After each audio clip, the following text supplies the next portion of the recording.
Welcome to the Cultaholic Wrestling Podcast.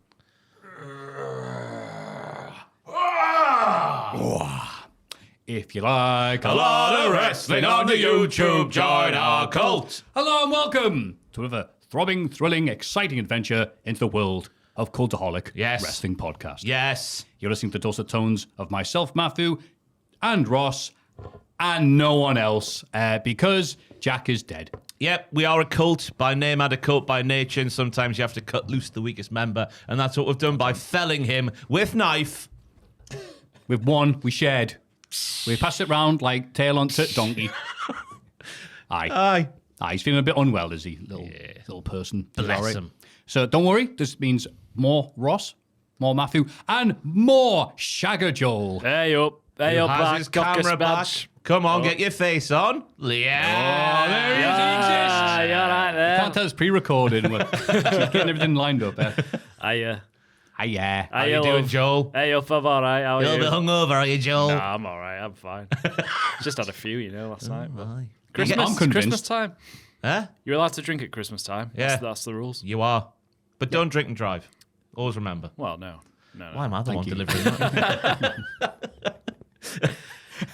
Sometimes you got to be PSA is brought reminded. to you by the Speed Awareness course that Ross had to go on recently, apparently. I went on one in 2012. So I was remember telling driving us about through it. Sunderland, and it was a 30. Very quickly, obviously. It was 30, but it was like a dual carriageway setup, but it was still 30 miles an hour. So I was going 38, and I got clocked, and I had to spend 3 hours in an industrial estate. And I got a new respect for lorry drivers. Didn't realise their lorries were actually limited to certain speeds. So when you're getting pissed off behind a lorry driver, it's not their fault. They're going as quick as they can. Thank you for that. No Yes. problem. Always abide by the rules of the road, kids. Never forget that. Yeah, don't be a rudo when you're driving. How am I doing? I'm glad you asked, Ross. Oh, Maffew, how are you doing? I was in a really all right mood, getting ready for the Christmas spirit, getting all my soup recipes sorted out, the proper bread, stuff wrapped up last night. I think I'll have a nice little early night so I can get up nice and bright in the morning to, what's this message I've got? Oh, you look really good here. What? What do you mean I look really good here? Click the link. So a while ago, you asked us to do this Costco Boom video, and but it was presented in your award-winning WTF moments as... Won no awards, yeah? Exactly. Award-winning. Stars which ones, it's all right. Award-winning video. You did at the start, I want to do this stuff, but I realised it's much funnier to have other people do it so they can make a tit themselves. It was one big joke enjoyed with the understanding and the context that, yes, we know it's crap, we're doing it crappily. It's a British thing to do stuff crappily, knowing you're doing it crappily, and you know it. It doesn't always translate, but that's how we do things over here. So it was a bit of a shock and horror when it was uploaded to Twitter last night, out of context, and with the caption, "How did we do, Costco guy?" At Costco guy. I'm like, oh no, everything's been changed now. Do you think you With did the well? out of context guys now at Walmart? Like, oh great. And I scroll down the comments on wrestling Twitter. Obviously, the desired target audience for this video that we did, and they're all like, you could still delete this video. Because all I thought was all the times that we've had a little laugh, and I'll just say me rather than we, the royal we. Our guys like, Louis Dangendor, with his humiliation fetish, presumably, doing stuff like this, but non-ironically. And I'm like, well, I can't make fun of him now, can I? I can't say this.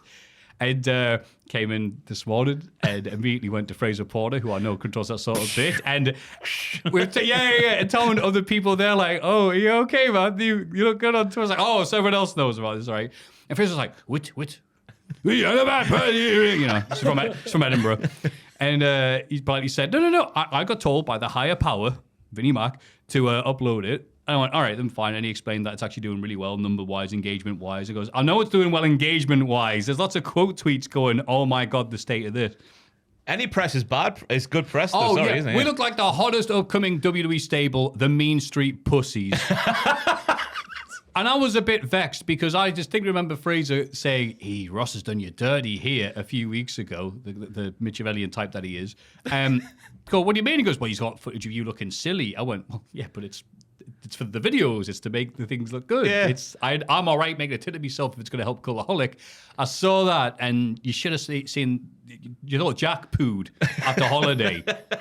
Mate, I've got brown walls now, and they're staying until New Year's because I was just like, well, now everyone thinks that I didn't think it made Cultaholic look cool or efficient.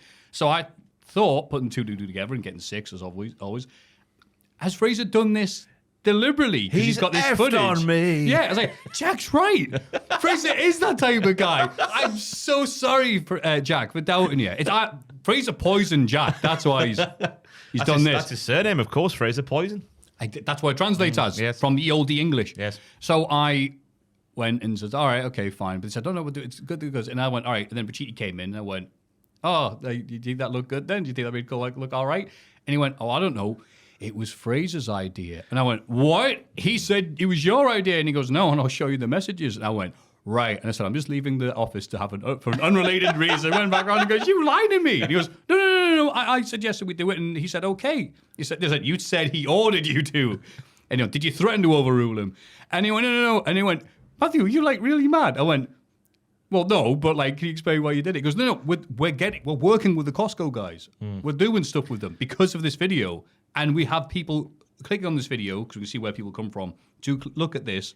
And they've joined the Patreon because of it. I went, oh, if it's actually doing all right, then that's absolutely fine. Yeah, if it's actually working. Because all I see is people going, oh, What on earth are you doing? Yeah. I do get where you're coming from. I didn't know what was going on Twitter, to be honest with you. So taking the first bit off does make it look like we've just gone, we should have a go at this and have lots of fun. Costco guys, notice us. And I'm like, what are you doing? Like, I'm obviously old. I'm definitely the oldest here. And I know there's stuff you'd put that makes you look cool and stuff where you're trying really hard and it's like, no, this is not what these things. But Fraser said, no, the engagements are done fantastically. The numbers are being done. It's not done well on TikTok, which I thought, well, that's where kids like that hang out. Oh, well, whatever. But he said, importantly, it is for Cultaholic. It is the content creation place, and it has done well. And we're getting Mr. Costco doing stuff with us. It was, in that case, then, if it's doing that. And he said, did you do it maliciously? He goes, no, I did it because I thought it would be good for our context. I goes, I believe you then. But it was funny because I would prefer this to go up to someone and get something sorted out rather than, just vent on a podcast. I said, I'm going to be talking about this on the podcast because if it's on the podcast, it's fine. So I'm like, all right. But never going to dig anyone out for realsies on the podcast, are we? Well, that's right. It's all performative.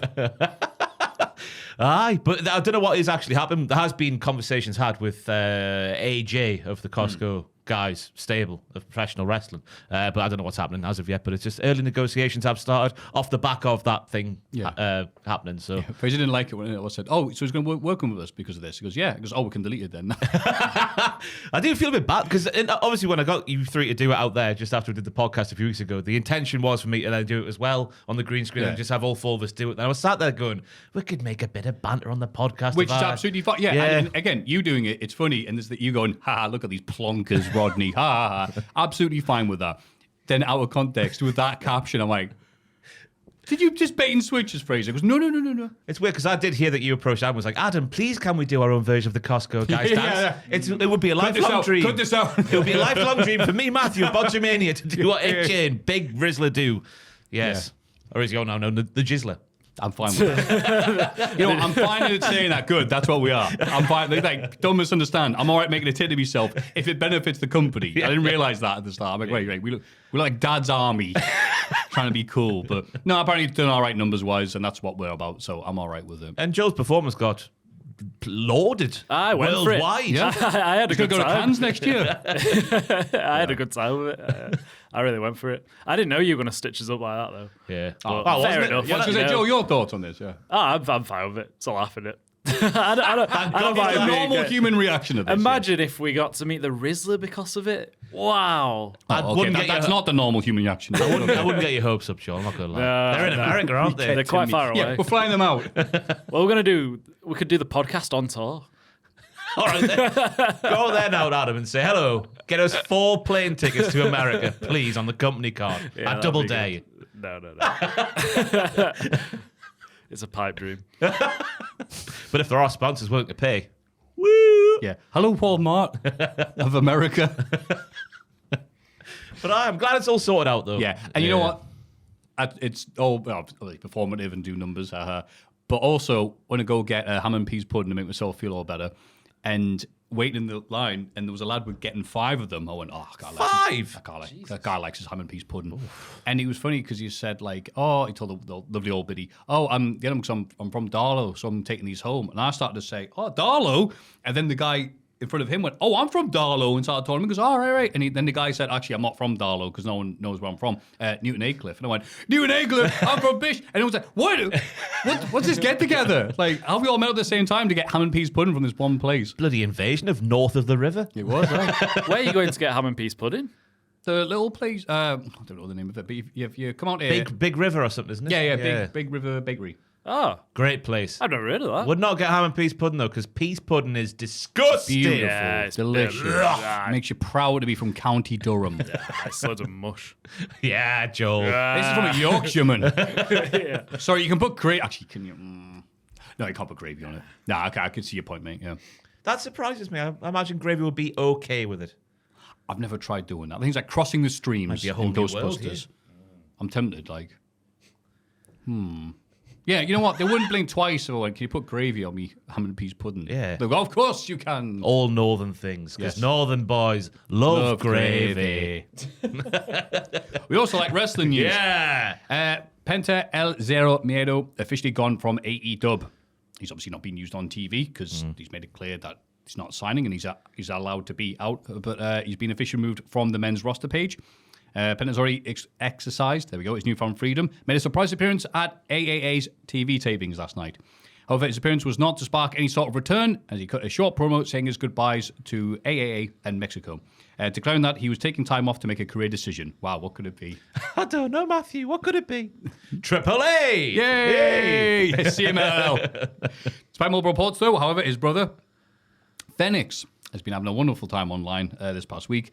Dr. Chris Featherstone of Sportskeeda stated the real reason Phoenix having injury time added to his contract will be revealed, and it is a, quote, huge injustice. And he just went through a bunch of stuff. The alleged excuse that Tony Khan found out about Lucha Brothers being in talks with WWE is fake news. The real reason will be revealed. There's a huge story that will come out soon. Ray replied to the report saying, unfortunately, due to contractual issues, I cannot speak now, but I will have my time. So far, the most accurate comment was the injustice. And that seems to be all he's been able to say at the minute. Ray went on Twitter, didn't he, and said something about him not getting a doctor. Which The doctor thing, which they need to be more brought to that, I think, to make any proper comment. So like, no, we need some more details. What did you mean by you weren't able to get a doctor? And this yeah, we need some more elaboration. That's the thing, because you hear that, you see that comment from Ray, you see the comment from Dr. Featherstone about it being what was the worst thing that's ever happened. So we should reserve comment until that worst thing that's ever happened's come out. Right. Basically, as well. But it doesn't feel nice because there is eerie similarities between this scenario with Ray Phoenix and the scenario that CM Punk told about on Ariel Helwani's podcast. Yes. Yeah, so hopefully, I don't even know what I hope anymore. I hope it all gets sorted out, Matthew. Yeah. And everyone gets paid and has a lovely life. We all hope for that. It's not going to happen, is it? But yeah, complete crap if they're not going to use them. I don't know why. How have we got to the point where the Lucha Bros weren't being used on TV? I guess maybe there's a contract thing if they're not going to re-sign and they've made that known early on. Maybe that's a reason why. But those two were, they still are probably. Yeah, I've seen some speculation saying, well, isn't Conan to blame for this? Because he's the one who wouldn't shut up about, they're going to WWE soon on his podcast that people listen to and pay attention to. And they went, are you? And presumably they went, no. What's WWE? So I don't think he's been at any help there from the so-called mate. But yeah, what's your take on the injury time at the end of the contract thing for Ray Phoenix? Because it's a double-edged sword, isn't it? It's like if WWE are doing it and they're the industry standard, why shouldn't Tony Khan feel he can do the same? But then from the wrestler's perspective, surely AEW would want to be as much different from WWE as they could possibly could from be. From the perspective of a rich person who wants to control everything, it's like, of course, everything's fair in a just society, etc., etc. My dad's a billionaire, but the state of the wrestlers and the fans is like, what are you doing? Yeah. I want out my contract. Yeah, I couldn't. work No, you have to stay here. I can see it from Right. both sides. So, I don't know what side of the fence to be on. I'll just sit on the fence, right up my crack. Thank you for that statement. Lovely, lovely image. From the House You're of welcome. Commons. Yeah. But obviously Phoenix can do stuff like work for GCW. Oh no, wait. Oh, wait, yeah. Willie Mack's GCW booking scrapped. This is the most wrestling story we've had in quite a while. Willie Mack was set to wrestle for GCW this coming weekend, ready to face Joey Janela. Mack will not be in action because they've taken him off. Meltzer reported that. Well, wait there. They told him, advised him not to go. I was going to say, this is what we're going to hear. Yeah, it's so funny. He said AEW pulled him from the bookings over the situation with Effie. Lauderdale, the guy who actually owns GCW, I think people wouldn't be blamed for thinking Effie runs GCW. Then called AEW producer Sanjay Dutt, who said that was, that's not true. Lauderdale called Willie Mack, and he said, no, I wasn't pulled. I was specifically not pulled, but Christopher Daniels made it clear that I shouldn't go. So AEW decided the story is that nothing happened. What are you talking about? Willie Mack instead called them and asked if it would be a problem to go to the shows, and the promotion said he could go to them. AEW noted they did not pull back from the GCW shows. So, yeah. So then said, I've got both sides of the story. Just recap that, isn't it? Sorry. So let me just point. Final Select also reported that GCW claimed Willie Mack was removed from their upcoming shows. What about that? So, yeah. And he says, no, I wasn't told to. I was advised it wasn't in my best interest. Also, AR Fox he visited GCW this weekend, was told not to appear on camera. So... Or was he told? Or was he just advised? There we go. These are two different things where you're ordered to or not. And it's like, okay, well, can I go? If you're a talent here, you're like, is it a yes or a no? I don't want a maybe. Yeah, there's no grey area with that sort of thing. And if you've got that coming from someone like Christopher Daniels, who has a fair standing behind the scenes in AEW, that's a definite pulling in my book, in my opinion, anyway. Yeah. He's pulled him right off. Stop it. What? He pulled him off the show. Thank you. It's a very weird situation. And again, it's so funny to me, because again, like talking about Outconnect's clips being uploaded onto Twitter, you're like, who does this benefit, this feud, this GCW versus AEW feud? AEW look bad for pulling the wrestlers off shows going, we can wrestle anywhere apart from there. It's like, oh, okay, one of the biggest American indies. Fantastic, cheers. And GCW look bad by, well, not GCW, Effie looks bad for just going on a rant. Yeah. And, oh, God, Effie was also, that responded to this and says, I didn't mean it to go viral. Effie uploaded those clips himself. Whoops. Yes, you did, mate. No, I wanted good press, not the bad press that comes with things like this. No, but Effie and GCW own the Hammerstein Ballroom, don't they? Of course they do, yes. No one else can run there. No one else. How dare you? We're in the same leagues as, like, I love you, GCW. You're not in the same league as AEW. There's been a decline in attendance, sure, but they're not at GCW levels. Ugh. Also, the funny bit at the end of the news, because it's not exactly a funny week, Sabu says the NXT special from Viking Hall was lame. I thought it was lame. Even though it's a good show, good wrestlers, it was lame for a nostalgia ECW thing. The building doesn't look the same. It's not the same. It's not really a reunion or a top-notch thing without me or Sandman. Both of us or one or the other. It's kind of a must, I think. He also didn't like the fact that they did the lights out gimmick, and it was for Rhino rather than Sabu, who did that thing for years on end. Just having a laugh there, isn't he? Yeah. But good lad, Sabu. I mean, he's got a fair point with the Sandman and Sabu comment. I guess it was a little bit lacking if they're not there, because they are two of the faces of the entire thing. Yeah. But there was a brick. What more does he want? A shoot brick was used to someone's face. They nearly died. They kicked out straight away. It was a real brick. It was fine. It wasn't lame. It was gnarly. Cowabunga bricks. Thoughts? Cowabunga. Yeah. You know me. I do know you, and I can trust you. Unlike some people. I've got to come. I might have made it worse, though, by poo staring last week, because I put it out there that Fraser shared that video just to laugh at us on the new... Oh, no. See, I didn't look into that too much. But Fraser said, like, he asked me if I was sharing it with people. I went, well, I don't mind. We're supposed to show work in progress and stuff. It's just the fact that Fraser had gone, like this with his hand. Ross has done you dirty here. Before going and, chaining a damsel to some train tracks. That's where Jack is now. Been filmed in black and white for some reason. A silent film. We can't hear him go, oh, no. Hey. Well, it's all fine now. Patreon.com. Everything's fine. Patreon.com/Cultaholic. If you want to see everything fall out. For everyone fall out. Not everything. I've just got whatever. Move on. Hall of Fame. Everything's going to fall out. Can't wait for the Christmas party, me. Everybody get excited for the Cultaholic Hall of Fame. The prestigious Hall of Fame. So prestigious. One day you'll see you're so prestigious. What a song that was, Joe Hendry. And Joseph Connors. Jack from 2016, 26%. I'm heartbroken he's not here to see this news that he came last. Oh, I thought you were going to say, like, it did so well, considering it was a good week last week, because he's going to go that and go, oh, that's when I was good. And now Vision got the... Blah, blah, blah. He'd have the midlife crisis over it some way. Scottish man attempts to use fence as a cash machine, 36%. The potential for Big E's revenge on Kofi Kingston and Xavier Woods, 38%. Oh, a nail biter this week. It was neck and neck up until yesterday, Wednesday is where I sat here. It was a very close Hall of Fame week. Let's say neck. It's Big E, man. Oh, God. It was you're shoulder pro to New shoulder. Day there. Yeah. It was the same height from the top of their scalps all week long until one of them grew a bit taller. You go. The other one took their shoes off, so it went a bit lower. That's how it works. But the yellow page is out. So this will be the last Hall of Fame of the year, I think. Will it? No, we're here next week, aren't we? No, yeah. Oh, What's the day? It's the 12th. I'm here next week. but- Are you not here next week? I'm here Yeah. next week. Oh, yeah. Oh, yeah. Are you here next yeah. week? Yeah. Yeah, but then... Wait. We'll not know the result until 2025. Yeah. Yeah. All right. Okay. I was There you just... go. Because last year I put the Hall of Fame board up when it was completed, and we all had a look. Remember that? Do that for the first So episode. I'll do of that for January. 2K25. Yeah, that'll Yes. be exciting. Mark on your calendar. Okay. So you won, Ross. I did. Quelle surprise. What have you got for us this week? I'm going to go for, after last week's Hall of Fame, there's only one thing I can go for, and that's me from 2016. Of course.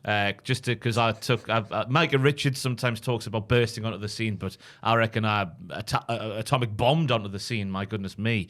I can't talk about myself this way. I'm just going to go for that because Jack came last, and I don't want to come last. And you want to win next week because then Ross will go, oh, nowhere. And it'll be really funny. I agree with this, Ross. Yes. I appreciate the Gavoka. I was great in 2016, and it's all been downhill since, but thank you for sticking around, some of you.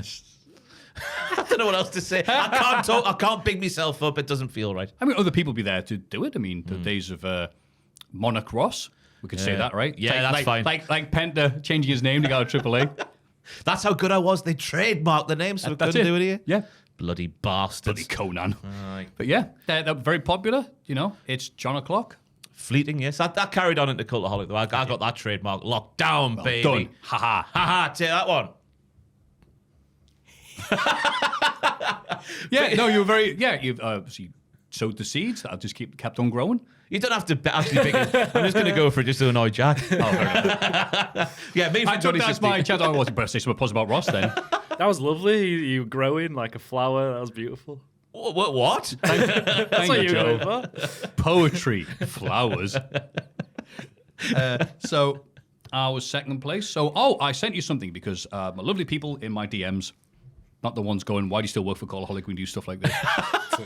Sent me this. It's been a while I've had since a user submitted one. Do you reckon there are people who genuinely thought like we forced you to do that against your will? Like, do the fun social media No, I don't thing. think it's forced by fun. It was like, look at these guys thinking they're trying to be cool and fit in. And you hit a point where you go, you're worried that is how you're perceived.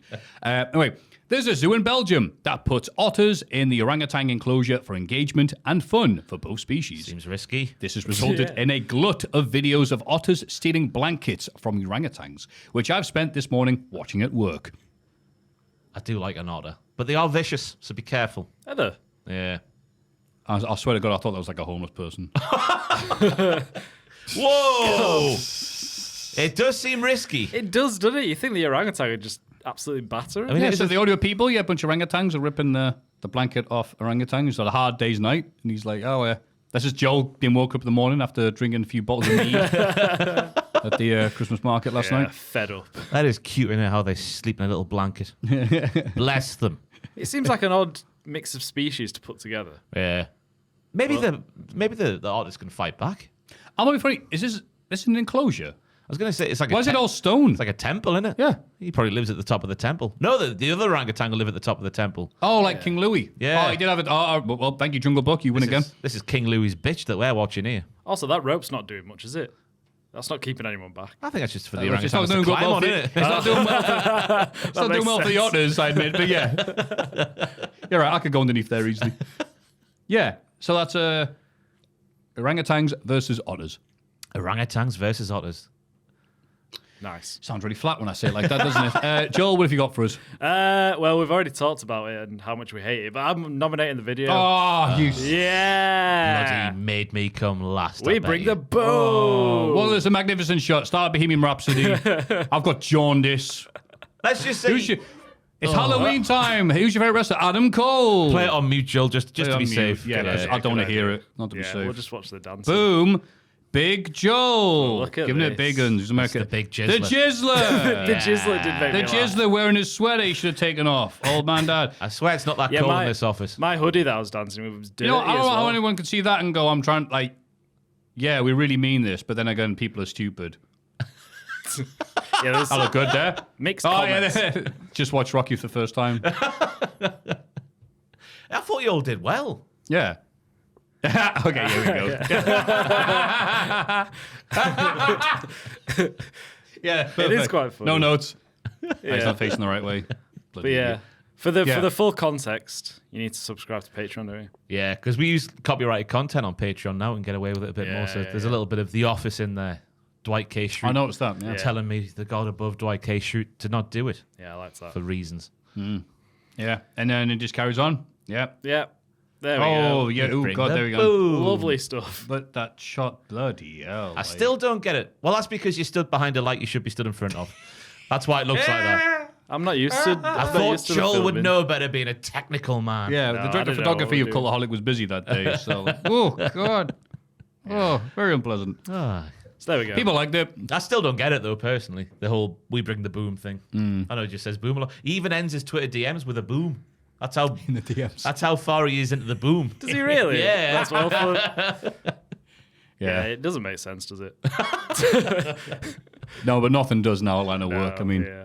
we talk about wrestling for 7 hours and she gives me a paycheck at the end of the month. I mean, I haven't figured it out yet, but thank you very much. So 3 weird picks there. We have Ross from 2016. The glory days. We have orangutans versus otters. Yes. People are going to think that's a sex thing. And we also have Joel's magnificent pick of Cultaholic's rendition of the Boom video that everyone loved and did not cause ructions. Can that be construed as a sexual thing? The otters versus the orangutans? Is that like a... Well, otters is a term in the gay community, but orangutans I've not heard before. What does an otter mean? PG it down, obviously. It's a hairy twink.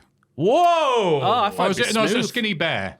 A skinny bear. It's a fine line. Right. Is it not smooth? Otters are quite smooth, aren't they? They're not hairy. They're hairy, yeah. It's hair. We Because they're wet when you look at them, aren't they? They've been in water. Yeah, that's true. And they've got whiskers. Have they You're got using good whiskers? logic there, but I always thought, damn it, I'm doing the scene from Always Sunny in Philadelphia, aren't I? But I always assumed that otter was a skinny bear because of the hair. If you compare them to animals, it's usually ones with, Timothy Thatcher? Otter? Trying to think of... Oh, no, he's not a bloody skinny lad. He's Yeah, I'm trying to think but of he's hair. not a bear. Oh, I see what you mean. He's not quite a bear, but he's still... I sort of werewolf. Yeah, you can't Half have the time. who is a skinny, hairy person in the wrestling who would be construed as an otter? Nathan Fraser. Has he got... He's naked, They're all smooth. They're You all can't- it smooth, doesn't aren't work, they? does it? Trevor Lee. Good pick. Oh, remember him? Good pick, yes. Prime otter candidate, I'd say. Yeah. You think? That should be his new gimmick on the scene. Right, wetter than an otter's pocket, it's Trevor Lee. Patreon.com/Cultaholic.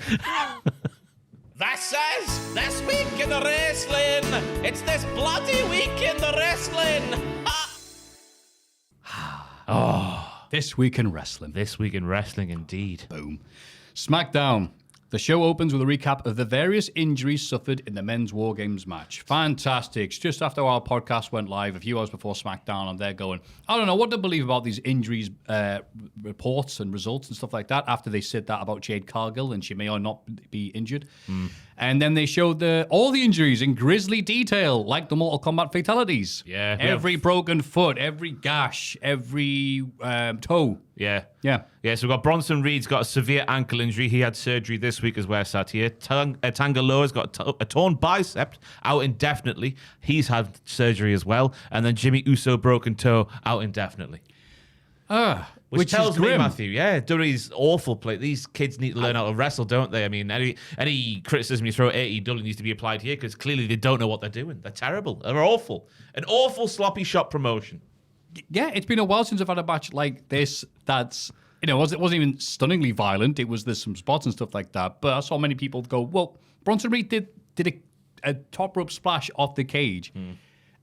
That's amazing, but should you be doing that if you're that big a guy? Memories are more worthwhile than injuries or something like that. Something like that, right? Yeah, he took a very positive spin on it. But I'm looking at going, Bronson Reed was about to go up and up and up the card. And now he's not. I think he's missing WrestleMania. Meltzer, Dr. Dave Meltzer. Dr. Dave Meltzer knows about everything. Yeah, he was saying it's going to be a while until we're seeing back. And the way you look at that footage they showed of the ankle going inwards and outwards in every single way, it's no surprise. Yeah. Yeah. I hope they're all right though. I'm sure Jimmy will still be back for the Rumble. A broken toe's fine. Come on. Did I cut off, man? Like me dad just had done. What, the nail? No. The whole toe? The toe, yeah. Ooh. Not due to jumping off a cage. It's the diabetes. And it was so bad it necrotized, which is a new term I know now. Wow. Just died. Basically. And I went, is that bad? He goes, well, the good news is it's necrotized, so I can't feel it. I went, oh, okay. Then he showed me a photo of it, and you could see the bone. Oh. I went, you're not in agony then? He goes, no, because I can't feel it, because it's dead. Withering away. Yeah. And I said, you had to cut it off. And I went, all right, you feeling good? He goes, yeah. He goes, you know what we're getting you for Christmas, though? And he goes, I've already got one. It's like, what, a fake toe? And he goes, yeah. You get them off Amazon or whatever. Like, you will toe need- replacement. I guess that has changed the way he walks when he's not wearing a fake toe or anything. Right. Yeah. Yeah, so he's got some at theirs, replacement toe. And I said, can I get you one that plays MP3s instead? Or to insult you, I Tell guess. you what, I would recommend if you can't have it done, get all your toenails removed. I love the time I save now only having to cut 9 nails down there. I'm just saying. Yeah, I've had my nail off because it got infected playing football back in the day. But if I could be put to sleep to have the rest of them taken off, I would do. Oh, okay. I just couldn't go through another 9 times of that because it was horrific. Right. Is that like a turkey operation you could have done? Maybe. I don't know. Why am I asking that? They do everything over there. They do, huh? Yeah. Just have a numbing injection stuck in the end of it all the way around, and you just get like an eyelash curler and pull it out. Yeah. God. What is the function of a toenail? Why do we have them? Ooh, I that's a don't good know. point. That's a very good question, Joel. Thank you. Just what people listen to the wrestling section of the podcast. Have a look in the background, will you? Because I'm genuinely interested by the question you've asked there. Yeah. But Apollo's arrived for work, Maffew. Yeah, right. That's nice of him. Solo barges past Apollo as he enters the building. Apollo isn't happy about this, but gets laid out with a super kick from Big Jacob for 2. The bloodline brawl with security. Yeah, it's a shame to see because Apollo from NXT would have seen that coming. And obviously we're now trying to get the new bloodline some heat back after their crushing defeat at Survivor Series. Joel has an answer. It just says to protect your toes, which makes sense, I suppose, doesn't it? Yeah. Wasn't our forehead? Have you ever in stubbed your toe on some furniture or dropped something heavy on your toes? I bet you have, and I bet I will as well. But then the toes not going to stop anything. I've also dropped it stuff says- on my arm. Why has my arm not got a nail? Yeah. If you do not have a nail at the end of your toe, an injury like that would severely damage or fracture the small bones at the end of your toes. Oh. That's Okay. a lie. I've played sports What? since that. They act like, it says it, they act like Captain America's shield, Yes. saving the phalange, small bone at the end of your toe. Oh. That's a part of an aeroplane, isn't it? The phalange. left Yeah, Right. phalange. I was going to say, hang on. Yeah. Well, Well, why doesn't the rest of the body have just a layer of shield then? That makes you wonder. I suppose it's got Nails skin. everywhere, yeah. No, but we have skin underneath your nail is skin. Yeah. Yeah. Yeah. You got me Very, very You got me interesting. thinking stuff, and I don't know how to say. We need to get some weed in, don't we, Joel? This is just without weed. What are you talking about? Oh no, not Apollo Crews I put here. Well, he's done post WrestleMania then. yeah. Awesome. Yeah. Cody Rhodes arrives and talks about his upcoming match against Kevin Owens, but American Made interrupt. They're here because the transfer window is almost open. The window is open. And Nick Aldis is thinking about bringing them to SmackDown. Gable calls Kevin Owens a friend and good and loyal. But Cody is ungrateful, just like that idiot Otis. Cody is superficial and cares too much about what everyone thinks. He deserves whatever happens to him against Kev. Cody asks the crowd if they'll be his friend instead, completely proving Gable's point. He compares himself to Chad. They've both failed in the past and come back stronger. Cody wonders what happens if Gable fails again. Do the rest of the group suffer the consequences? Gable asks if he wasn't wearing a suit right now, he'd whoop... Sorry, says not ask. If he wasn't wearing a suit right now, he'd whoop Cody's ass. Cody suggests he asks Aldis for a match between them tonight. I've wrote down my notes. Maffew is going to hate this. The bit about you took little and maximised your minutes, Shorty G and Stardust. That's too much behind the curtain I've written down. Do you hate it, Maffew? I like because it was relevant to what he was saying and saying, we're not so different, you and I. It's always a good bit in the films when they do that. But I don't get... Rhodes still bring up Shorty G... Rhodes brings up Cody's like, yeah, I was Stardust. They're not the same level, mate. People like Stardust. Cody's the one who has the hard-on for it, in a bad way. Yeah, I thought it was like you compare those two. It's fascinating to me that Cody hated that gimmick so much when I was one of those people going, I like this gimmick. I think everyone liked the bit with the Ascension back in the day, Yeah. the little sparkly room. Yeah, little opera glasses and looking at whatever was happening. But Cody hated it, clearly, because he brings it up and knocks it whenever he can. Yeah. Well, I guess that was the last thing he did before he went. So I guess Yeah. if you hate something, don't you? Even if other people like it. I know that feeling all too well. Monarch Ross and all that sort of stuff anyway. Exactly. Of course. Enough of comparing myself to Cody Rhodes. The transfer window bit took me aback.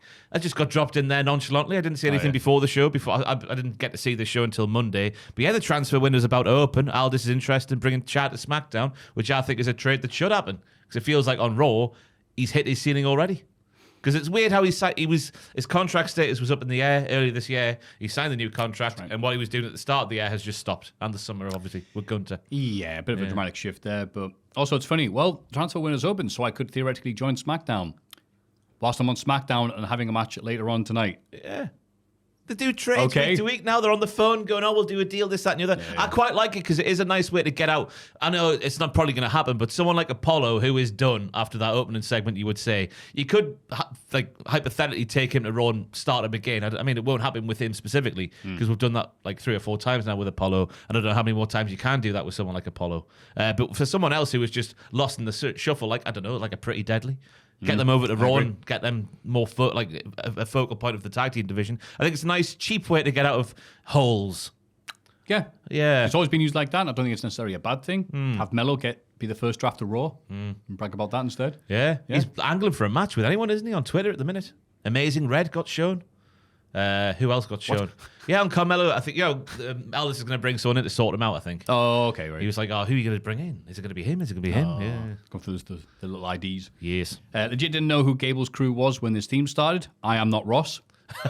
Just a theme that just doesn't do anything for us. Yeah. I forget Gable was from here, and I now hear the cadence in his voice. Don't you know? Yeah, don't you know? He hides it pretty well, and as soon as you hear he's from there, you're like, yeah, I've noticed it now. Yeah. Cheers. Gable says, yeah, they both had friendly bears turn on them. Not bears again. Bloody hell. Yeah, Oates and Owens. I saw Grizzly Man. You shouldn't trust them. Do you reckon Owens, with his weight loss, is closer to becoming an otter than a bear? Or is he still a bear? He's always going to be a bear. He's always going to be a bear. There's only so much you can do. Turn out the sound. Look. Lol at Cody calling taking a pin, quote, the 3-second tan. That was good. Yeah. I haven't heard that before. Especially if you're wrestling Bron Breakker. Hey. Just rub off on you. Oh, lost all the time. Yeah, decent opener to SmackDown. Yeah. Nice to see the deck getting shuffled. Dun-dun-dun. Shuffle that deck. Yeah. Backstage, Bianca Belair and Naomi are keen to find out who attacked Jade Cargill. Naomi leaves to get ready for her match, while Belair is confronted by Chelsea Green and Piper Niven. Belair wonders if they are responsible for the attack on Jade. The heels are annoyed by this and threaten to beat Belair down. She attacks first, but the numbers game is too much. Yeah, Piper gets accused of attacking Jade because she wasn't with Chelsea last week when the match was going on. Oh, no. Piper denies this. How dare you? Sorry. I still think it's going to end up being Bianca, personally. I'm still on that train. That's it. Yeah. Don't think there's anybody else who can be. Triple H and Shawn Michaels again. They can't help themselves, can they? Again, if you don't know this reference, because it was from a few years ago, Triple H and Shawn Michaels were feuding, and then Shawn Michaels got attacked in the car park, bloodied and beaten, and Triple H showed up and goes, oh my God, who did this? And then next week, let's reunite DX. And then when they were reuniting DX, let's get ready to suck it. And pedigree. A weird pedigree as well. Or is it a brilliant pedigree? I can't work it out. He pegged him so hard he lost all control of him. Because Michael stayed stiff and didn't really jump. He just sort of went up on his and then down. Wait, they were taking it before now, think about it. So. Oh. They did it in a bedroom, I reckon. Oh, of course. Little play wrestle on the bed in the hotel room. Please, Sean, let me be the world champion. Go on then, beat me on the bed, Triple H. China's the ref. 97 was a different time. Drugs were legal back then. Jesse Ventura is in the crowd for the next match. He'll be part of the broadcast team for the relaunch of Saturday night's main event. Just call him the main event, Maffew. The main event of SNME. Of Saturday night. Yes. Yeah, thankfully not the entire show. What do you mean, thankfully? Well, I mean, he might be fantastic. It's better to have a little bit of something and just go, oh, I wanted more of that, than have him commentate the whole thing and him going, who's these? What? I've watched a couple of podcasts with him on, and I'm fascinated to see how whoever's on the desk with him is going to rein him in and stop him going off on all different tangents and speaking about himself mainly. It's going to be fantastic to see. but he is the body. I feel like Sam Roberts when I say stuff like that. Oh, shuffling the deck. He is the body. Yeah. Yeah, saying the lines. Catchphrases, yeah. I can be replaced with a button. Jesse Ventura, again, people who don't know, Jesse Ventura was an amazing commentator and a lousy wrestler. So I'm so glad he made most of his career as that rather than the other. That's a man of the armed forces, Maffew. You can't talk like that about him. Thank you for your service, but don't get in the ring again. Bloody hell. What's your favourite Jesse Ventura match? I don't know. I just know he wore feather boa.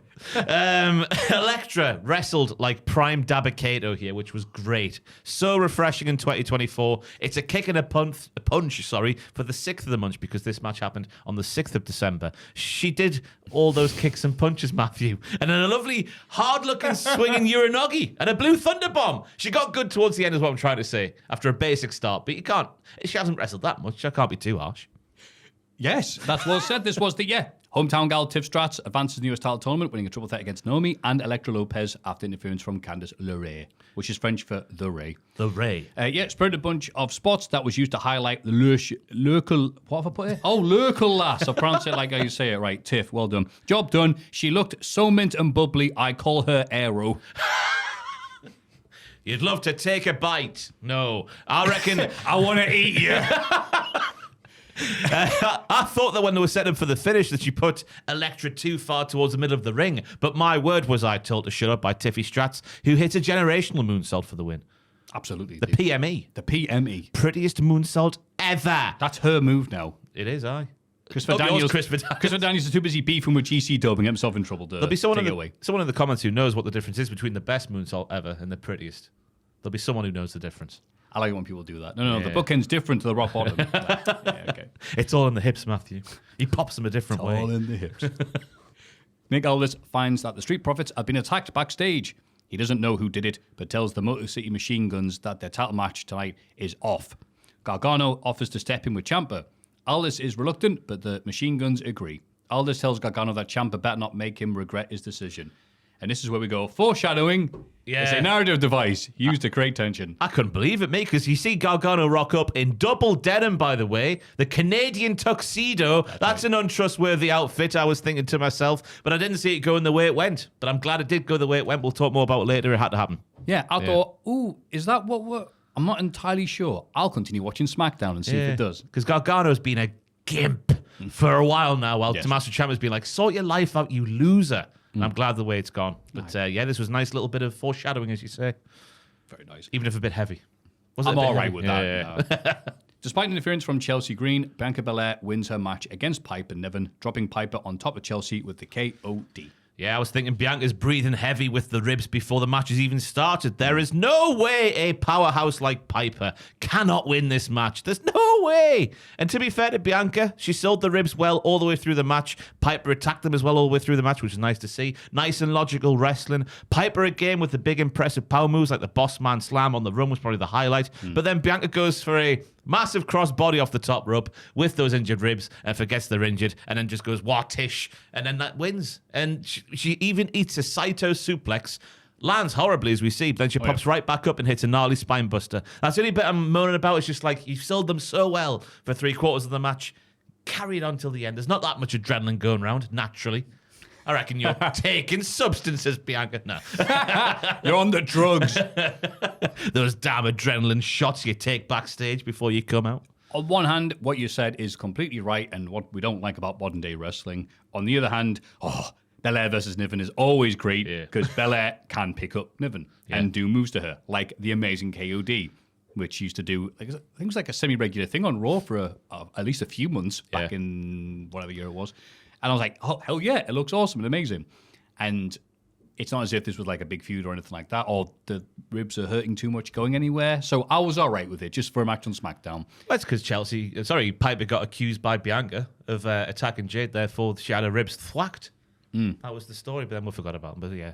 Yeah, then we forgot. But it's all right because, yay, KOD. Wakes me up quicker than French press, I'll put here. Michael Cole called it the greatest match he ever saw because Chelsea, and I quote, got buried. He used that word on the air. Can't believe it. It made sense, of course, because Piper landed on top of her, so yeah. Relax Michael Cole with his shirt buttons undone and his feet on the desk. Oh, it's a lovely thing to hear. I just realised you want to do your shirt up. Who's in the middle there? You mean Rey Mysterio? What are you on about? I've never heard about anything about Oh, he's been looking at me the entire time. What a shit. I've been watching 5-Star Wrestling on Twitch. It's ranged from people going, oh my God, I can't believe how bad this show is. Is this the one with Pacitti where he puts on the Master Scare ring? Ray! And can this match end already? Because very dull shows. I've got no recollection of Brian Cage. He wasn't. He wasn't. Was on the shows, all the tours. Because it's 5-Star, but everyone else very proudly there. Great times on Joe Hendry's Twitch. Exactly. The only person to benefit it for was Joe Hendry. And the English Lion Eddie Ryan. Look how happy he is. Yes, look where he is now. Yeah. WrestleMania main event. He is hologram. In AEW. Made from British hollows. We get a high package for Nakamura, recapping his US title win over LA Knight. He'll be on the show later. Yeah, he says rebirth out of necessity. And I was like, yeah, probably was necessary for you to do this because it is working and I've not got anything else written down about the second. I agree with that. If you're going to go away for a bit and come back, you better be new or improved or get your teeth done in Turkey or something at least. Bianca Belair heads backstage after a match. We see Aldous talking to Dirty Dom in the background. He doesn't work here. She meets up with Naomi and Brian Saxton tells... So great. He tells them he saw Piper Niven at the time of the attack on Jade, so it couldn't have been her. Once the faces find out who did it, it's on site. Byron looks a bit suspicious, maybe. And then, the commentators are like, well, that's nice of Brian to do, just to open his mouth there. Helping the heels out. Who would have thought it? Yeah. Maybe he's offered Piper Niven some of that crumble or whatever his mum makes that makes his toes curl that Nia Jax got offered back in the day. If you know, you know. If you don't, that sounds weird. Yeah. Because there's like, oh, a bit of Sherlock Holmes there. And he says, no, he's not seen his head. He's more like Kojak, who's a famous bald detective. Big old lollipop in his mouth. Yeah? I've not even... That's right. Yeah, That's what. Who loves you, baby? Yeah. That's right. Yeah. Looks a bit like Terry Tibbs. Tickle me. Terry Tibbs. That's exactly how we talk. Yeah. Did you see the murder? Nakamura arrives, but LA Knight interrupts. He calls Nakamura the sorriest example of a US champion ever, winning after a cheap shot. He wants a rematch right now, but Nakamura doesn't say out. Knight gets in the ring, but Andrade interrupts. They argue over who gets to face Nakamura first, but the Bloodline arrive and tag them both. Nakamura leaves while Solo cuts a promo. He says the Bloodline are far from done, even after War Games. He's tired of not being taken seriously because he's still, after all this, our tribal chief. Acknowledge me, it says here. I don't know, I sound like that. Right, my hack theory from last week is still a little bit true because the story was LA Knight was so far off his game and that's why he lost. Not the fact he was blinded 24 hours before the match and couldn't probably see properly. The people are still with LA Knight in the arena, which is nice to see. And at least LA Knight mentioned the mist himself. The commentators did not, which I thought was very weird again. And he had his mist blockers on this week, so... Going forward, put on his shades, yeah. If you're wrestling Nakamura wrestlers watching this podcast, no doubt, wear some goggles. Yeah. Speedo's a good brand. I don't know why. Was Speedo's the maker of the goggles as well? They did goggles, yeah. Oh. And trunks and hats and all. You know what? sorts, It's because there's the big Speedos on those horrible caps that I hated putting on as a kid. yeah. Talcum powder. Talcum powder, that's right. Up the God. talcum powder. Up the talcum. And I was a big fan of Nakamura looking like Oswald Cobblepot at the end of the segment with the black stuff dribbling out his mouth. Right. Yeah. Nice. Up the Penguins. Up the Penguins. But yeah, the story of LA Knight seems to be a little bit weird and missing the most crucial bit out on from the commentary team, at least. Yeah, all I did, and probably will go on, I was thinking about your theories. Last night, whenever LA Knight arrives, I'm like, all right, let me study everything they're saying about him. And yeah, no mention of getting missed and the cheap shot and stuff like that. But then LA Knight does then say all of that. So you could make the argument, well, why are they going to say that if he's going to say the exact same thing? I guess you could say Corey's still the heel commentator. That's the other thing as well. Even though he's a bit more closer to the middle now than he's ever been, I'd say. Yeah. Yeah. Make him sound like a politician. I mean, you are right. So it's like, it's interesting, isn't it? Because it wouldn't be the first time the modern version of WWE has gone, we don't care if this person's popular, we're not using them just because we don't like him. You know, Triple H didn't know what to do with Bobby Lashley, which is very fascinating. So it's like, LA Knight, LA, sugar. Yes. Yes. Sugar, honey, ice, and tea. That's right. That's, yum, yum, yum. Bring me the horizon. Hey, have you noticed Andrade's Titantron with the mask? Oh, wait, yes, I did notice this last week for the first time. But yeah, it was nice getting the storylines merging and having an excuse to, have LA Knight go, wait, you ran for me. And it's like, no, I didn't. You did this, blah, blah, because of the bloodline. So I like that sometimes when different segments go into others. Yeah. I just hope everything's okay. I can't get away from LA Knight walking out with the face that he had on at the PLE. Yeah. And then obviously what transpired afterwards. But yeah. And also Nakamura got to look cool because of the bloodline about to go for him. He goes, he loads up the throat. We've all been there. And they're like, no, leave him, He's like, wait, hang on. If he sprays one of us, you're going to get one spray. You go first angle lower, and then the rest of us jump him. But no, they're like, no, we'll treat him like he's a threat. Ellie and I, I'll beat him up. We worked out the glands are in the testicles, though, so I assume he can reload. When he's ready. Yes, that's right. The glands of the Japanese healer in the testicles. That's right. Missed, yeah. Long established law. Oh, God, well, the thing that the Bloodline needs now is not more babies, so that's why. They weren't scared of him. It's like, no, we don't want Great Muta kids. Hasn't Jacob Fatu got about 12 kids? Of course. Yeah. What a guy. It's the safest investment now, Samoan kids. It's better than owning property. Imagine if we're not going to be sat here in 20 years' time doing this, but imagine if wrestling in 20 years' time is just literally still the Bloodline has some presence on TV. I mean, they could in theory, yeah. They'll have a bigger roster than AEW. God. Anyway, and where we are, especially with the reports like Hikuleo. Yep. And still came on top about Zilla Fatu. Yeah. They're both signed. Yeah. Hikuleo was meant to be on NXT, wasn't he? But then it didn't happen at one point. That's right. I'm not sure about Zilla. I don't want to. Yeah, hope he teams with God. I hear he's big in Japan. Gargano's excited about getting DIY a title match, but Ciampa isn't impressed yet. He'll see him out there. That don't impress me much. Ha ha ha ho! Sorry. Yes, So you got the new Ghostbusters toy. Gargano had to answer Ciampa within the 7 days, didn't he? And he's still not answered before we have this match, which leaves you thinking, could it be? Might it happen? Yes. Yes, it did. Don't know why I changed the pitch of my voice there. What a flat way of summing it up. Can you kick it? Yeah, we did. I do like how Gargano thought he was big and clever, then Ciampa was like, this doesn't fix anything. You just got us the title match we should have had ages ago. You dick. Good stuff from Ciampa again, yeah. Yeah. I should say, we skimmed over Solo's promo. That was in my opinion, his I am the effing game promo. I thought that was the most naturally think so? sounded. Yeah. I've been liking his work so much that this felt like just the standard that he's usually at now. It's getting so much better, so much natural. He's hamming it up now. He's more cheesy. He's realised that he's having to do stuff different to being the silent guy who growls, because that's just Jacob Fatu who does it so much better. So now he's just been a bit more cheesy in camp. And I'm fine with it. I think he's doing a great job. So am I. Up the Solo Sikoa. Up the Solo. Thought we should mention it instead of skipping over it. No, well done, mate. Yes. Well done, Solo. Well done for watching SmackDown. And then Kevin Owens sends in a promo from his car. He refuses to enter the building because he's sick of being banned from venues. He's supposed to be interviewed by Michael Cole tonight, so he demands Cole to come outside to come see him instead. But he comes out. Michael Cole gets up and leaves, and he leaves after the LA Knight bit, right? The DIY match, I think, is before he leaves, maybe? Oh, no, sorry. Yeah, I'm skipping ahead. Right. And then raise your fists. Sorry. Raise your fist. Terrible theme. One of the worst. Who wants pizza? Much. They don't even look certain themselves. Even this, what we 6-7 weeks into their run, maybe? Something like that. 6-7 entrances. They're still not certain of when the bang's going to happen. No. Yeah, stop it. It's terrible. Yeah. I think they're still, after decades of hearing it, still hear Motor City. You would do, wouldn't you? Yeah. Very catchy. The Guns defend the tag titles against DIY. The challengers argue midway through the match, and Gargano shoves Ciampa down. Ciampa goes to get a chair, which distracts the ref, allowing Gargano to hit a low blow on Chris Sabin. No! His hero. This allows DIY to get the win and become tag team champions again. Meanwhile, Michael Cole heads outside to interview Kevin Owens. Right. So I'm I'm disgusted by these actions. I'm leaving the show. Well, Michael Cole, it was a double whammy for Cole, because obviously we had the tag team title change here to a newly fresh set of heels. And it was also only 20 degrees outside, they mentioned, when Kevin Owens was in the car, which, as we all know, after WrestleMania, Michael Cole hates the cold.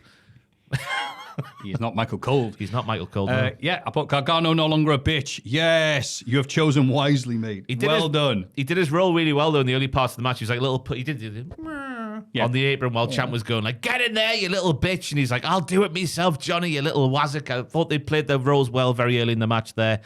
Big fan of Ciampa, mistakenly booting Gargano in the face. And then Ciampa watched him sprawl down on the floor and just shouting, stupid, at him, which I thought was good. And the nice bit of healing. The Johnny Gargano is going to be a lot more... It's weird, though, because he was fantastic as a babyface in NXT back in the day, but that's back in the day now. That's 5 years ago. Yeah. He's not worked long back in the day. Not worked as a babyface on the main roster, but that little, that worked. Oh, it was... That perfect. Little bit of poo-housery. Yeah. And just to set up oh no, Champ's going to get a chair. He's the bad one. Gargano doing it, and just that worked, didn't it? Yeah. And just the pair of them just all smiles and it's oh, If they're allowed to Has be... Gargano be tricking us? Or has he just gone with chat? Oh, you. No, this got me, and I thought this is a step in the right direction because they're not working his faces. Turn him heel. Good. Yeah, they got no reaction again when they came out, but obviously they got more reactions as the matches go on, as they seem to do every single time they wrestle. Yeah, it's weird. Weird how it never catches on. The pops from the end of a match to the start of the next week. Yeah. It's funny, some guys like, there must be a term for, oh, I'm not coming to the show to see you, but I won't skip your match. Filler. Michael Jackson's filler. I can't do any better than that, Maffew. I can't lie to you. You can, trust us. Cole reluctantly interview. Oh, sorry. And then after the break, the new heelish champions celebrate backstage with Candice LeRae. Boo! Ray. Ray. Johnny shouts, "There's my beautiful wife," very clearly down the camera, so maybe they could become more of a thing on TV now that they're both heels. And Ciampa just shouting repeatedly, "Daddy ain't a loser," because now he can tell his little girl, who I think is called Belle, maybe. No, it's talking to Johnny. Sorry. Cole reluctantly interviews Owens in a car. He says he wanted to do an unbiased interview, but Owens laughs at this, calling Michael a big Cody fanboy. Owens again mentions Cody teaming up with Roman Reigns, but it's not just about that. Cody accused Owens of being obsessed with being the top guy, but who left in 2016 because he wasn't happy with his lack of opportunities. If the Usos want to be Roman's pawns, that's fine. Owens will get to Sami Zayn later, but Cody betrayed Kevin. Cole advises Owens to look in the mirror. Fine, I see a handsome man who was right. Lovely line. Cole says Owens is the problem, so Kevin kicks him out the car and drives away.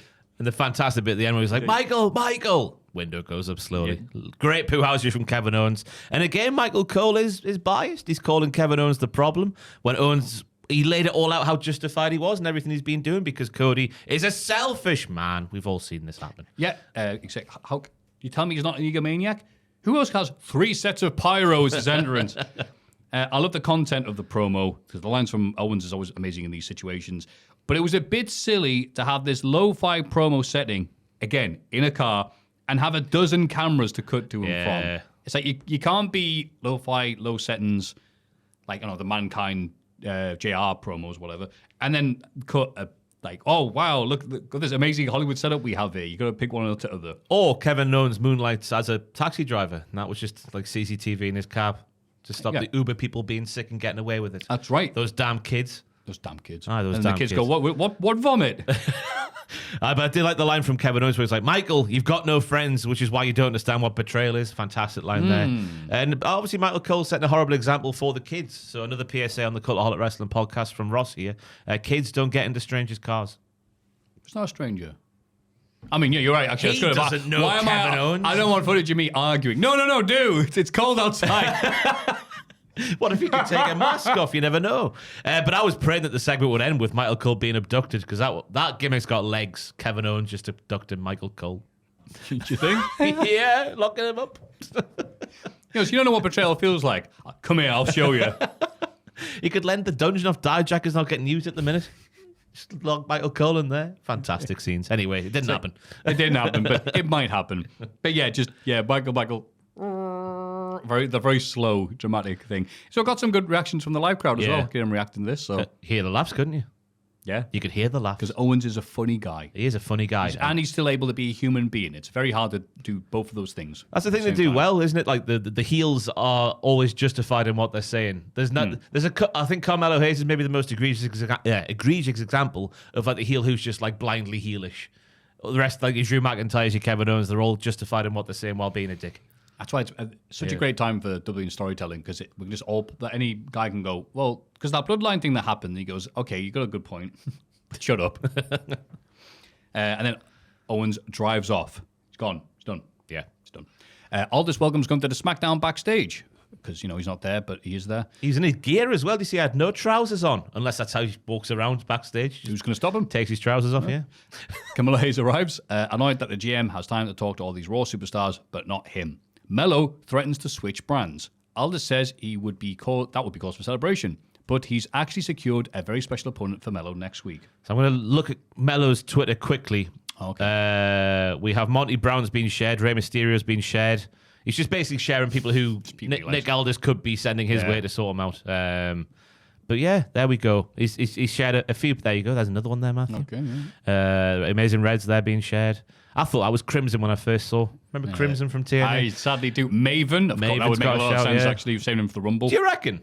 Oh, do you reckon Maven will get a Rumble shot? You think so, right? I mean, he's never been more popular. I see videos like Maven has uploaded a video 2 days later. It's a million hit. James Ellsworth. Ellsworth is on Mello's Twitter.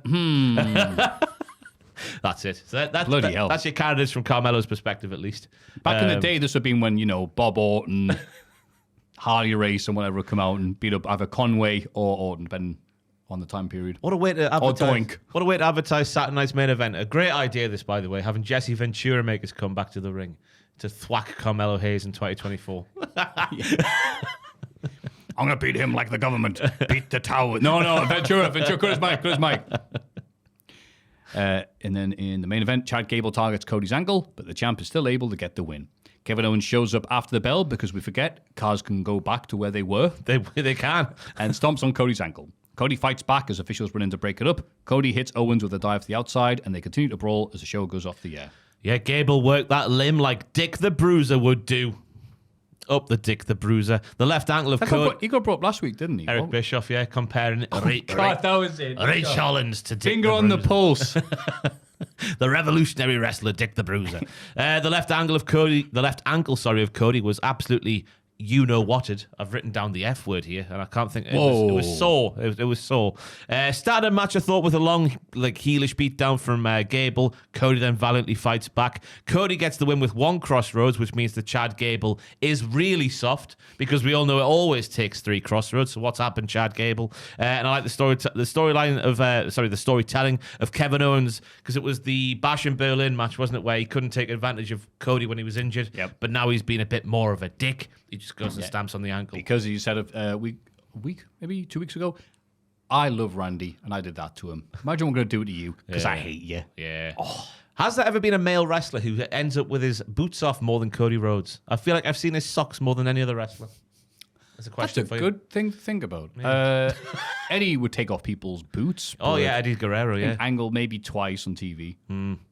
But that's all I've got. Someone in the comments will know. Who had their boots off more, Cody Rhodes or Eddie Guerrero? Quentin Tarantino is just messaging in the comments. Lovely segment to start off with the lads going for the waistlock repeatedly. Yeah. So that's like nice counter. Amateur wrestling. That's right. Real men's wrestling. I thought it was very good. What are you on about? Yeah. Jesus. Yeah, I was a critic. But yeah, just put exactly what it needed to be. Cody versus this upcoming guy, Chad Gable, who has re-signed. He's not like Chad Gable at the start of the year, though, because he would have battered Cody, left him crying. But we'll take up American-made version of Chad Gable for this lovely little match. And then, Kevin Owens shows up to be a dick. Loved all this. I'll just put at the bottom in capital letters, sweet episode of SmackDown. It was a good episode of SmackDown. Good week of wrestling, to be fair. If you think absolutely. The Raw before that SmackDown, then that SmackDown as well. Yeah. And the NXT, of course. Hey, tell you what. I hope you're ready for them to be nominated for Promotion of the Year, Maffew, because it has been... They've ended the year on a high. They really have. What, you mean NXT Deadline? Yes. The opening match is the men's Iron Survivor. We need to go through the kickoff show first, because there are lots of storyline plot points, which I'll tell you, Maffew. Go ahead, because I didn't watch it. A Wesley... Oh, you should, man. It's always newsworthy. Wesley interview. Look on the bright side. You weren't going to win it. Oh, my God, I can't talk. It sounds amazing, Ross. So excited. It was buffering. He says to Eddie Thorpe, you ain't going to win anyway, dog, in the Iron Survivor. That's why he might have attacked him. He tells Sarah Schreiber it's an incredibly cutthroat world is the NXT car park, and there's a chance he could have taken out Eddie, but he's not going to say if he did or didn't. What? Chick Willie checks out the hospital. He's been cleared to complete a deadline, but his neck is hurt. Then he ends the promo in sickening fashion by saying, I'm doing this for Chase U, I'm doing this for NXT, and I'm doing this for me. You didn't do anything for Chase U when you were on the call when Andre was losing, you wazzock. I do like your notes here, but I like that you went Trick Willie checks out hospital. What he went and goes, yeah, that's a nice hospital. Ooh, I fancy that hospital. Great curves on the walls. Checks them out, yeah. Fraxium interview. Nathan started by saying, it's a big night for me, amigo, speaking all about him. And then Axiom gets ignored. Calm down, amigo, comes out his mouth. I'm going to have to carry us to victory, says Axiom, because he's anticipating Nathan's going to get thwacked. I don't think he would anticipate Nathan got thwacked like he did. With his face. Do you see his face? Absolutely terrifying. His face, sadly. Nathan says, sucks for Eddie, but I didn't take him out. Maybe Axiom could take his place, and maybe he won't be mad at me. So maybe Nathan did. Ooh. This is why I'm reading it out. There's so many candidates here for who took out Eddie Thorpe, and we'll never see the real one coming. There was a shoot appearance from Jada Parker while Sam and Megan Morant were talking about their match, Lola Vice and Jada Parker. Sam, I'm going to need you to shut your mouth right now, she says, because Sam's on about how Jada Parker's done nothing to prepare herself for the underground. Come on now, Sam. You don't even know her, do you? Clock it. I'm going to knock her ass out, she ends the promo with. Fantastic scenes. Rich Holland did a long sit-down interview. It was so long. Careful, Blake. Don't you speak out of turn. Chase you are soft, so I had to change the culture. My needs are not being met, so I destroyed Chase you before they destroyed me. I play rugby, it's a man's game. Trick doesn't respect wrestling, he uses it for clout. It was rubbish. So bad. I can't believe really? You're not going to sit here for the second week in a row and tell me he's the most improved, are you? Well, I did not watch this pre-show, so if I just watch the good bits, I can say, yes, he has improved. But I said that they've been realizing that he shouldn't be doing soliloquies or long speeches. So I said, that's good that they've done that. And they've completely undermined everything I've said by doing the worst thing possible, which is a sit-down interview. Yeah, and he ends it by saying, it won't be whoop that trick. It'll be smash that trick. What? Doesn't even work, does it? Oh, Doesn't even God. work. Then I'm so glad I skipped this. Then the most impressive part, or most interesting, well, impressive and interesting, they tease Ethan Page versus Sol Ruka being a match, right? Because Sol Ruka's been interviewed, Ethan Page interrupts, and then Sol says, you don't have a cell phone. Oh, yes, she says to Ethan Page, oh, what, you saw the end of the show, you don't have a cell phone to check what's happening? Finally, a wrestler on the show said to another wrestler, just look on social media, it's all there. How often do we see wrestlers who don't know what happened on the show they were on because they don't check social media or go back and watch the show? Sol Ruka, that doesn't happen in her world. Fantastic scenes. Anyway, next time you interrupt me, she says to Ethan, you're going to get soul snatched. It's going to be a match. It's not going to be a match. It's not going to be a match. It's not mentioned ever again. We've now seen NXT afterwards and it didn't happen. And then Ethan blames Sol for the attack on Eddie because she's been a bit nasty to him.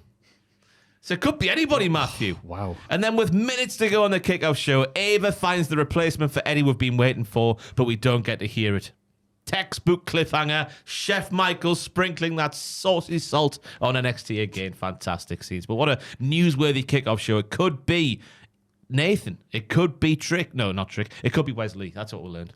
And Ethan Can't be Page. Trick. He's getting smashed. You know here. Yeah, exactly, yeah. Well, thank you for recapping Such all a- this I furiously. can't- I love you when you know, if you're like a kid and you have your parent or uncle or whatever, like read your story and you ask them, can you do the voices? Yeah. We never need to ask you that. We know we're getting the Oh, voices yeah. for you. I can do all the voices. Tell me a voice to do. I'll do it. Vader. Oh, it's Vader time. There's another one. I'll knock it out the park. Booker T. Can you dig it, sucker? The Men's Iron Survivor opened the show, Matthew. Shagger Joe. Shagger Joel. Yeah. Oh, I do like a bit of rough and tumble.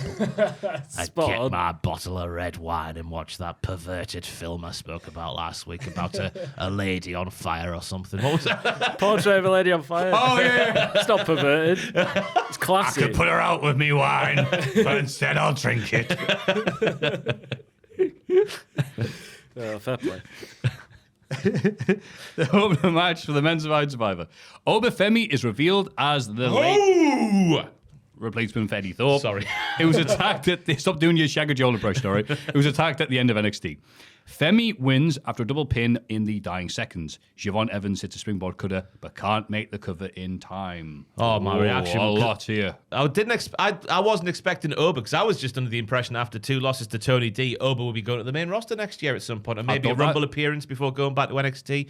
So I wasn't expecting him here. The chat who were watching the live stream definitely were, so they put it in my brain. So when he came out, the way that they shot it as well was wonderful. Like everyone in the ring, they hear the music and they're all just like, no, we're all going to die. And then that long sweeping camera shot up the ramp and Oba's doing his thing. Fantastic scenes. Do a little dance. The little jig. The match, let's break it down.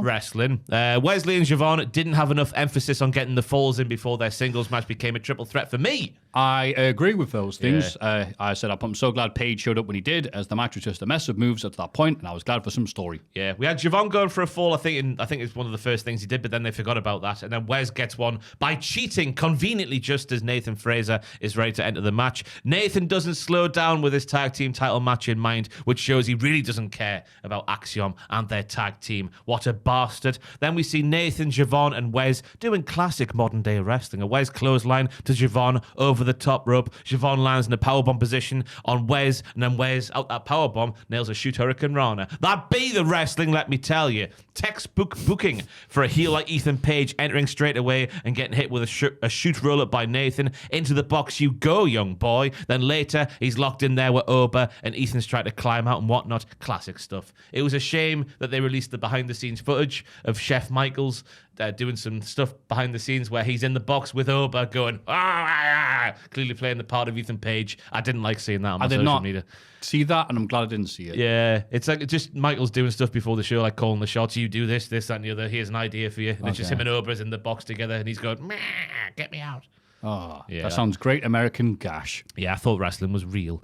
More, what we're saying here. Brilliant action, yes, it was, but nothing was better than Oba coming back and the way it was shot. I've said that already, Ross, you silly man. A great spot was Siobhan doing the Swanton bomb off the box because Oba battered the door using Ethan Page's body. And then the finish, the way it was done, 16 seconds left on the clock there was when the double choke slam goes in and Oba goes from 1 to 3 falls because he pinned 2 fools at the same time. This match delivered, but not as much as the ladies on the night, in my opinion. Oh, wow. God, you've said pretty much everything I was going to be saying there. That's because we know ball, Maffew. That's right. And We know the boom. Yeah, I was just like, okay, filler, until Ethan Page got there, and it was just that unlikable get. Almost like trying to think of a guy could sum up with maybe like that period of TNA where Jeff Jarrett was just despised and you just want to see him get beat up all the time. You're like, go on, Ethan, take all the stuff and eat all the ham, as they say. Oba taking the showing up was great, and him beating everybody and being the first person to go, wait, I could pin 2 guys at once. Oh, sweet. I'll do that then. Why don't more people do that? Yeah. I'll tell you why, because they can't, because they're nowhere near as big as Oba. But yeah, I'm glad that Femi had the best thing to do if you lose to some murderers is to then take some time off. Apparently went home to Nigeria and just came back as if nothing happened and won very decisively. Yeah, I think probably my least favourite of the Iron Survivor matches that we've had so far, because we went a bit off the deep end of like, no, you're supposed to be, it's nice when you're going, all right, then I'll try and get the pin on you rather than just do the spots. If you get mixing them both things up, then you get what we'll get later on, which is the main event. It's fantastic. This was just, it was good. But it wasn't like the, oh my God, how great is this that it has been in the past. And really noticeable piped in audio for cheers, which was throughout the entire show, which I was like, oh, if only this had been at the, I mean, I'm happy they're doing big arenas and stuff like that, but if only this had been at the bloody Shed. I think they were outside, you know. Booker T had a scarf on at the start, didn't he? I think It just looks cool. Could you have a look where they were, John, and just see what it was? 'Cause I'm sure they were like a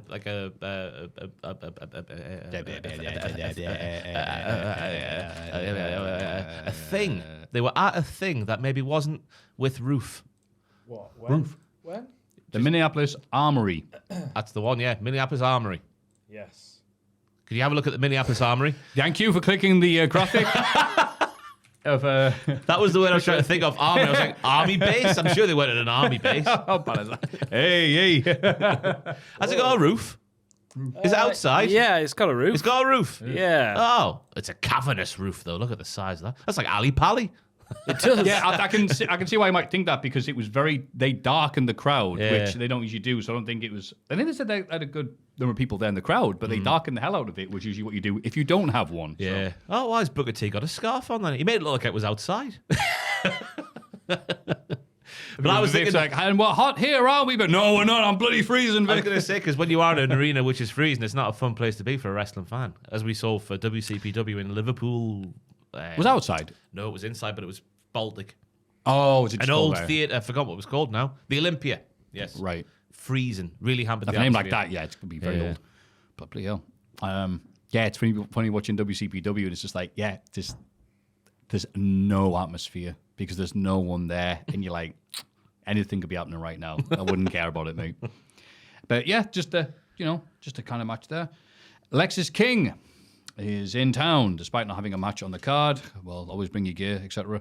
It's in Minneapolis because this is where his life changed, but he's not chasing his father's ghost. He's going to make his own name, but he struggles to change people's opinions of him. It's good to be outside and feel the cold Minnesota chill on his skin, and nothing feels better than the warm air of satisfaction. Yeah, this is where he was left out on the side of the road in the freezing cold with no role model to speak of. Is that where Brian passed away? Potentially. I'm not entirely sure. I don't think he literally meant he was kicked out of a car and left on the street. Yeah, I was going to say, no, he obviously had a horrible car accident, but that wasn't obviously not how he died. I didn't realize that the exact place, although it was just to make him look lonely. I put, go away. Also, he's wearing his dad's shirt again. I said, do you reckon if you talk to him, how long you could talk about stuff without him bringing up his dad? Ages. He's not as... You see the match last night? Yes. My dad liked matches. Just because you're wearing someone on a T-shirt doesn't mean you like them. No, but he's you know what? Yeah, it's as if you wear the gear. You're not endorsing them. No, not at all. You know what? I think he made some good points here. Thank you, Ross. Minneapolis is a pit in the bottom of his heart, so to speak. So I assume that's... I'm not entirely sure. Hope he gets that checked out. Yeah, aye. Is that where Brian passed away, Joe? Could you verify? It's a terrible thing to just spit out there without knowing for certain or not. But he continues to prove he's just a nice guy. We learn on NXT why he's there. Ryan sent him there. You know Ryan. I've forgotten his surname. Ryan. We'll see it later. Pillman? Minnesota. Yeah. Was in Minnesota. Yeah. Bloomington. So he's in Minnesota. Oh, okay. But I mean, I hadn't thought about that. And again, it's not doing anything for me. There's constantly bringing up your dad. I'm not like him. And then showing him backstage, losing matches and being unlikable. I'm like, so what are you saying He's here? been winning matches recently. No, he hasn't. Yeah, he has. What's that match he won? He won last week. I'm sure of it. I'm sure I've watched it. I can't remember, Matthew. Exactly. My memory is awful. Cage match will tell me, though. He had a cage match. Yes, I'll remember that. Aye, great match it was. He's only 31. My goodness me. I say No way. He's 31. Yeah, broadcasted shows. He's due to be retired, isn't he? Quickly click on that. Thousands screaming at home. Go on. So the Iron Survivor, he lost the qualifier. That's a 4-way, that doesn't count. He lost to Siobhan before that. Yep. Then he lost to Charlie Dempsey in the Heritage right. Cup. Then he beat, that's what I'm thinking of, Aura Menta, the Gentleman's Duel, which was the 15th of October, which to me is just October? just last week. It's going great, mate. Hey, he won 2 out of the 3 matches against Oro, so he got the series win. He wins some matches. All he's done there is affected his career. We haven't seen Aura since, have we? God. Yeah, thanks. Jada Parker tries to use a brick again in an NXT Underground match with Lola Vice. Lola avoids it and gets the win via technical submission. She dances in pain. The best way of dancing. She's a maniac. Maniac on the ring. I really hated, with all of my being, the spectators they picked to be the goons around the ring. Oh my God, yeah. Here are the lucky members of the W Universe who got to be in this match by queuing up all day. Wow, look at that. A lot of jacked up tattoo members of the W Universe in this city. Man. But how enthusiastic they were and how just happy they were really took away from the seriousness of the match for me. Yeah. Because this is a blood feud. There was a brick used in the ECW arena. A brick that we saw again. Brick Flair wasn't seen in this one to be used, but it feels like we haven't seen the last of Brick the Brick and Brick boat. I've written down. Oh, you didn't write that. Brick the Brick and Brick God, boat. he did write it. So it feels like maybe match 3 of the series we'll see Brick the Brick and Brick boat once again to have it go one way or the other. But aside from the arseholes around the ring, they were just so... I've written down being overly enthusiastic and American. And I hope Americans understand what I mean by that. It's just... Us over here, we're very miserable. Yeah, and we like it. Subdued, yeah. Whereas you're like, yeah, guys, whoa. Yeah. Where to go, guys? Boom. Well, we were about, congrats, pal. I'm happy for you. Happy. We'll give you this slight nod. Yeah. Just if you're not even paying attention, you might blink and miss it. That means I love you. I love you very much. I'll die for you. But they took away from the series of the match. But the action in the ring, let's focus on that. Great intensity at the start of the match. Jada with a shoot elbow, better than any Judas effect I've ever seen. The story of the bout that was all about Lola's hand and how she could use it as a weapon even though it was being battered. And it was even battered, Matthew, with the use of the black belt, which apparently would make Lola's father, who is the greatest martial artist ever to live, angry or something. Yeah. Yeah.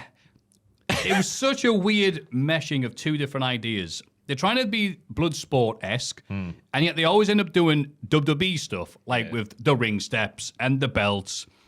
Especially, when she went for the teardrop on the steps, and Vic went, oh no, the teardrop on the steps, and Booker went, damn right, it's a teardrop. I'm like, no, Booker, no, he's supposed to be serious. Well, we know what Booker T's saying that because, as we all know, Jada Parker is at the very top of the Biscotti list. He made that clear this year.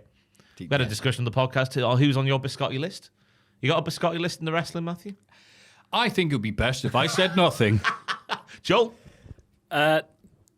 No comment. Well, I was saying I always like to judge people on how they tell stories in the ring, their performances, the moves they can do, how they make you feel while watching the wrestling. I don't think that's what that list is about. Yeah. Go on. Also, Liv Morgan and Rhea Ripley. Bit of Gigi Dolan thrown there. Yeah. Go on then, who's on yours? I've done it. I double dare you. I double dare you. What's biscotti? Oh, I'm lactose intolerant. I can't eat them. Yes. So proud of being born wrong. Yeah, a weird mix of this is more real and authentic and WWE silliness, like the American Gimps outside. I'm very proud. But I liked it was being different. Again, variety. I keep on banging into this. Variety is what's important, and this was definitely different to everything else. I love certain spots. The bits of the belt being used, and then, turning it on you instead, did get us one of the best Booker T lines of all time, which is Booker saying, it ain't that fun now the rabbit has the gun. That's really good, Booker. Booker remembering his childhood watching that lad with the gun. I've forgotten his name. Elmer Fudd. Thank you very much. Could be anybody. It's Americans. That lad with the gun. Damn wabbit. The man who McDonald's betrayed this week. So it was weird. I like the idea of it more than executions. So like half of this I like, and the half it's just like, well, you can't, like the Kevin Owens car promo, you can't be both, this is underground and gritty and crazy, and then also, this is daft as out this. But it was a mix. There was half this I liked. Yeah. If the people on the outside of the ring just silent, and then anytime they went to the floor, they were like, obviously you'd have to have ladies, throw them back in the ring so they have to settle in the ring. Right. I think that would be a lot more effective than like, yeah, ooh, we're so excited to be here. Oh, stop it, man. It ruined the match. It ruined the feel of the match for me. I thought the action in the ring was quite good. And then the finish was all about JLS. Naughty's pop sensation JLS, because it was all about one shot from Lola, who broke her hand. She was broken already, but she had enough adrenaline to hit one and get the win. See, that I can respect. That and go, yes, that's what Bloodsport's Fighting about. spirit. Yes. The King's Shed NXT. Yeah. Not the King's Road. But Josh Barnett. It's a bad wig. Josh Hairdo. And then we get Nathan Fraser, who is very beaten up after the Unsurvivor match, as you can imagine. Axiom tells him not to worry. He'll do the heavy lifting in their tag title defense. Fraser should just try his best. Nathan says, "We got this, amigo." And I punch the air at my desk. Yeah. They say they affirm each other like, we are the best tag team in the world. Yes, amigo. But Miles Bourne continues to evolve into Randy Orton even more. Did you notice his arse, Maffew? No. I said that in a weird way. His tights have now got Orton-esque, like Naughty's, like whatever, it's like the tribal print on there. Yeah. Whatever it is, Orton used to have on his tights by then. He's got one of them now on his arse. Oh. And when he gets on the ropes now, he goes... Oh. It's not a full Orton, but it's more like a... Yeah. I forget what he does, something like that. He looks like Orton. He was raised the roof. What we're saying here. Tavion Heights had a real, I'm here and I'm ready to be a thing in NXT performance. His throws and his transitions into more throws were fantastic all the way throughout. Nathan did sell well. I'm big on the selling this week for some reason. I'm Jim Cornette. I'm an arsehole. But there was numerous times in the match where he seemingly forgot and wrestled normally. And there's not that much adrenaline that happens naturally, I think. So, you've had a very good point there, mate. This is the tag title match between Fraction and the NQCC. OTM had to ringside and talk trash to challengers, but get taken out by a series of dives. And despite Fraser's exhaustion and a typical miscommunication towards the end of the match, the champs are still able to retain. And I put here, and I thought this was very fascinating for a big show like this, no pop for NQCC and a polite pop for Fraction, which I thought was fascinating because, again, we're used to the shed. Yeah. We used to, even if I don't like something, the crowd will love something. Yeah. That's why I said for years, plans. But they know what they like there. It's always the risk of taking a place like this. I'm like, oh, you're not watching the show? I can sort of see it for the NQCC lads because the focus of their segments is always on Ren or Charles. It's never really on, apart from when they're going, Miles is deaf. Here's a joke. It's never really been, especially on Tavion as well. It's never really, the focus never really been on him. Yeah. That is a very good point. There was a few lovely bits here. The crowd chanted RKO, I think. Heights breaking the count by walking over the pin to then only take the golden ratio seconds later as he did so. Oh my God, that looked great. Je ne sais quoi. Yeah. But I'll just put it, they retained. Oh my God, I'm sick of them now. Taking a year to split up. Our man, we left Brexit quicker than this. Also, why was Fraser in the role of guy who must sell to build sympathy? If he's then, as you just said, going to be doing flippy cool stuff. Yeah. Like, of all people, Shawn Michaels would know like, what can I teach my young'uns on the people? Come sit under the learning tree, not that one, and listen to me. It's Shawn Michaels taking a beating and getting the crowd into it. Yeah. He did that better than a lot of people and still haven't done to this day. But I guess they're in an awkward position where they have to not only tell the story of oh, God, I need my mate, Mom, I need my Amigo. But then, it's an NXT PLE. We've got to have all the flips and dives and cool stuff and the hey and the explosions. You can't do both at once. So this ended up being a thing that happened for me. Yeah. Which sucks because I usually enjoy whatever they're doing backstage. I usually love fractions matches, but this was just like, well, what are we doing here? You just had that match earlier. Yeah. No one sells. Yeah. But I do feel like they've missed the boat now with the I don't think they're going to do it now, but I do think if they were going to do the turn, they've missed the boat. This was, I mean, we've been saying for at least 6 months, they're going to break up this weekend. It's going to finally blow up in all their faces and they're going to lose the tag team titles. I thought it was a foregone conclusion, especially after the bit where, what was it? Oh my goodness me, something happened and then Axiom took a finisher. The collision, I think one of them kicked each other, didn't they? And then Axiom took a finisher off the NQCC, then kicked out. I thought that was a foregone conclusion, that's how the match would end. Then they would go their separate ways, the tag team, the former tag team champions would have been at the time. But no, I don't think they're ever going to do it now. And I think letting go of that and having them come together like they have done this week is the right thing to do, because it had got to the point, as you say, where you just didn't care now because they've been teasing it for that long. It's lost all effect. But the final stretch of the match, selling aside, my goodness me, it was thrilling. Yeah, as you said, Axiom accidentally dropkicks Fraser, gets battered with an AA on the apron. Something like a TKO DDT combination, gets 2, and the fans are like, oh, that wasn't it? Oh, okay. Axiom is back with a Canadian Destroyer to Heights and a small package to Bourne, retains the titles, 15:45. Axiom might be the best wrestler in the world. World of sport, lucha, name it, he can do it all in one match. It was fantastic, yeah. I think that's why he hasn't turned on Fraser yet, because he's number 2 best in the world. He knows what I'm going to do. I like being number 1. His promos, I find them really funny at the minute. They are pretty funny. Why is his voice is that deep in that mask? It just works for some weird reason. It does. Yeah. Javon Evans is interviewed backstage. He's in high spirits, despite not winning the Iron Survivor match. Good for him. Wesley interrupts and thinks he's being stupid. Evans calls him salty, so Wes hits him with a big right hand. Security prevent the brawl because they were walking behind him anyway. Wes tells Javon that one day he'll be just like him. Which is nice, I think, as a story, because Wesley was happy-go-lucky at one point, and now he's had his Dolph Ziggler haircut, and he's miserable. Yeah. The brunette Ziggler from back in the day. This is what old people are like about young people. Why are you happy? It'll never last. I think we should take a moment to celebrate Wesley's hairline, though, because that is straight. Right across there. Fantastic scenes. Well done. Great I hairline. can't relate. Me neither. That's why I've got my hair combed forward. Yeah. Strong gust to win this over. I'm having a block in my eyes. Fine with it. Midway through his title defense against Ridge Holland, I'm very looking forward to hearing your thoughts on this. Trick Willie gets his neck caught in the ropes. The referee helps him free, but Ridge takes advantage and almost wins. Trick fights back and retains the title with a trick shot. Chase U died for the... Yeah, there we go. Jack's fault. Thank God. Thank God Ridge Holland didn't win. Thank God we don't live in a world now where Ridge Holland is the NXT World Heavyweight Champion. What a You wouldn't have liked that? I would have hated it, Maffew. I would have stopped watching. I'd have stopped coming to the podcast. I'd have quit Cultaholic, actually. I can believe that. Which now has people going, why didn't it happen? Damn it. But yeah, right. Let's break the match down, everybody. let's break it down.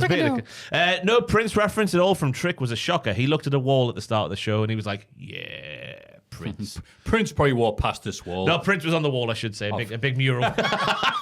That makes a lot more sense. Ron Seal for me in the sense that Trick was weakened after the attack on Tuesday, so Ridge controlled most of the early going with Trick having to dive, duck, dip, dive, and dodge. But then, because he is so brave, as Stevie Turner told us, my goodness me, he's so valiant. He fought back really well, and the match kind of turned into an even battled thing, showing that Trick is far superior to Ridge in every single way.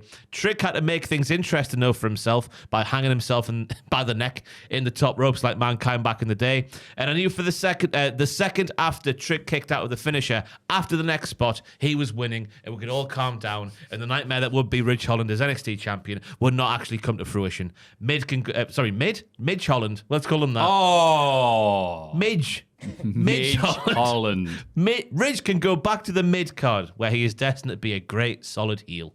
Have him join Gallus for all I care. He fits there more than anybody. But it was all... Ridge close enough, Holland. It was all right. I'm just more happy about the result. Obviously, Trick's got his issues because he did nothing to help Andre in the match with Ridge. I mean, I'll never forget that as long as I live. But at least he won here. It was a funny one, wasn't it? Holland busted out the overhead belly to belly, which injured Big E. They didn't make direct reference to it, but Vic said, well, you know, he spent his career injuring and hurting people. I'm like, oh, okay. So there were some people going, wouldn't it be great on Raw? They show the newest member of New Day, and it's Bloody Ridge. I mean, jeez.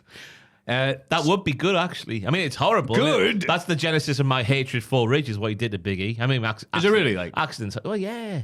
But I don't think that's fair to contrast the horrible writing he's been given and his okay skills of the ring with an accident that happened. Well, you're backtracking now, aren't you? No. I don't like Ridge because accidents happen. I mean, bloody hell. I mean, it's a completely. I think it's a horrible thing to keep on bringing up to say it's like, you know, to say that's why I hate him because he's a crippler. I'm like, He what took Big E away from us. That's And he did it purposely. No, he didn't do it purposely. I'm talking about him going, oh no, I hit someone with a door. I'm like, I hate you. But it was weird. They did that spot. Like, all right, we're supposed to be like, oh, that's the move. Like, okay. And then we got the hangman spot. I'm like, was the intention of that being like, oh no, look at Ridge hurting him. He's hurting his opponent again. He could be injured. I'm like, well, that's a weird thing to put in a match. Yeah. He could legitimately be hurting someone right now. I'm like, that's a weird vibe to be going with that I'm not with. But before then, I thought as a slow power guy, he did exactly what he needed for a heel. And again, as I've said it before, I keep on saying it, variety. I was fine with that he wasn't doing 450 whatevers because we had all that the rest of the night. Sadly, the crowd did not give the match the heat it deserved because they weren't in the shed. I saw a comment on X. Ridge teasing a power driver is like North Korea showing off its nuclear missiles. So they teased that, did the hangman. Oh no, he's going for it. Holland missed a charge in the post. I'm going to push himself back into it to set up a trick kick and the trick shot. And that was it. Yeah. Ridge lost clean. And I'm like, that's it. He didn't win. I thought if they're ever going to put the title on him just for variety's sake or to have trick, you know, have something of substance until we get somebody else back up. Doesn't matter now, we've got bloody Obafemi. But I'm like, well, if they weren't going to be doing that, why did they have Ridge kill Chase U? I was all right with Chase U being killed if it was going to lead to him going at the top of the card as the guy who ruins everything. But, like, he was just a guy for a random title shot. They sacrificed Chase U for that? They've got bigger plans for Chase U. The guy at the bottom of the corridor was shown on this pay-per-view as well. So that's been referenced again. We don't know who it is. I can't work it out. The guy at the bottom of the corridor when Andre's leaving. Yeah, I know. But what do you mean reference?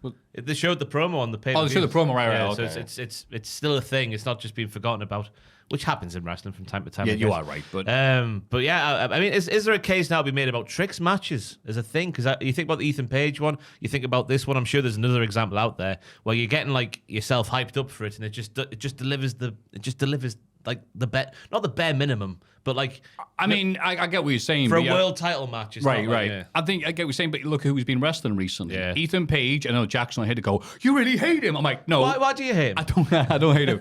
He's got a certain style that works in some situations. Being the main event, Ethan Big Dick Page is not where he stands out. I'm sorry.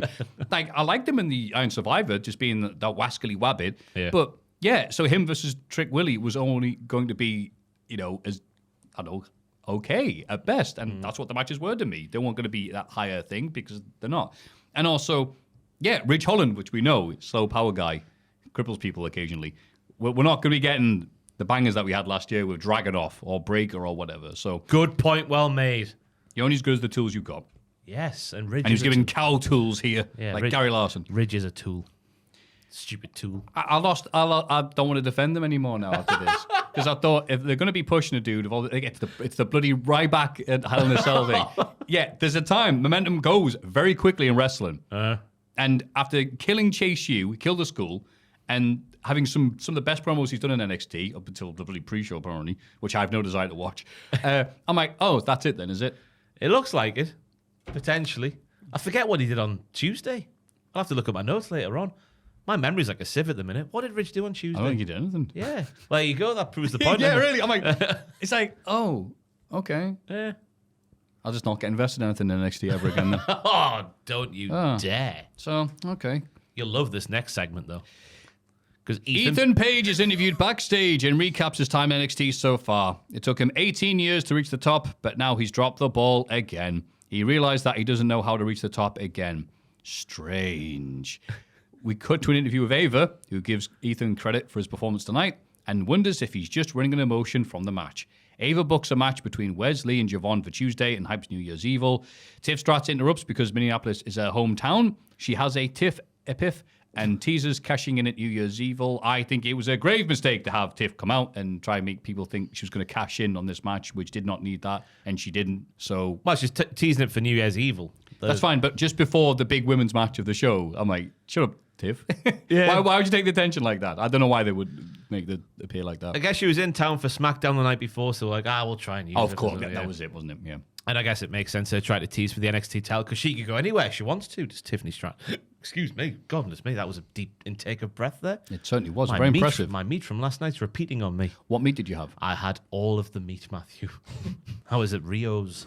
Oh. Which one's Reeves again? It's a The steakhouse. Yeah. Oh, yeah. You have the red and the green, and they come around with meat and like, would you like the meat? You've told me about them. God, they sound Jesus great. Christ. I had no breakfast. I'm running on no breakfast today. Really? I mean, I don't really have breakfast anyway, but I didn't have any lunch either. That's how full I am. But Ethan Page saying he can't do this, Maffew, anymore. I can't do this, and he walks off. He's going to quit. He's not. He's going to quit.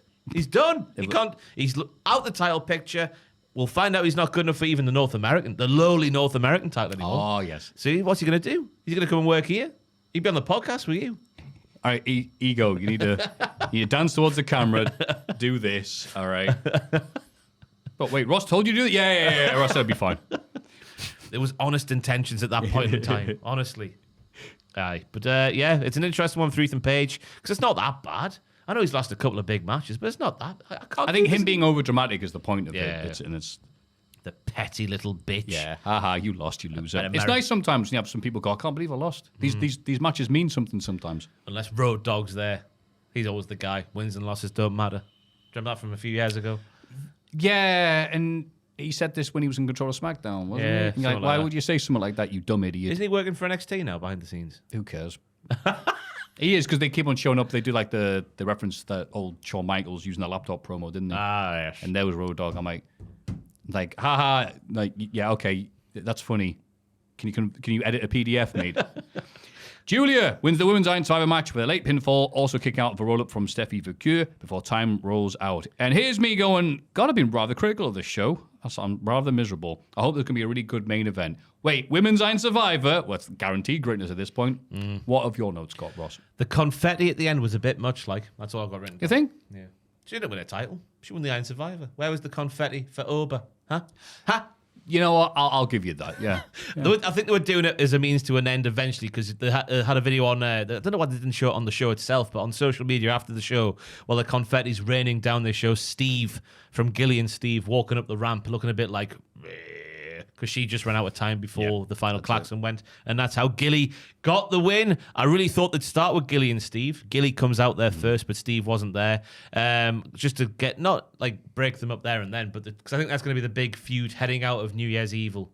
Is either Gilly and Steve for the title, or Steve costs Gilly the title, and Roxanne keeps it. I think that's where they're going to go with it. That makes sense, doesn't it? But yeah, as you said, the women's match was much better than the men's for me. Shooter Wren looked like she belonged in this sort of company with her first big pay-per-view match. Her eating falls like she did, and then the sort of like she got one fall towards the end, made me think they were going to do like Trick's win last year for a second time, but they didn't. But I thought she held her own there fantastically well. Nobody does it like Sol Ruka. Her fall on Wren, who was just entering the ring after a spell in the box, was with the Soul Snatcher, was classily timed. Zari, I thought, had a very good evening as well. Her power moves, the big spear on Sol, who was jumping off the ropes. I'd be worried if I was Jordan Grace watching this, because the Hoss quota might already be filled. Dun. But I guess they'll have matches, and it'll be good as well. She even beat Gilly with an F5. She's got a pinfall over Gilly. That was the other note as well. Steve didn't take a fall. The only lady in the match who didn't take a fall, which will be used in the future, no doubt. And I like the way the finish was done with the clock running out. It's proven to be someone in the mailbag who I didn't put in the mailbag this week, but they made a very good point. I think he was called Ben. Said that there was WWE branding on the turnbuckles and around the ring, which made him think that maybe the Iron Survivor might be getting called up to the main roster, so they can put the promo packages with the WWE, not NXT logos in the background. Wow, the attention to detail. Yeah, I've God. never noticed if NXT rings have NXT turnbuckles or WWE turnbuckles. I did not notice that. Yeah. And it's funny you said, because I've been listening to the FWA podcast. They talked about there was the what's it called? British Wrestling Revival that was on Bravo. It wasn't officially an FWA show, even though it was, but it wasn't. Yeah. Because it was to do with TalkSport. It's like, no, Tommy Boyd is bringing back wrestling. Yeah, and obviously it didn't have that. However, all the turnbuckle pads had FWA on. I'm just going to try and get a picture from this week's NXT to see worries. if the weekly show has turnbuckle pads. If you want to talk, Maffew. I would love to. Yeah, I like the focusing on the losses and pins and not just the spots early on. Sinclair gets pinned, goes in the box, comes out. Sol Rooker gives it the Soul Snatcher. It's like, sends it back in. It's like, bye-bye. What other notes I've got? It's just like pinfall, action, pinfall. Pretty awesome show. Section of everyone moving around, nothing close to a dead spot. Lots of drama going on. And yeah, it felt like people trying to get the pins and losses a lot more than the men's one, which was like, all right, everyone get in this one position. Whee! And I think it's very important. It's why I think the women's Survivor match has been much better than the men's over the years. And God, I just put, it was nice. Look, all the moves. You said everything. I need to go first next on. Yeah, it's I'll just let you like, go first look, all the next. big. No, don't you? That's twice I've done it today. I need to let you shine, kid. That's it. like the Survivor match. Everyone needs to get this spot. Just to Joe's got an amazing promo later on. We've got that already. Just to confirm, though, the weekly NXT show does have WWE branded turnbuckles. So that, unfortunately for Ben, is not a thing to take note of, maybe. Aha, Ben. Unless they started on Sunday. Yes. And NXT In which case, I turnbuckles apologize for laughing, but I'm laughing with you. Because presumably you laughed and went, aha, as you noticed this amazing Let's have a bit. look at next. Last week's had WWE as well. Oh, Ben, I retract my retraction. You suck. Ben. Ben, you bring the Ben. Benly, Ben. Ben. See, we could have you with patreon.com/cultaholic. Yeah, get it up, you. Yeah, fantastic match that made me want to see more from the women. Yeah. And as all the stuff you've already said. So the pay-per-view, I'm going to call it pay-per-view, whatever. Like, the pay-per-view was weird because I enjoyed watching it. Yeah. But if you read and listened to me even, well, I just said you think I hated it.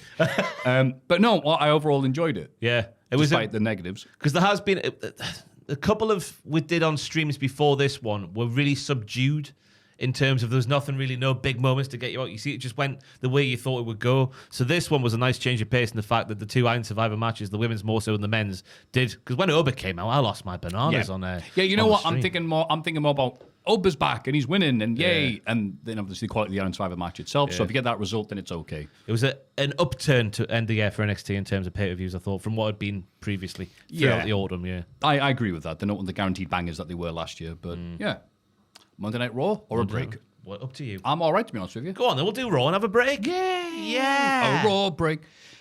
We see various members of the crew and roster ignore the New Day as they enter the building. Boo, boo, boo. Sorry, the AA pie them off as well. Yeah. The AA, not the Even the roadside. AA, God. Not the roadside people, the American alphas. That'll be good. Hey, can you help with our car? No. You turned on Big E.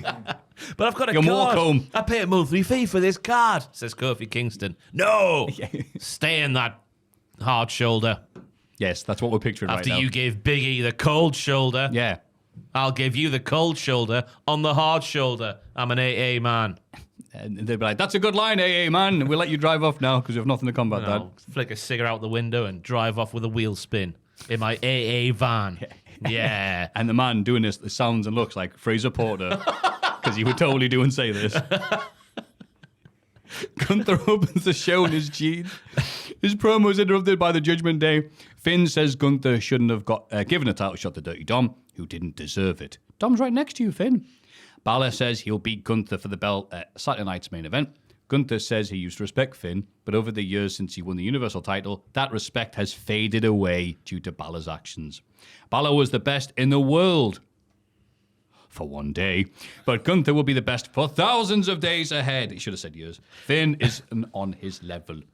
The JD prepared to attack, but Damian Priest shows up to help fight the Moth even. Gunther takes out Priest as well and prepares to put him through the announce table. Balor blindsides Gunther and beats him down on the outside, while the rest of the stable try to beat Priest down. Balor joins in and hits Priest with a trio au coup de grace, or coups de grace, depends one way from. He raises Gunther's belt and his own. Yeah, Finn Balor, alleged family man, saying Dom didn't deserve a title shot when Dom was still right next to him. What are you doing? That's not going to end well with Liv Morgan.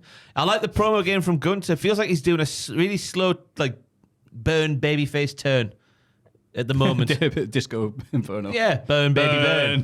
Turn baby turn. Gunter Inferno. No, but it feels like he's because it makes sense him attacking Priest after Priest helped him because he's wrestling Priest. Yeah. It still makes sense. But what he's saying to JD or Finn and the JD as a whole, that was very babyface. Oh, you chose to hang out with a group of weirdos. Used to be quite nice 8 years ago. Meh. But it looks like Gunter's got his confidence back as well in double quick time after losing his confidence and then not being able to get his confidence back because Finn got involved and then last week's match against Dom, and now he's fine. Yeah, he's got to come back to beat Triple Crown champion Dirty Dom, who, again, cut Gunther's chest open with chops. I'm like, this is supposed to be the comedy match, isn't it? What's Dirty Dom doing? But yeah, just Gunther yelling like, oh, well, no. I looked up to you. And the only reason you're heavyweight champion is Balor's there. Balor going, the only reason you're heavyweight champion is because of me. The only reason you're even out is because of me. That's a casino reference. That was for Jack. I know that's for the wrong people there. I apologize. Joel didn't even react. Come on, Joel. Have you seen Casino? Yeah, a couple of times, but I didn't recognise that. I'm sorry. Yeah, I can't do a Pesci. Because of me. yeah, it just doesn't work at all, does it? But Marv, yeah. you're a sticky bandit, Marv. You see that house is up for sale? The Home Alone I house. wouldn't buy that. How much? Let me look in this hallway. Oh no! It either started, Joel, with a 1 or a 5 in the millions of dollars. I can't remember. Just remember the staircase. It's all been modernised. It's fascinating looking. It's got a basketball court in the basement, I do believe. What? Yeah, type in Home Alone Underground house, basketball matches. Underground basketball court. What did Kevin McAllister's dad do? That's why I love that house coming up and goes, yeah, what how much money was Kevin bringing in the night? He had to be a coke dealer. 4.1 million points. So it would be in the fives for dollars, I guess. Jesus. There's a whole gallery of it. It's all like black and white indoors, way up the tune. It's gonna be weird being There you Macaulay go, Culkin. top right. There you go. That looks so modern. Look at IKEA BS. Yeah, $5.25 million. 5 beds, 6 baths. And a partridge in a pear tree. Or a Kevin McAllister's little tree house in a tree. Oh, shut up. God, it looks boring. There was an attempt. Look at that study. There's no personality to it. Yeah, I don't like It is very catalogue, isn't it? a lot of houses look like this now. Oh, look at my house. There you go. That's the Oh, best wow. one. Oh, take it all back. Look at that. So there's like a balcony. There you go. Whoa. Come downstairs into the basketball court. How would that work? Oh. Yeah. A home cinema. A massive Lego Kevin. In case you forget where you are, I guess. Yeah, I'd live here, to be fair. I would live there. Oh, yeah. I'd be scared of dropping any food or maybe leaving a ring from a drink on the bottom. You know? Yeah. God. So who could buy that now? Is it Pablo Escobar? Any WWE superstar. Yeah. Any of them. None of They the must NXT get ones. a lot of foot traffic, though. Right, yeah. You'd have to put up with that, wouldn't you? Yeah. It's going to be weird being Macaulay Culkin where people are like, and it's just pictures of him as a kid. It's like, yeah, I don't look like that now. He's looking well. Why not? Drugs? Because, no, the concept of time. Yeah. Well, he sorted himself out, hasn't he? Big Kev. Big Macaulay. Yeah. I mean, considering all the stuff he went through and his dad was managing his film roles, whatever, it was probably just a complete arsehole. So he had to divorce from him. I forgot what the term is. He divorced from I know his what you parents. mean, yeah. She's like, no, my dad's ruining my career. He's like, oh, God, really? It must be hard to deal with all that so soon and have your innocent childhood robbed from you. Right. Yeah. But Home Alone 1, I like. Home Alone 2, I think it's okay. I like the fact that guys like just Tim Curry running around doing stuff, but never saw the appeal of Home Alone 2 compared to 1. Yeah, I like them both. Oh, obviously, 1 and 2 are iconic, but 3's a very solid I forgot I was film. talking to you. Very solid film. Mrs. Hess, the remote control, the chip in the car. Fantastic scene. The rat, you smack my winky, iconic quote. There's a parrot in there. Scarlett Johansson. Yeah. No, she's underage, Joel. I didn't You say cancel anything. now. I didn't say anything. I was like, oh, yeah, she's in it, isn't she? I forgot. Yeah, that was I know who it is. And I'm like, yeah. Yeah, it wasn't. It's a solid film. What I found out in Home Alone 1, John Candy makes a cameo appearance in the airport. Is a guy who's like, hey, we're going up to this speech about like he's in a band and whatever. And she's like, hey, how can I help you? Apparently, he did it for such a low amount, did it for below scale just to appear in the film as a thing to the director that he made so much less money. The guy who plays the pizza delivery guy made more than him. Really? Yeah. John Candy. John Candy seems like was a lovely fella by all accounts. Lots of good things about him. People, when I was beardless, used to say I looked a bit like John Candy. To be honest with you, if you get compared to an amazing comedic guy like that, you go... I don't think it was because of that. I just think it's because I was fat and funny. Yeah. It's a good combo. Hey, I'm certainly one. Stop it, you. Hey. Stop it, I'll come over there and tickle you. But if... Yeah. Don't tease me with a good time, Matthew. But yeah, this is setting up a proper old school Saturday night main event match, i.e. one that means nothing but to get the house shows up on the tour and everything else like that. And then I was immediately contradicted by the fact that they go backstage, the JD laugh about their actions, Alan Pearce arrives and adds Damian Priest to the top match on Saturday. He also spoke to tag title defense for next week against the Raw Raiders. Again, probably the only tag team on Raw. Pearce leaves while Liv Morgan asks Finn if he has any advice for a match tonight. He tells them he needs a minute and walks off visibly frustrated. And I went, oh, never mind. That is actually interesting. I am interested in seeing that match. Surveillance.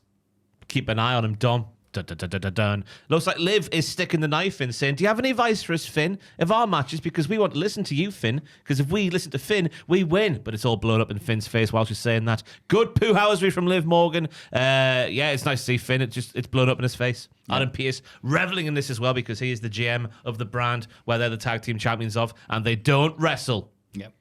Yeah. So funny, like it said, Finn Balor holds up his own title. I went, what? He's not the champ. Oh, the tag team title. Yeah. Oh, yeah, them. But they do make it clear that the match with the War Raiders is on Raw next week and not the Saturday night's main event. Exactly. Which we did we think don't. 3.5 hour pay-per-views is something for the other brand, I think it's just 2 hours on TV, though, isn't it? It's on. That's fine with that, just like the olden days. I think we can watch it on Yocho for free, which is quite nice. I'm sure I've read that somewhere. Joel, have you heard that on the scuttlebutt down here? What's that, sorry? That we can watch Saturday night's main event for free on Yocho. Yes, I believe you This can. is just Cultaholic, not the people listening. We have a special YouTube premium account. We don't. We do not. We don't.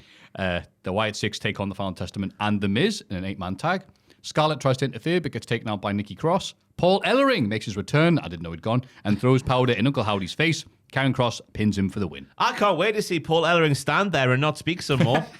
Yes, now we're complete. You don't remember when Uncle Howdy attacked him a few weeks ago? Laid him out? No? No memory of that. Did that happen? It was a thing that happened. This match was, to steal a phrase from Cultaholic's own Jack the Jobber, this match was fingering. Remember there was Jack? lots of big spills. The biggest coming when Loomis did the cannonball off the top to the floor, where he sort of skimmed them and just landed arse first on the floor. A devastating bump for him. People went, oh, I'm not catching that. Apart from all the big bombs that were being thrown by the two sets of teams, the most interesting thing was Nikki against Stork and Scarlett. Surely it's only a matter of time before they have a televised match. And then, yeah, big Paul Ellering. The pop was... it's just nothing. Yeah. Imagine being Paul, right? 40 years ago, you had the Road Warrior pop everywhere you went, multiple times a week, and then now that. Like Macaulay Culkin. Yeah. What? Could we see Paul Ellering's home that's on the market? Just a cardboard box in the middle of the road. He'll have a big house, will Paul? Aye. He must have made bear coin back in the day. Oh, absolutely. He was, I think the deal was you had to be paid the same amount as the Road Warriors. Really? I think there's some places he went, yeah. God, he had it good, didn't he? I mean, bloody hell. Well done, mate. How's he managed that? Being good, Fair. I guess. I don't know. I'll have to ask him. But, oh, wow. All of the Wyatts got to do their big spots, and Nikki got a big pop for showing up. It's nice, isn't it? And then Ellering threw Coke and Cross won. I went, wow. These guys are presentable now. Well done. These guys, I am not annoyed or bored by these guys. They've moved up the ranks. You know why? You know why, Matthew? Because it's not hypothetical anymore. Oh. Yeah, or Coke as well. Obviously, if you're in the arena, you did take Coke, you ingested the particles in the air. But no, they're doing things that actually are tangible now. They're not just going, Yeah. You know what I mean? Oh, should we do a good evening? Because Jack isn't here. Oh, yeah, sorry. Good evening. Fantastic. Thanks. Joel? Good evening. Good evening. Evening, my lord. Matthew? Hey, up. Although. Good evening. Good evening. But yeah, I was just like, I can't believe they won. The Whites never lose, do they? But if this thing is going to go further and they're going to do stuff with it on the bigger shows, it makes sense because you can't have the Final Testament lose every week. Oh, But it's not the final chapter of the Final Testament. Not the new one or the old one, the final one. It's That's not right. the final chapter. Not the penultimate one. There's more chapters to be written. That's Maybe right. some by the authors of pain. We bring the boom. The authors are paid. Carrying desk cross. where we are. CM Punk has a sit-down interview with Jackie Redmond. He refuses to reveal the favour from Paul Heyman. Jackie... Ooh. That's all I've got to say about that. Is that? Yeah, that's my analysis for that. Ooh. Sorry, Maffew. It's okay. Jackie asks about Seth Rollins instead. Punk says Seth's hatred confuses him because the feeling is not mutual. They go way back even to when Seth was 16, asking Punk to train him for free. Seth is still entitled as an adult. He remembers when Seth was about to be fired from WWE, but Punk, are you ready, shielded her from him. Great wordplay, because the Shield were Punk's mercenaries. Yes. He said shielded. He protected him from getting fired. Great wordplay. Shielded him like a toenail shields the toe, the phalange. Although a toenail is not necessary, whereas I assume Punk thinks he was necessary to shield Seth Rollins back in the day. Yeah. So I'm living proof. Toenails are useless. They're just time heard it here wasters when you first. have to cut them every... How often do you cut your toenails, Maffew? That's a question for you. It's when they start digging into the other toes, I go, Right. yeah, time to cut them. Because I remember it was a weekly occurrence when I was a child. A weekly occurrence. Yeah, my mum would do when I was a little boy. My mum would do I them. think they grow faster than they Yeah, could. is that true? Because it seems to be that case. Because I reckon I'd do them now once every 2 weeks. Yeah. Yeah. Sure. A bit longer than that. I Bit think. longer? Yeah, once every month. I mean, maybe. you have to have a bit of the for the when you divide up your substances and Yeah, the little coke, the coke nail. The Who was it that we watched? Grandpa Joe. yeah. That's it. Yeah, Grandpa Joe and Willy Wonka has a massive coke nail. Oh, really? Unconfirmed reports it was for that. Maybe he just enjoyed digging in the garden or something. Like Wow, I never knew that. Look, Charlie, like two things: coke and bed. Let us know in the comments how often you cut your nails. Grandpa, I'll go to a chocolate factory. Oh, okay, I like three things, Charlie. Three things. What If was Punk it? had to live in his own shadow, he'd hate himself just as much as Seth does. Ooh. Everything Seth has done, Punk already did it better. Seth is very talented and did a great job in Punk's absence, but now he's back. It's time to sit Seth on the bench. Oh, where the big boys play. Yes, Seth Rollins is out of line as a 16-year-old asking to be trained for free. This man's livelihood, and you want a free handout, you entitled little bitch. His back's against the wall after this promo. Will he have an answer? I'll tell you, Maffew, no, he won't. Because the crowd didn't buy anything Rollins said later. But yeah, I can see where Punk was coming from. Yeah, this was very nice. Like the presentation, again, it was a lot more sit-downy, like I guess we're trying to do with Owens and Cole. But again, they did it in a proper place, so it's okay for camera changes, not in the car park with 17 car changes. Like, okay, mate, can any other car get around all these cameras? I liked him just being CM Punk, which is a dickhead, but God, he does it well, doesn't he? Yeah. I can see why Jack has posters of him on his wall still. So yeah, no, it's a guy. Well, we got one from Punk. Yeah, and the quote as well. I'd hate me if I was the shadow. I'd hate me if I was in my shadow as well. Yeah. Good quote. Good quote. What's that song that came out ages ago? If I were you, if I were, oh, bollocks, how's it going? If I was you, I'd want to be me too. If I was you, I'd want to be me too. It went like that. Hey, Seru, my mama too, and your daddy. Never mind. I don't know what song you're on about. Bollocks. By the way, big breaking news on the podcast this week. Joel has his own songs for the Patreon producers. I've got him. I've got him ready to go. One is What, inspired. proper songs, or like the songs that you have with like old radio announcements with dubstep in the background? Well-known-ish some songs. But one's inspired by the Kinks. And Joel, what was the word he okay. used? Like an underappreciated Kinks hit or something. It's an obscure Kinks, Obscure. So I was like, song. send the obscure number in so we can see if the lyrics fit well. It's not like, it's like the songs you listen to. It's kind of like, Noah Anderson. This country is at war with Germany. bit of an odd one this week. I'm trying to find... What was it called, the song? Harry Rag. Harry Rag. Who do you reckon it's for in the Patreon producers? Harry Rag, what the song? So the you song's called Harry Rag. Who's he adapted that for? mean? Larry Rab. Yeah. Oh, it could be. We'll have to wait and find out. Potential Joel. We're teasing them. Yeah. Still to come. Don't ask what a Harry Songs. Liv Morgan defeats Dakota Kai after repeated distractions from the Pure Fusion Collective. They beat Kai down afterwards, but the rest of Damage Control make the save. Kairi Sane dives into PFC outside the ring, but Liv sneaks back in to hit Io with Oblivion ahead of their title match. Which looked dangerous AF the way that Io took the move. Nothing to do with Liv, but she proper spiked herself, but not straight down like your packs do, or Io does 9 times out of 10. She like, bless you. Sorry, bless you, my child. She like goes sideways and downwards at the same time, so it's a right crumpled mess. Sorry, this meat is coming back up. Dakota Kai, Maffew, a question about her. Is part of Bishop Auckland? Yes. Was this a bad crowd, or is she not landing with the people? Because the pop that she got was almost as loud as Paul Ellering's. I think it was a mix of two things there, pal, because the only thing she's had going is, she's back, yay! That can only get you so far before it's like, all right, we'll do something. Yeah. Wrestling's very fast-paced in terms of momentum. And then it's also, it's a non-title match. I think it was like, well, I think we can see where this one's going. And it was just a quick match to set up something else. So, I mean, why would you go nuts for that? Good points well made once again. The guy's on fire with the hot I'll do my takes. best to give my boring takes. Well, Jack in the background going, oh, Maffew, why do you hate Dakota Kai? For real. But why do you hate Ethan Page? Stop it, you. There was a lovely bump from Dakota off the stairs after being forced to do the house show dive via throw by Liv. I learned that term from Joe Hendry. He loves the house show dive, where you just sort of leap over the top rope and land on your feet on the floor. I thought it was a good back and forth match, though. Kai got plenty in. Was essentially the one Oblivion that won the match for Liv, keeping the finisher strong. The PFC were out there because reasons, and less people cared about them than they did for Dakota Kai, which is not a good thing. They need a reason. They need a Hoover Stank.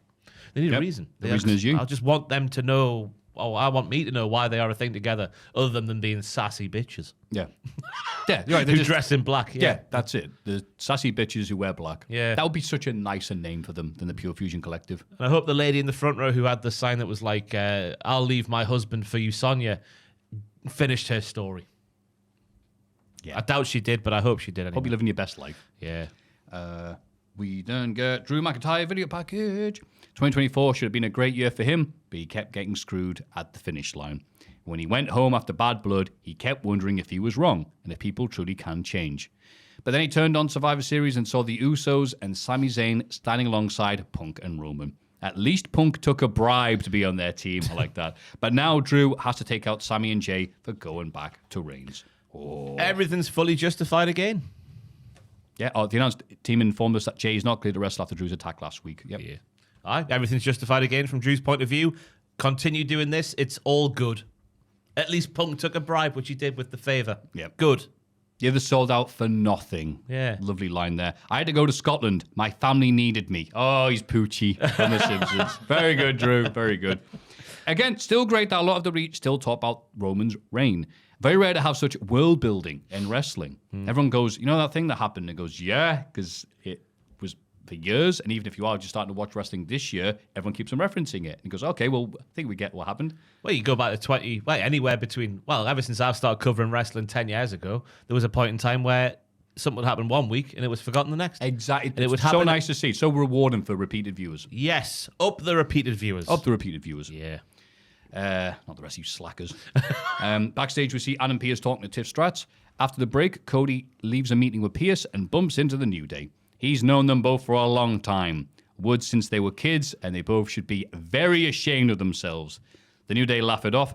As they walk off, Woods remarks that's rich coming from Cody, who was such a great guy in high school. Do you know what this is about? It's real. They had a wrestling feud, didn't they? They I've seen did. the They did podcast, not yeah. like each other. I forgot about that story.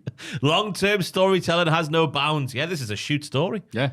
I think Cody beat him, didn't he, or something? I think it's, I don't know word for word, spot for spot, but something along those lines. And you think, wow, it's so great. The two biggest wrestling nerds in terms of nerd stuff, video games or whatever, end up hating each other to begin with. Yeah. Of course, because nobody hates nerds like other nerds. I love the picture. Would you mind getting a picture of Xavier Woods in high school, please, Joel? I'm sure there's a picture out there where Xavier Woods is all dressed like an amateur wrestler would do, doing the pose and whatnot, but he's got these glasses on. So he's like mixing the nerd world. Not saying that all nerds wear glasses. I've got glasses. But I'm sure he's got like, yeah, look at that, man. The I know Kavorka exactly what there. you mean. Oh, hell he yeah. can read all the books and rip your head off at the same time. Yeah. Fantastic. You know the scenes. books I'm reading? The Art of War. Hey, what a picture that is there. Because Skinhead. Oh my God. EDL Cody Rhodes there. I do not like books. I do not trust them. The words they tell me. Joel, could you quickly read that in the background and fill us in on what the actual heated rivalry is? Sure. It was on a podcast years ago, and I've not listened to it since. But it makes sense from Cody's point of view because he's got friends and is sticking by them, until they turn on him. And Right. yeah. But that's the main thing. Hopefully, we get an amateur wrestling match between Xavier and Cody down the line. The nerd title. But yeah, all it needs is New Day going, oh, wait. Who are your friends now? Oh, okay. Got no fans. Got no fans. He's got some fans. He has. A moment at a bowling alley. Oh, ding dong. That's Chris Jericho's podcast. Oh, God. So Cody beat Woods in a wrestling match, Yeah. and then This is the scrunchy bit, the tasty bit, the bowling alley. Who liked the girl? I don't know. Xavier liked a girl he had a huge crush on before he switched high schools from his to Cody's. The excitement of seeing her again at the bowling alley ended up leading to another run-in with what? He went too early, John. Run-in with his rival. Woods' account of a story is that they were catching up and she wanted to introduce him to his friends from a new school and that she was hanging out with. Cody happened to be in that group and was introduced to Woods' formally for the first time. Woods vowed to Rose that was a bit... arrogant back then and said, ugh, I know him. I beat that kid before turning away to bowl a perfect strike. Of course. Wow. Cody and Woods joined Jericho's podcast for a full episode. The tongue-in-cheek version from Rhodes claimed that Woods and his friends were there to bully them and talk trash. His story ended with the shared perfect strike bowling moment before the girl kissed him on the cheek for standing up to Woods. The story clearly leaned more towards Woods' side, but even played up the arrogance of Cody as a villain. Another Cody lie. There's another awkward moment between Cody and Xavier years later in the wrestling world. Neither person saw the other in the passing years and eventually had their first contact when Woods debuted for TNA as Consequences Creed. Cody reached out to mutual friends to get Woods' phone number and sent him a congratulations text message. WWE had Rhodes on the roster at the time already and said he couldn't wait until Woods worked with them. The funny twist is that Woods claimed to have texted Cody back and never received another message, of course. Rhodes' prediction did turn out to be true, though, of course, yes. God, that's the worst case. That's just something you have nightmares about years later, isn't it? The fact, like, oh no, he lasted with another dude. And that dude beat me at wrestling. And then he just insulted me and then landed a perfect strike in front of everybody. Just quit. Just quit. Oh. Imagine being that man. God. I literally can't. Literally can't. Seth comes out for a promo.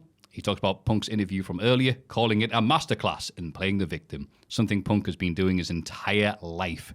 Seth admits that he asked Punk to train him, he respected him, and they became friends. When Punk walked out of WWE, Seth tried to contact him and got nothing in reply. Probably true, he was too busy bowling.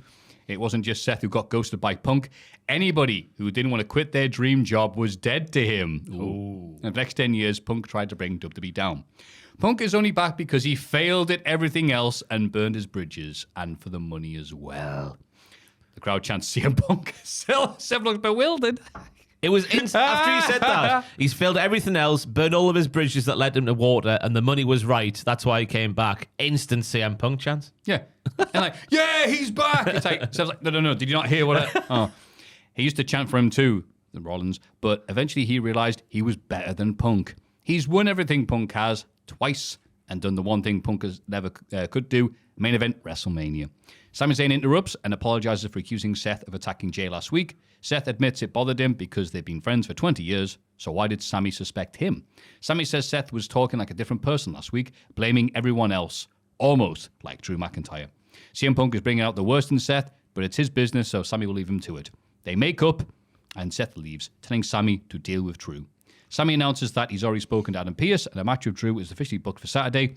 Sami heads to the ramp, suspiciously slower than usual, and is ambushed by Drew, who beats him down until officials break it up. Surprise attack. Yeah. No bollocks as well, though. Let's get the match No on. bollocks. Oh, I told him not to wear a kilt. Oh, yes. Yeah, but Sami just no bollocks. Let's get the match on. Let's go for it. Yeah, like the segment in terms of that.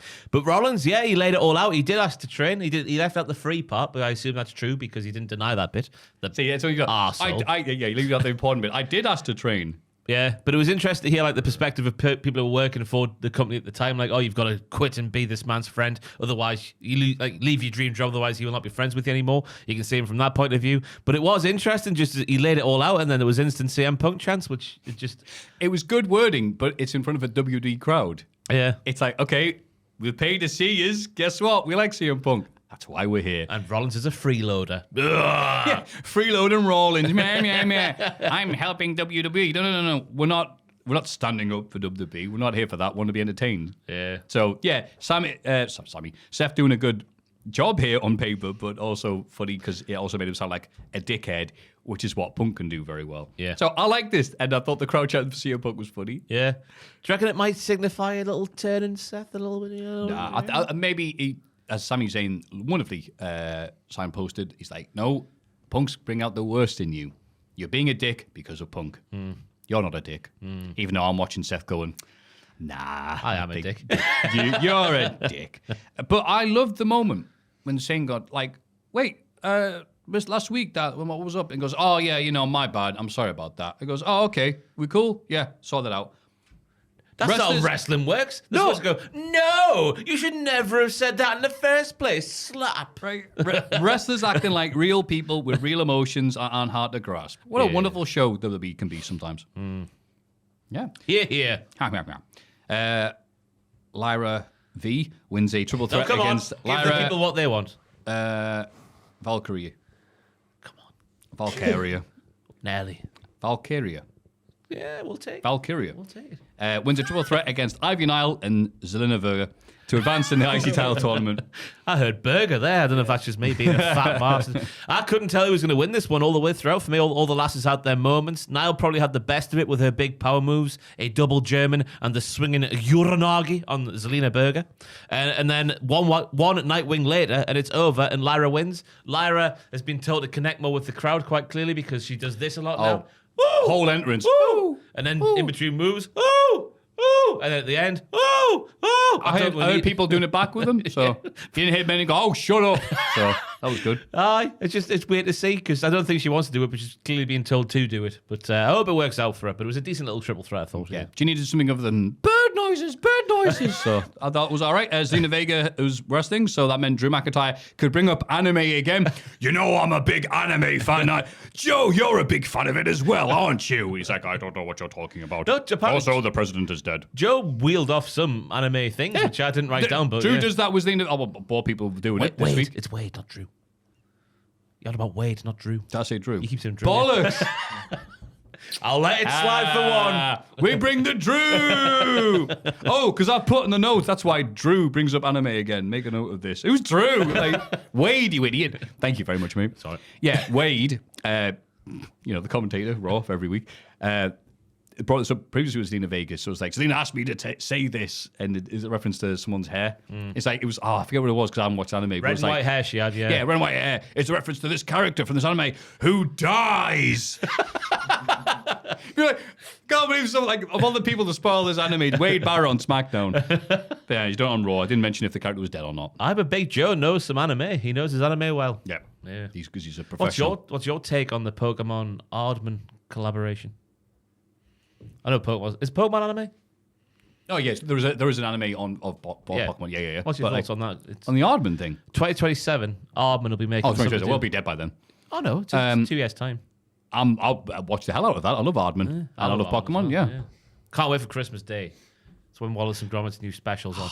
New special? Made it sound like the standard. No, it's right. It's right. Yeah. Wallace live, the Apollo. But yeah, it used to be the thing. Like, Wallace Gromit Christmas special, got the Amazing Trilogy. Yeah. The Wrong Trousers. Feathers McGraw makes his comeback this time. Yeah. The biggest heel in the world. Yes. It was so great because someone shared, I believe it was the Barry lad who said, like, I saw this on TikTok. They said, look at this Sigma energy. And it was like a fan, or whatever they call them now, a fan cam of, Feathers McGraw. like the dum, dum, dum. I forget the genre of music that is where it's just all bass. And it was from God walking, doing stuff. Sigma energy, Feathers McGraw. He's horrible, isn't he, Feathers McGraw? I mean, absolutely is. That's why it's fantastic. I mean, it's one of the favorite bits. So many bits of Wallace and Gromit, but like just taking off the thing and then Wallace goes, good grief, it's you. I do like how Christopher Nolan paid tribute to that moment, didn't he, with the Joker when Harvey Dent's in the bed. Yeah, makeup on, the giant mouth up to here, and the thing on, takes it off. It's a Joker. So nice match. I'm glad that the crowd are getting behind Lyra because you're right. All three of these women at the same level, so it's nice that she's doing the woo, woo, and nice that Drew McIntyre did special guest commentary.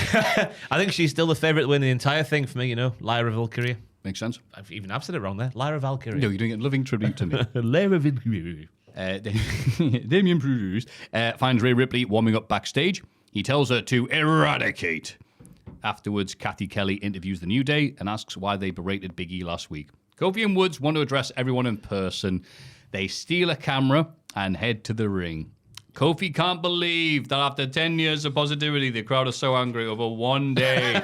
The crowd will not let them speak. They try to explain their actions, claiming not to have done anything wrong, but the crowd won't let them get a word in, so they leave frustrated. Good. Oh, what a segment. This kind of stuff worked for Dom for ages, so why can't it work for the New Day as well? Exactly. Love the start of it because they accuse Kathy Kelly of being biased because she talks about publicly berating Big E. You're supposed to be unbiased using language like that. That's a good point. Then they take the camera of all cameras. It was camera 6 from John Cena's friend Stu. Just Stu. Hey, Stu. Oh, yeah. Good to see you. So that's the one cameraman we care about in WWE apparently is Stu. Wade Barrett with a good line when Xavier Woods takes the camera saying, maybe we'll see things from New Day's perspective now. That's cinema. Well done, Wade. Yeah. True. And then that line, after 10 years of positivity, you're going to get mad after over one day. That's wonderful. New Day sucks chance. And I'm like, oh, remember them? It's 2014 again. New Day sucks. New Day sucks. Yeah, deafening boos and we want Big E chance, Xavier. We didn't even do anything to Big E. We could have taken a chair or a trash can to him. I'll just put here, sentence ends due to booing. Bollocks to this. You're not treating me like one of the BGs. I think Kofi went on Twitter, didn't he? Chastising the crowd again. I forget what he said on Twitter, but he was on there having a go at them. And people were getting involved. So, Something like, get it up, you. Yeah, get it up, yeah. Oh, again, a few months ago, you're like, hey, Ross, it's me from a few months. I haven't got much time. New Day will be heel and they'll be really over. You're like, get away, future Maffew. Of course, yeah. Even they said themselves would never want to break up. So the fact it's happened is shocking. Yeah. And just the way they're trying to justify it. We didn't even do anything to Biggie. We didn't attack him or out. To be fair, they didn't. And they didn't. All they did was break his heart. Yeah, you get left crying. It's nothing, that. What is more severe, though, a broken heart or a broken leg? Well, you can recover from a broken leg. Broken heart takes ages. Oh, my God, yeah. That is deep. Wow. That is deep. You can recover from a broken leg quicker than a broken heart. Woo. Michael Bolton must have a song about that, surely. Something like The one that. Michael Bolton's popped in my head. The Lonely Island, they've got a new song. I will break my leg if it means getting back to you. Is that how it works? Keira Knightley. Shagger Joel is happy to see Scully Hansen in Home Alone 3. Wow. Just because he's a fan of her work. Don't look too much into that. He's a good guy. Isn't she married? But just the implication of the film being called Home Alone is worrying. That's a great Michael Bolton hit. Whoa. The main event is anything goes match between, well, presumably Joel, the chair, and my face in a few seconds. Between Rhea Ripley and Raquel Rodriguez. Liv Morgan interferes, but gets taken out by Io Sky. Rhea wins with a riptide through a table. Huzzah, she says. The day is mine. Thank you, Jack. From beyond the grave. Rhea and Io have a little tug of war over Liv's belt to end the show. I tell you what, I think someone went long in the earlier parts of the show because to leave 7 minutes for an anything goes match between these two hosses doesn't seem right to me. But that's what they got. A poor lad in a CM Punk shirt in the crowd got sent flying, and I mean he got like that when Rick. That hurt. Oh, God. Yeah, all knuckles there. When that was me finger. It hit the table really Did not hard. hit the nail. Did the nail not protect you? If the nail wasn't there, that might not have hurt as much. The nail was ringing. But yeah, Rhea sends Raquel into a barricade, which is not like at the side. It's in the middle of the crowd, and there's a man in a CM Punk shirt he just disappears. I hope he's all right. Seth Rollins grabbed him. A big fall. Keep saying me for free. The suicide dive this time from Io. From Io looking dangerous. Io must have come out, did she? Oh, yeah. Yeah. At the end, yeah. The upper half of her body hit the floor first, which looked terrifying. She had a big night for bumps at Io Sky. She pulled a shift. Turned into a match that slapped. It sent the crowd home happy from the Liv Morgan interference onwards. And there was a nice standoff between Io and Rhea at the end of the show. Does this mean that Liv is losing and this was foreshadowing? I'll mind that. Does it mean the feud is over soon? Please. I think there's a chance Liv might lose. I think there's more of a chance that Liv will lose than Cody will lose. I think there's been a bit of a groundswell, hasn't there, that Cody's going to lose his title this weekend. on Twitter and whatnot. Yeah. No. There's a lot of people believe Saturday's it. main isn't there? Yeah, event. I've heard that. there's a lot of Yeah. people- Don't be bollocksing me here on the live on the podcast. I think having the Winged Eagle come back sort of gives it away that he's not. Yeah. Yeah, but... But that's the ultimate heel move. If Yeah. Kevin. Imagine he takes the title and smashes it like Mr. Perfect. Ah, nice. Does Owens not look a bit stupid if he loses again as well? No, because Owens can come back from anything. Yeah, that's He true. could come back. For Well, Gunther could lose. Ha, about go that? on, Joe. It's a triple threat. You don't have to get pinned. Finn Balor hasn't got much momentum of the being the owner of a crap football team. And Priest has already lost twice to Gunther, so no, I don't see. No. Yeah. Gunther beats one of them and then moves on. For What life. if Finn pins Priest? No. That would make sense. For the title? Yeah. I'd hate that. And then eventually you could have Punk and Seth for the title at Mania. Of course, yes. I mean, that's where the end goal there, but no. Damn it, I haven't thought about that. I just thought, well, no. Titles don't change hands on Saturday Night's main event. Famously.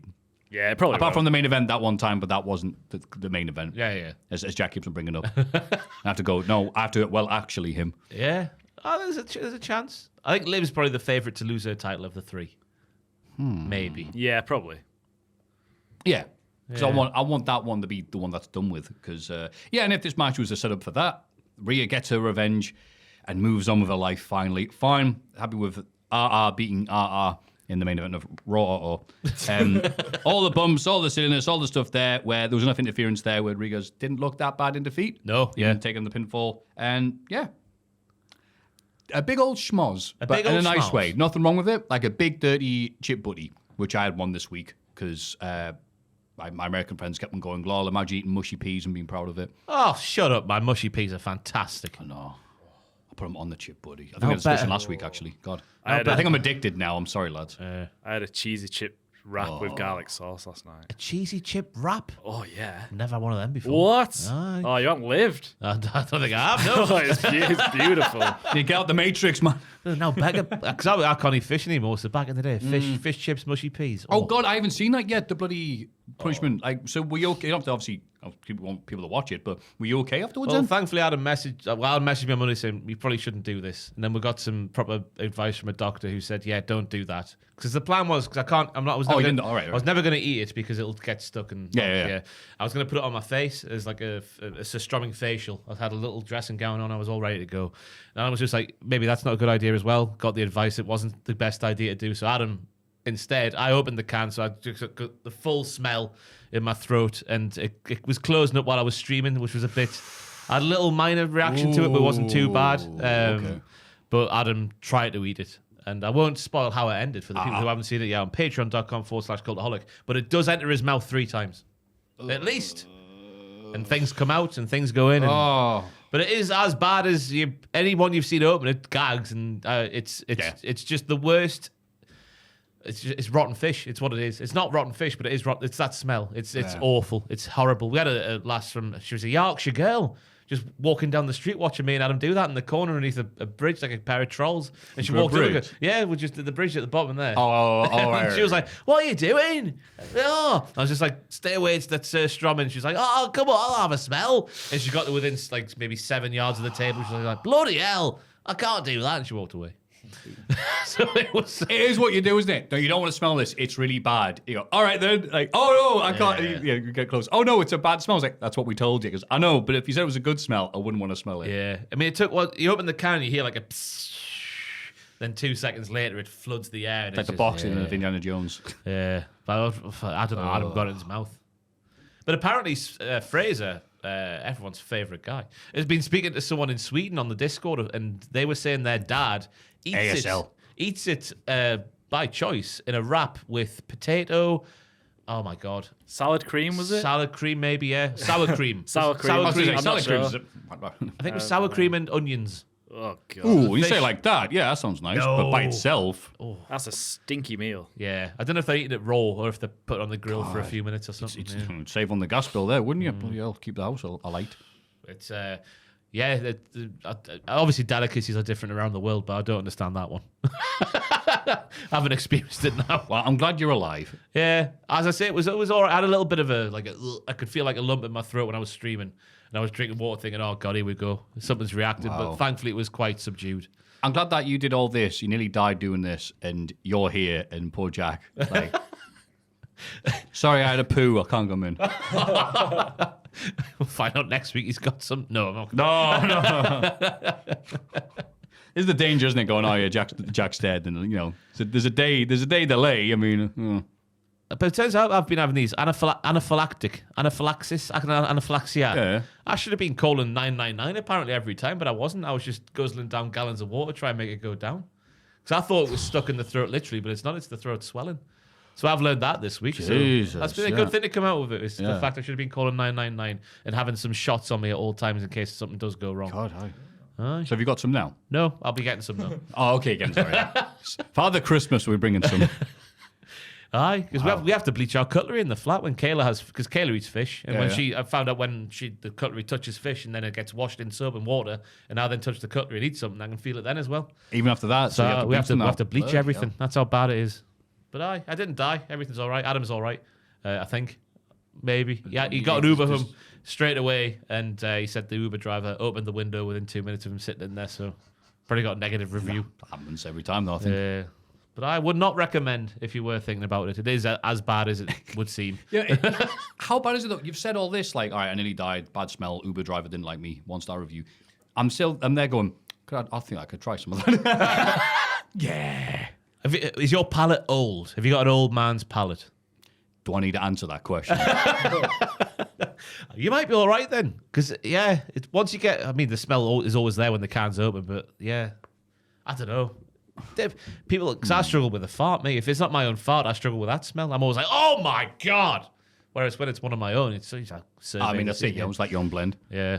But terrible. Well, I'm glad you're alive. Thank you, man. Because it means that we can have a break and then cover NXT. Yeah. NXT. NXT, indeed. Julia opens the show and says she'll beat Roxanne Perez the title at New Year's Evil. Perez interrupts and plays up the achievements of the other women in the Iron Survivor match instead. At Deadline, the women's division proved why they're the strongest roster in wrestling. I have heard people say that. But none of them are on Roxanne's level still. Nothing will change at New Year's Evil if Julia even makes it there. Bum, bum, bum. Julia wants to fight right now. But Cora Jade interrupts with a baseball bat. Was it the black kendo stick, wasn't it? We see that Stephanie Vaquer has already been taken out backstage. Juliet tries to fight the heels off, but they beat her down until Kalani Jordan makes a save. Their faces clear the ring. Politicians be politicking, in my opinion, with Kalani Jordan. Right. Always say that she sounds like a politician while doing a promo, and now she's helping out the challenger for the world title. I smell a fish. I bet you do, me. Wednesday we did it on Tuesday and I was still smelling the surströmming on Wednesday.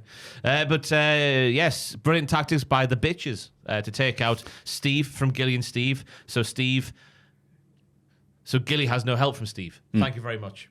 Nailed it. I thought Perez sounds like a child actor. Like, you know when you watch the first Harry Potter and you're just happy that the kids can remember the lines? She sounded crap. She kind of helped. She's only 4'3". Just made that up. She might be taller.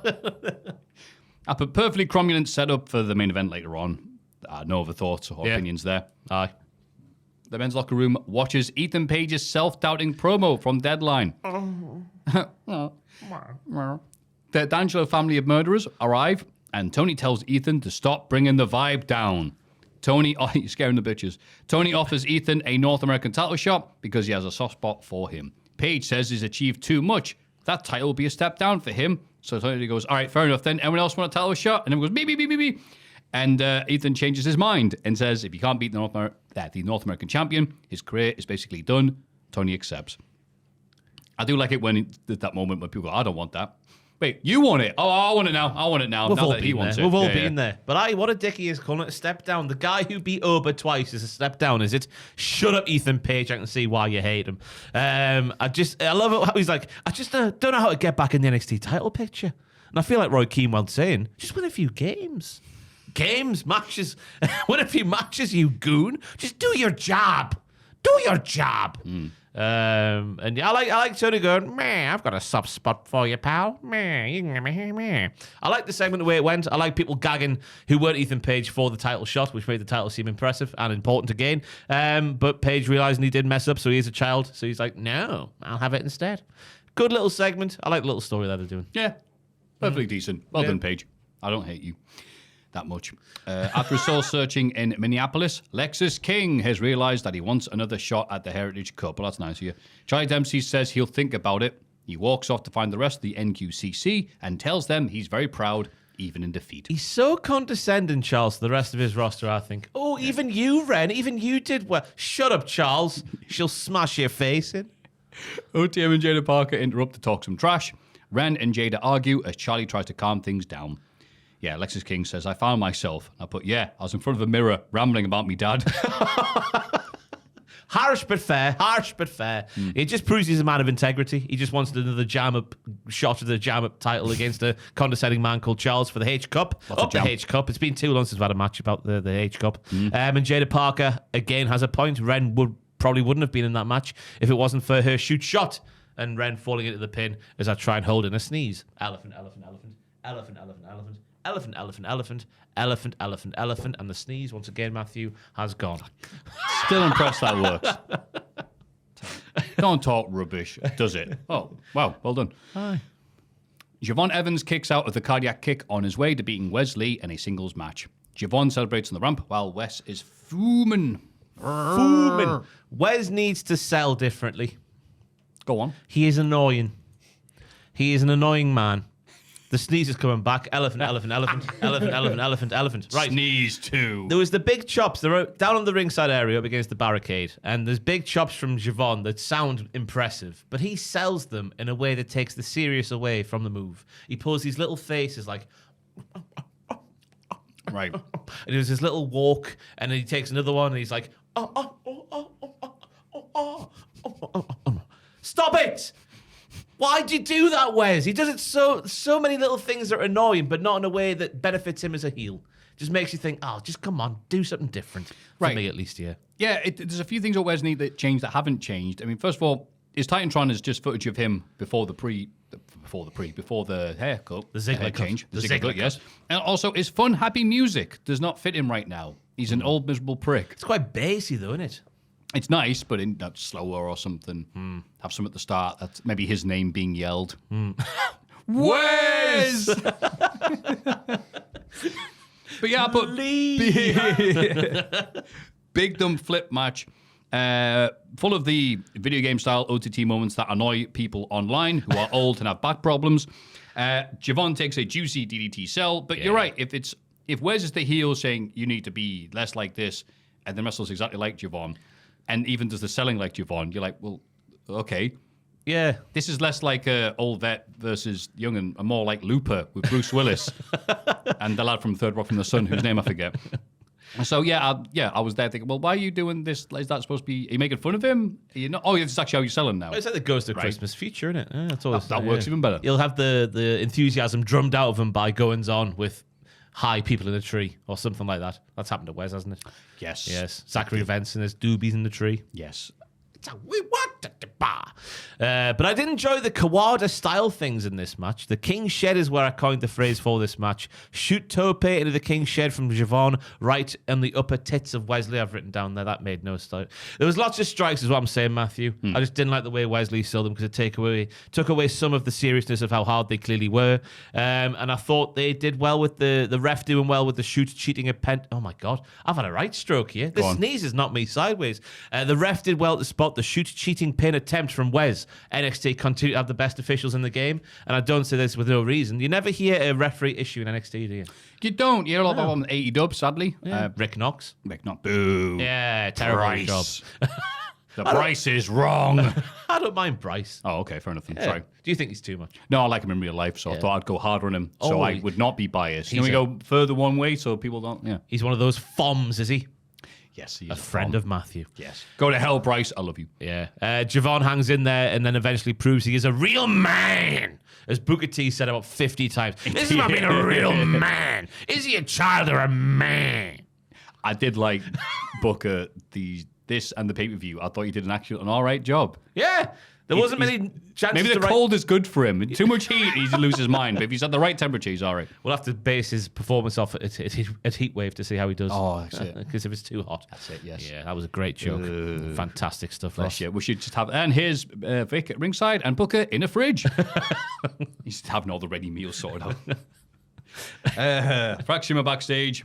And Nathan Frazier is in a bad way after his big night at Deadline. Axiom is gutted that Nathan didn't win the Iron Survivor match, but look on the bright side, amigo. At least they're still tag team champs. They seem to be back on good terms again. Why do I drink this fizzy stuff? Makes me burp. But Axiom is frustrated on Nathan's behalf that Obafemi was a surprise entrant in the match.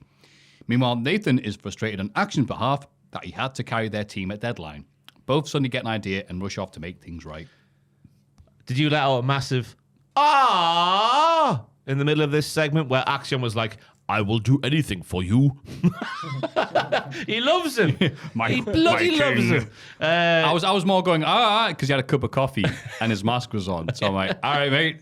It's mesh. You should have just The liquid will go through the mesh. 3 weeks of sweat going down his mouth going, yeah, no problem. But it looks like we've retconned the entire situation with Fraxiom. It looks like they're on terms now. Nathan's apologised. Axiom's apologised. Nathan's going to go and call out Oba, I thought at the time, to go and make things right because Oba was mentioned mere seconds before Nathan walked off. It could be a mardar if that was going to happen, but it doesn't. But yeah, it looks like we're going now. They're friends now. Until they fall out again. Yeah. Until an hour later. I put two Brit lads who can't get along but sticking together for success. But enough about Oasis. Well, I'm Spanish, Maffew. Shut up. Yeah, I know. Hey, Noel Gallagher. Oh, nice. Noel, Thank yeah. you. Yeah, Liam's not. You can't. Yeah, Noel. Leo. There's nothing you can do there, is Liam. That's Italian. Yeah, where Jack isn't. We got a video package on JB and Inamura. They met when JB was on excursion in Noah and were impressed by each other's toughness. Inamura says JB reminds him of Stan Hansen. What? Yeah! He's a rootin' tootin' cowboy. Yeah. It's funny because while they're doing that, I went and looked at like JB Noah on Twitter. And there was 3 experts. I've got no doubt about it because the tweets had fair numbers, so people were agreeing with them. Just saying that JB crapped the bed in this tournament he was in Noah, and it was actually Inamura who stole all the headlines. Now, I'm not going to doubt because I haven't seen the tournament, but apparently JB didn't impress the Noah faithful. Oh no, I'm amazed a guy from WWE just instantly go over Noah. Completely different style, completely different fans, and weren't like NXT. He was on the indies for years before the shed. He's not one of the college athletes. I sometimes forget because sometimes he wrestles and you're like, oh god. Then I remembered he had one of the matches of the year this year, didn't he? He used to have long hair. I've seen a match with him and Brody King from years ago where he's got long hair. I think I must have seen him a few times in the scene and he left no impression, but oh well. That's a shame. So no chances of coming back then. There may be a language barrier, but once JB and Inamura are done with the NXT Tag Team Division, there won't even be a Tag Team Division. Oh, that will ruin the show then, by the sound of things. God, why did that move? What? Ava, we're not going to touch your Tag Team Division. Leave There us won't alone. even be a Tag Team Division. That's all right, don't worry. Jack, communicating from beyond. Shoot tinsel. Yeah, I thought this was a good segment that explained why Briggs and Inamura are teaming and also how good they did in Japan. Obviously, if you don't go on Twitter and ask people and go, nah, they were crap, I thought this was really good. I think nice. Joe Coffey's now on the booking team because, once again, Inamura and JB clicked because, and I quote, he's a grown man. Everything about being a grown man now. A real man in a pub. What's it about? What's that all about? Just Ross let off steam there. Yeah. Oh. I loved you in the Police Academy films. Yeah, I liked... hey, maybe that's what Inamura meant, but they cut it. He goes, yeah, it reminds me of Stan Hansen. Now. God, he's rough. It reminds me of a funny moment in when Stan Hansen was going in the Hall of Fame. We're in the hotel room watching the Hall of Fame. And Jack was like, I can't wait. Just something like, I can't wait to see Stan Hansen. We were just like, he's dead. Don't worry, he's not going to be there. He's dead. And he walked out. It was quite funny. Like, it's a miracle. They brought him back alive just for the Hall of Fame before sending him back to be dead. Yeah. Oh, so I got one more book and then I can sign, all right? Julia and Kalani Jordan are interviewed outside the medical room after checking on Stephanie Vacu. They're angry about Roxanne and Cora. Kalani cuts a particularly scathing promo on Cora and says, tomorrow and tomorrow. creeps in this petty pace from day to day, to the last syllable of recorded time, and all our yesterdays of lighted fools, the way to dusty death. Out, out, brief candle. Is this because Jack was talking about He went to Durham University. Yes, he clearly was... went to a very nice private to school. remind people from time to time. That's right. He had it very well. But yeah, we were talking about Shakespeare last week. It was crazy. And then it's twice now in the last few months I've gone, oh no, that's this thing. Very, very confidently. And it turns out I'm completely wrong about that. I went, is it Henry V where to go once more into the breach? You go, no, that's a Charge of Light Brigade. Quick Google. It is Henry V. Well done, Jack. Bollocks. And I just sit there smiling, looking handsome. Stan handsome. Anyway, this was Kalani's best promo ever, I thought, which is not the high bar. Well, not a high bar anyway, but just the bit where she just sounded more natural. Sick of them walking around this place like they run NXT when they couldn't run a lemonade stand in the desert. Ba, ba, ba, ba. You like that? Well, I like the delivery. It's a step in the right direction for Kalani Jordan, who talks like this, who started off the promo in that fashion because obviously Gilly gets annoyed and speaks some of her local dialect. She's just she's going radio rental. Yes, I didn't want to commit to what it is. Well done. And then Kalani's like, I think what she's trying to say is, what goes around comes around, as if she would have any clue in what she just said. That's a good point. Yeah. So don't talk for me. I put they couldn't run a lemonade stand in the desert. I put, wow, you can't tell an old man wrote that. I put Julie yelling Japanese was better than that line. Yeah. But I'm glad that you liked it. Maybe the overall impression of her song that she had emotions the first time was I'll give you that, was better than that. But that line stuck out like, oh. On reflection, I wouldn't say I liked it. I'd say it's a step in the right direction for the delivery of Kalani Jordan's robotic promos. Right, we're not going to give up like the Alamo. All right, mate. Yeah, you wrote that line, did you? Yeah. In the locker room, Sol Ruka and Zarya talk about how awesome the Iron Survivor match was. Skrrr! The Metalasses are here to mock the pair of them for losing. Everyone else may be scared of Zarya, but not Lash. Sol stands up for Zarya and says if Lash had been in the Iron Survivor match, Zarya would have kicked her ass. Chikara mocks Sol for defending Zarya, and the Meta Girls leave. I guess they're heels again. They do appear to be heels, yeah, and Sol and Zarya are friends in battle. I initially was thinking Zarya versus Lash singles match. Oh, yeah, man. But it looks like maybe it's going to be a tag team title match. Sorry, not a tag team title match. It's a tag team match before the singles match will happen. I can't wait for the singles match. Yeah. Two horses battering each other. It'll be great. But she's got the Kavolka, and I mean this with all due respect, of a Snitsky or a Heidenreich. Just the way she was like... All due respect. Well, they're weirdos, aren't they? In kayfabe. Yeah, I'll give you that. Just the way she's like, the heat of the battle, I felt alive. Just reminded me of like Snitsky and Heiden right back in the day going, fighting. I'll say that I know what you mean. Yeah. I did like them being weirdos. Yeah. That was probably the best. That was better than their bloody wrestling, that's for sure. If someone heard out of context, I'm comparing Zarya to Snitsky or Heidenreich, they'll think I'm besmirching her. That's why I said all due respect. If you were the Disco Inferno or the Conan, someone from Cultaholic might put like that quote on there for people to laugh and mock. But, I'll give you that. Cheers, Maffew. I'll take it and run with it. Hank and Tank won a tag team match against Tyson Dupont and Tarek Igwe. Dupont is happy to shake hands afterwards, but Tyreek storms off because he's a salty bitch. Oh! Jesus. Oh. The tinsel just fell. Jesus. Sorry for audio listeners. My goodness me. I mean, we're talking about tag teams again, and the tinsel's gone. It's great to be here at Dynamite's main event. I was going to say. The body is here. Maffew, the body venture. Throwback affair, this. Throwback affair. Stick this match on any Saturday night's main event card and it will hold up because it was beefy men doing, once again, real man things. So much testosterone on this episode of NXT. Hank scintillating when he was all alone in that ring for that period of time. He was like prime Claudio Castagnoli in there with the uppercuts and thwacking people. In the end, though, pretty comfortable win for Hank and Tank as the commentators put over the growing pains for Tyson and Tyreek, who are both still relatively new. And I do like Hank's new taunt, which is great stuff. Man of the people.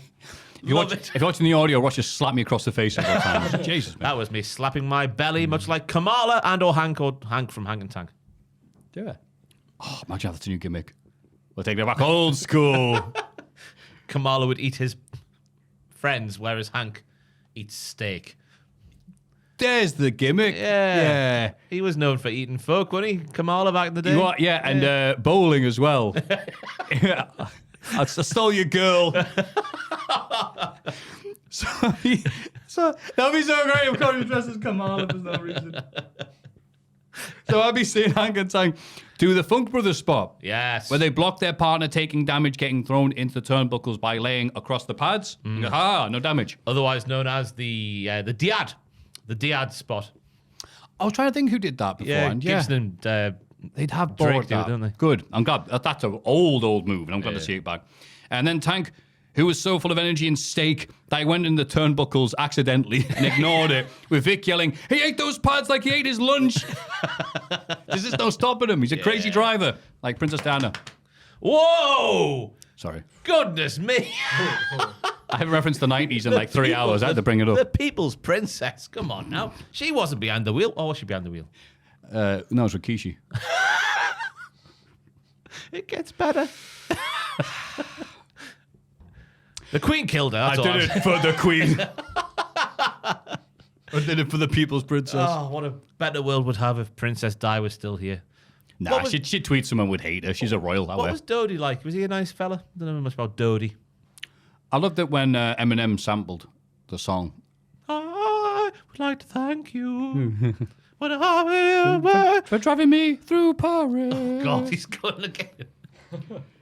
Yeah, good match. Tank and Tank did all the stuff. Crowd loved them. OTM are just salty and losing. Yeah. I mean, it makes sense. Rest in peace, Princess Diana, taken from us way too soon. I thought I'd leave a very comfortable silence there because I like those things. I'll move on. Oba Femi arrives to cut a promo and talks about how his title shot New Year's Evil. Oba and Trick have both been dominant, and now it's time to find out who is the top guy. I don't like Trick's chances, Maffew. I can't lie to you. I think he's done really for. is. Sorry, I had to turn the page. Trick Willie makes his entrance, but Eddie Thorpe interrupts immediately. He and his people have been through enough. And Jack's put question mark, because he's Native American. Yeah, trees. Jack didn't get that. Yeah, they're famously. The bit I didn't get at this point, he was cutting a very heelish promo, but I'm sure at this point in time he's still a babyface. Is he not? I know he grabbed Ava by the arm, and that's terrible. He killed Ava, yeah, but He didn't. He wasn't in control of the door, but he did pull a lady back forcibly. that's right. Which But is, you should never do that. and then he kids. got what he wanted out of her, and then lost it again. But he was cutting a very heelish promo here, and I thought at this point in time he's still the babyface Eddie Thorpe that we all. He's a radical. He stays up until 2 a.m. or more, DJing on the weekends.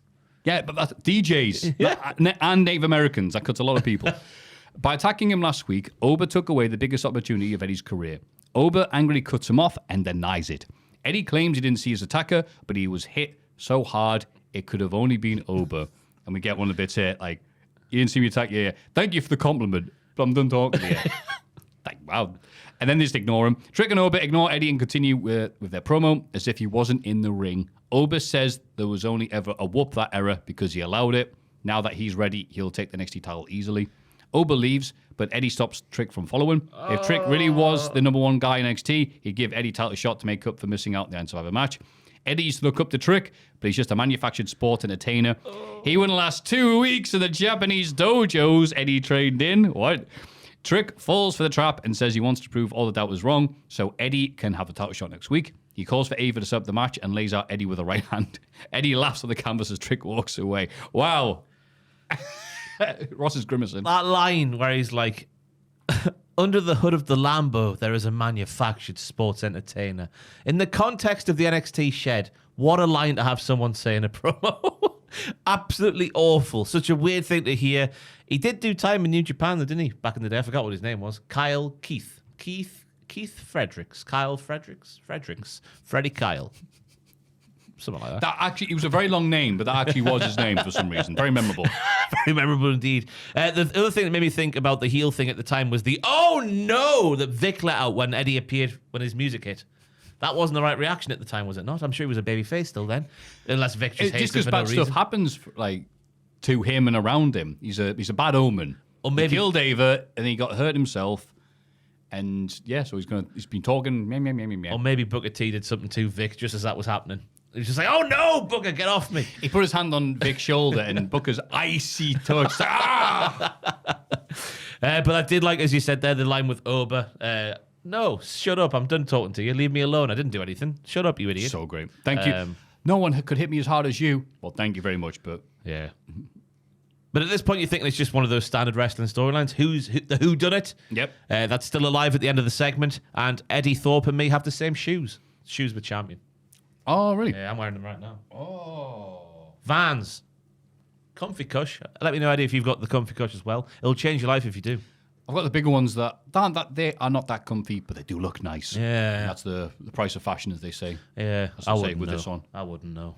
Oh, shut up, you. I like things baggy. Yeah. I thought you were going to carry on doing that bit that you and Andrew and everybody else were doing. What was the names when you dressed up? Rossi Drip Drip. Rossi Drip Drip. Oh, that was yeah, it. yeah. Wow, I know fashion. I know fashion. I just don't choose to use it. It's like a loaded gun. I'm ready at any time. I don't want to fire too often. I only dress up nice when the burglar shows up. But Mello mentioned twice across 3 weeks. Oh! But yeah, he's coming back. Hey, better here than on SmackDown. What if Trick Willie's the guy to sort him out on SmackDown? That would make sense. Just drags it and says, come here, I'm here to save you. Come with me if you want to live. Come back to the barbers. Yeah. Hey, Thorpe is mildly interesting in this role.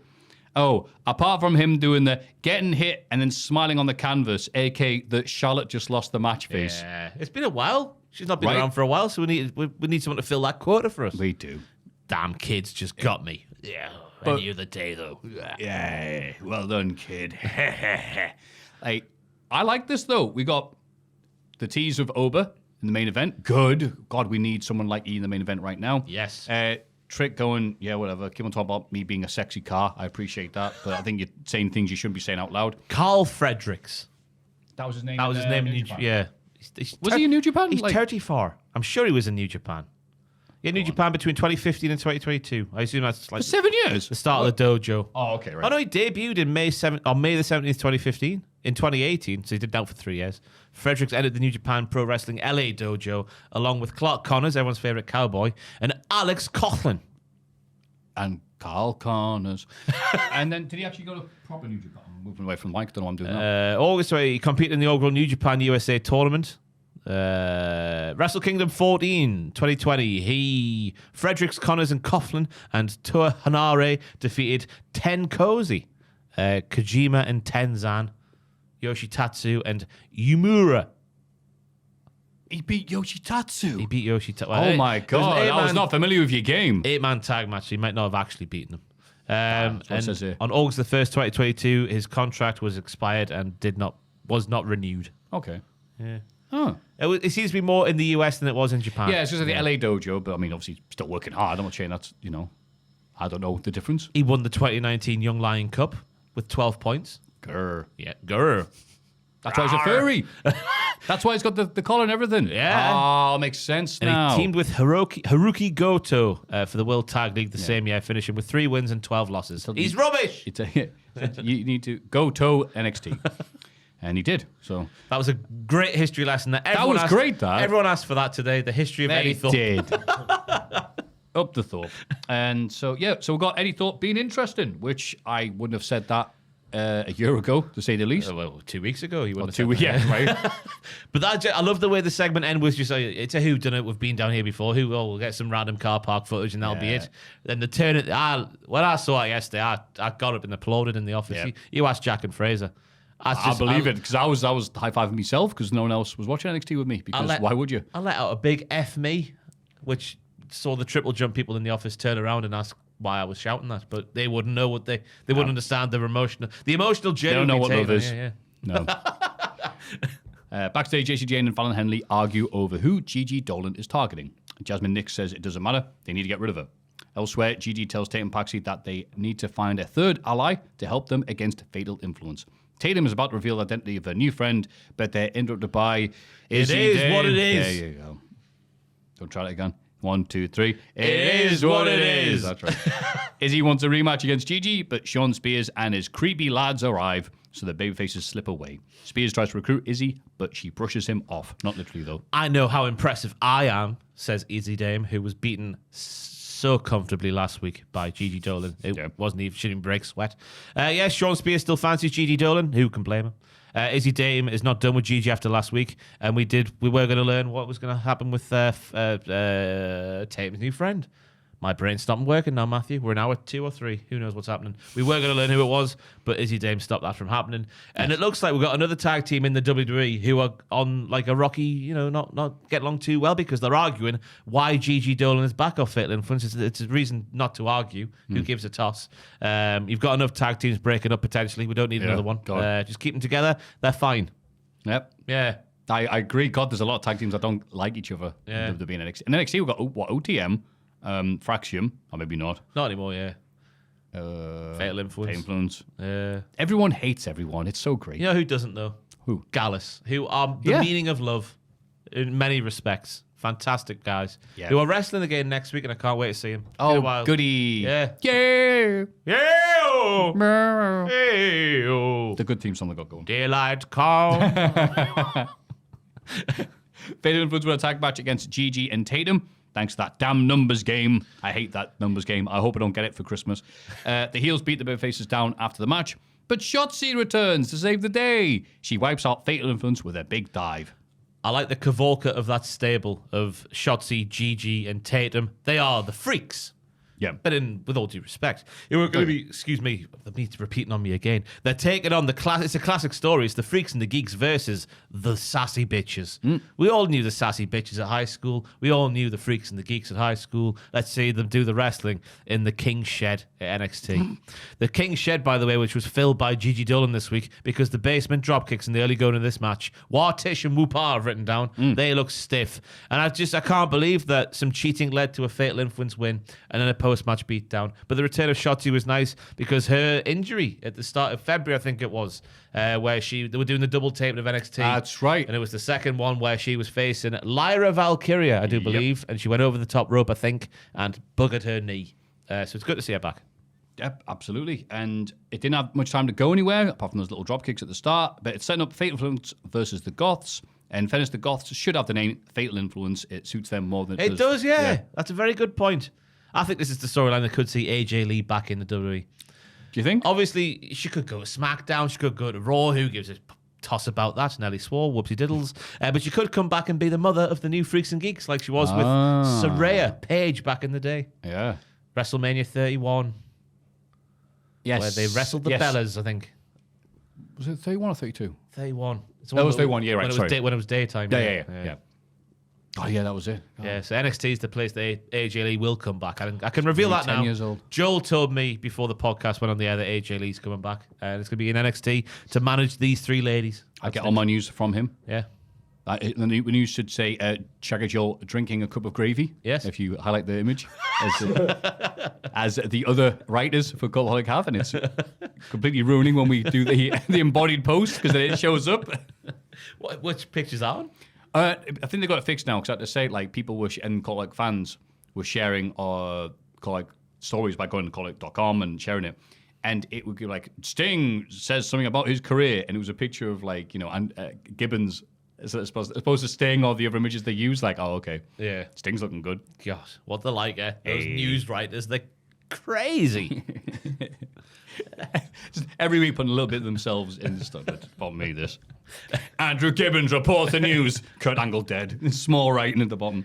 It's Aiden. What did I say? Andrew. God. What's it with me and Drews? You're obsessed with me, Maffew. I mean, yeah. My man of taste. Backstage, Action tells Nathan that he wants Ava.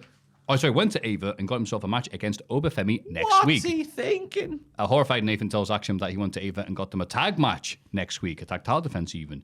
Action realizes he'll have to do double duty, but Nathan thinks if anyone could do it, it's you, amigo. Action isn't convinced at all. I just put, oh no, I hope this team gets hit by a bus like that one Scottish video we talked about last week. Ollie! Wait, Nathan looks like he has been hit by a bus with that face of his currently. But what? Beforehand, though. If Jack was here, God rest his soul, there's no doubt about it that he would be putting Ava once again stone dead last in his managerial rankings or general manager rankings because that irresponsible Wazak has double booked Axiom. Yeah, because she knew the match with Oba was happening and then she's booked him in a tag team match as well. Yeah. Against Gallus, nonetheless. Gallus yeah. are going to be the tag team champions next week, Maffew. You know what? As long as it's off Fraction, I'm kind of okay. Yeah, because they can actually do their storyline a bit better than having to also deliver the bangers. I think this just shows that Ava actually has CTE from getting hit by that door. Damn, Eddie Thorpe. What's he done to her? She lost her way long before the door spot happened. Oh, she was perfectly fine before Let's then. be honest. That's what The Rock said. She lost her way. Have you seen the news about The Rock, like, completely buggering up their Christmas film? I realised the Christmas film Red One was supposed to come out last Christmas. Was it? Yeah, What? That's what I read. The Rock apparently shows up whenever he wants to and pisses in bottles in front of it. I heard about the piss in bottles thing. I thought, well, that's not that big of a deal. These long shoots could take on forever. Apparently, he prefers to do that rather than like go to the toilet and have to give it to his assistant. What a dick. Just go to the toilet, you weirdo. What happened to The Rock? What What's kind wrong with you? of bottle is it, do you know? Probably one, because he's such a big lad. Probably the ones that. That's you're what I'm drinking thinking from. because taking me back to my Create Escape days here, Maffew, the choice of the vessel to carry the piss was crucial. I went with Nescafe jar, not because I've got a large winky, because I spray. I don't know why I had to say that in the podcast. I spray, I spray, I spray, I spray. I spray. Here's my piss. Thank you. Forgotten his hand gesture. What would you choose if you tried to piss into something, Maffew? A vessel to carry your wee? The Lucozade bottles are pretty good. They've Yeah, got pretty the wide, girthy, wide yeah. holes and have enough space, which is very vital. You know, one of those little things for like the ginger shots. No. That would be pretty useless. Yeah, a people few do drips that. at best. People had the Volvics back in the day at the old Create Escape. Big mistake. And the joke was on us though because it was on our carpet. All of their PP. Was it a dark carpet? It was like proper 1980s, like floral reds. Oh. And, yeah. So you could never see it, but you knew it was there. Yeah. Dangerous. Like those patents, the piss follows you around the room. Yes. No matter where you go. But Ava's irresponsible. That's what we need to take here. Why would you book them in 2 matches, silly lady? She hates them. She used to be so brilliant. And then she lost the presidential election, and then it's not been right ever since. Terrible. That'd be good. Eddie Thorpe starts right now. When do you get a title shot? You were there pissing in a bottle. Disgraceful. Tony D wins the North American title match against Ethan Page, who looks devastated after the bell. But he wrestled really well, Maffew. So I hope he's watching the podcast now. I doubt it because of your feud. Yeah. But I hope he's watching or hears this. It's going to be okay, Ethan. You wrestled really well against a guy who beat Oba twice, and you came very close, but just didn't get over the line. So it's going to be fine. Just keep you plugging away at your wrestling game, and it'll all be all right. Don't worry. I'm glad that you thought that you wrestled really well and stuff, because I put stupid commercial break missed its cue. It's supposed to appear during the women's matches, not here. It was all right. It's more about Page losing, not knowing where to go next, so there was no chance of him winning. And D'Angelo got to beat him and go, ha, Yeah. I murdered your push. Yeah. Like everybody else I murdered. I thought it had Heritage. Oh my god! It had Heritage Cup vibes. This match with the amateur sense to it in the early going. You could tell they're 2 collegiate athletes and they're doing their wrestling really well. But yeah, it's not the end of the world. I mean, the way the match went down was a bit weird because Stoney D'Angelo. His name's Drew. My God. Drew D'Angelo. Drew D'Angelo won There you go. with a shoot spinebuster after taking a little bit of a thwacking for the minutes before this, which I thought was a little bit weird, but there we go. It was obviously more about Ethan losing and how he did lose, but he's going to be fine. He's pondering what's next. He's going to be fine. Unless you do to him again what you've done to him before. I mean, it's weird. What I do to him. Yeah, I mean, it's weird how this downturn in form for Ethan Page has coincided with your feud coming to light. That's all I'm saying. My feud. Yeah, your feud with Ethan Page, it's come to light on the podcast, and ever since then, he's lost the title and he's gone on this losing streak. I mean, it's happening at a weird time. That's all I'm saying. Oh, I see. So what I'm saying is I'm going to be making my debut in NXT soon. Potentially, I hope so, Maffew. I'd like that. Elephant. That Sorry. music can mean only one thing. It's Maffew from Cultaholic. They're playing the elephant song. Oh! Is that a good or a bad thing for Def Rebel? Just have like Sorry, it wasn't in the sneeze. It's Maffew. It would be better than raise your fists for 5 minutes before they come out. At least it's distinctive. Yeah. That's it. It's memorable. Oh, speaking of memorable. Sorry I didn't sneeze in my hands. I know I did wrong. I didn't have time to react. It's all right. This place hasn't been cleaned in a year. I know, it's disgusting in here. Joel, why don't you clean down here? You all work down here. It got hoovered the other week. Did it? Yeah. Which week? 2020 week.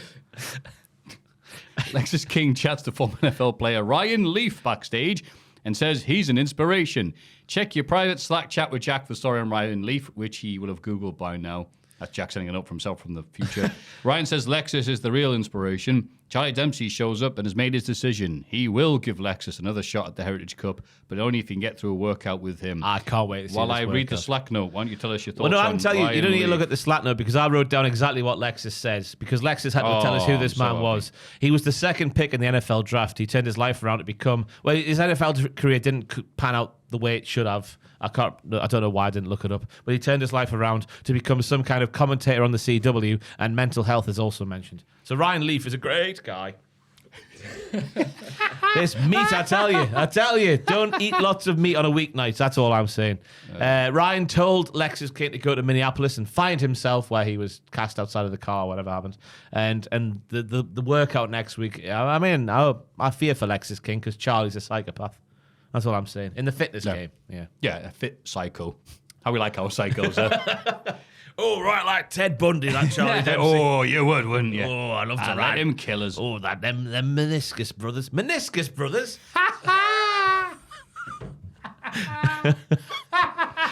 Menendez brothers. Everybody, I've hit the wall here good and proper. The Meniscus We brothers. knew you meant as well. We're like, oh no. I'm Meniscus. trying to think of a knee pun. I can't think of one anyway. Ryan They Leaf. capped their parents. No. They did. I'm watching that Netflix thing, but I knew who they were anyway. It's great. Ryan Leaf is regarded as one of the biggest cases of wasted potential in American sports history, says Jack. His career only lasts a few years. His name has since become a byword for disappointment amongst NFL fans. All right. But he does work as an ambassador for sober living houses and also a football analyst on TV. Good for him, says Jack. Well, I certainly agree. I don't know why he's in the thing with Lexus, who does not have that same rep. We're on the CW. Oh, thank. Oh, great. Brand affiliation. And also, Lexus King's a nice guy. Ryan Leaf's a nice guy. What more do you want? Two nice guys having a conversation. It's nice that they had nice guy Ryan Leaf. However, there was no pop for him from the crowd, so I don't know. That'd be awkward. Yeah. He looked a bit old. He looked like he was in his 50s. Let me have a quick look what his NFL career would have been. Fair enough. Ryan Leaf. How old is he? He is 48. Oh, fair enough then. God, I was going to say that he's 25 Career started in 1992. A great year. at the New Japan LA dojo. Ethan Page is interviewed in the car park and says he's all ego, but really he feels lost and ashamed. He walks off, and if Maffew isn't moved by this, I really don't know what to say anymore. There are so many good lads on NXT trying to turn their heelish ways around, and I think they deserve our full support. Yeah, he says he's lost and ashamed. So what have you done to him? Why? Where's this come from? I've given my honest opinions. You know who's going to be sniffing around, though? The fact he said he's lost. Sean Spears? Yes. Ah. Oh, God, what a stable that is. Sean Spears loves lost boys. Yeah, the boys who lost. Yeah. Very well put. And the ones like BJ who are lost mentally. Yeah. And whatever the other guy's name is, I forgot. Yeah. Novak? Kovac? Kojak? Mini drivers, Yeah. brother, big driver. Nikolai? It's something like that, isn't it? Whatever. I've forgotten his name. Oh, my God. My brain's not don't worry working about today. But yeah, Ethan's saying, I just can't. I know I'm better than this. I've just lost my way. I don't think I am the ego man anymore. The cousin of the Eggman. Do you reckon there's a babyface turn-in coming for all ego Ethan Page with his Russian oligarch Titantron? He needs to do something other than, oh, I can't win anymore. Because it's like, yeah, do you want me to cheer you? Do your job. Yeah, so wait, if you win Healy, I'm going to, cheer that? No. Yeah. No. Yeah, you are.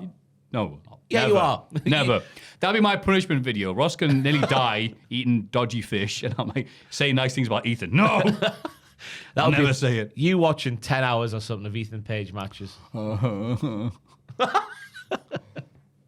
Ethan Page when he was good. Oh! Again, miscast this role. And again, NXT keep it like, sometimes NXT stuff works for me and it's fine, but some stuff like this, I'm like, I don't feel like... Oh, it's a tale as old as time. What? Because you lost? The big boy on campus has lost his way. Am I supposed to cheer him? No, I'm not. I'm saying potentially a babyface turn. What? At the minute, we're supposed to be like, what are you doing, you silly wazzick? You child, as you said earlier. Yeah. Yeah. Oh, yeah. Go to bed. Is there a potential there for a babyface Ethan Page?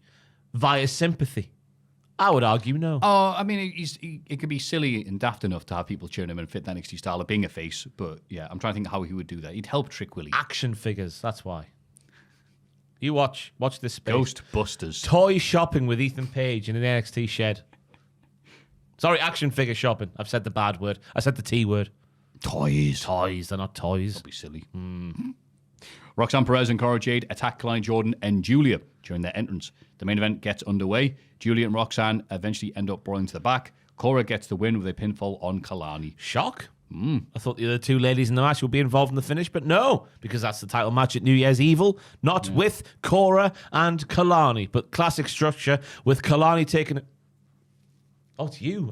Oh, Just sorry. The tinsel's rustling. Sorry, I gotta be fidgeting. Classic structure with Kalani taking a beating, then a piss and vinegar filled Gilly getting the hot tag. The Northern Light style throw from Gilly to Roxanne is a lovely maneuver. Recommend you watch it.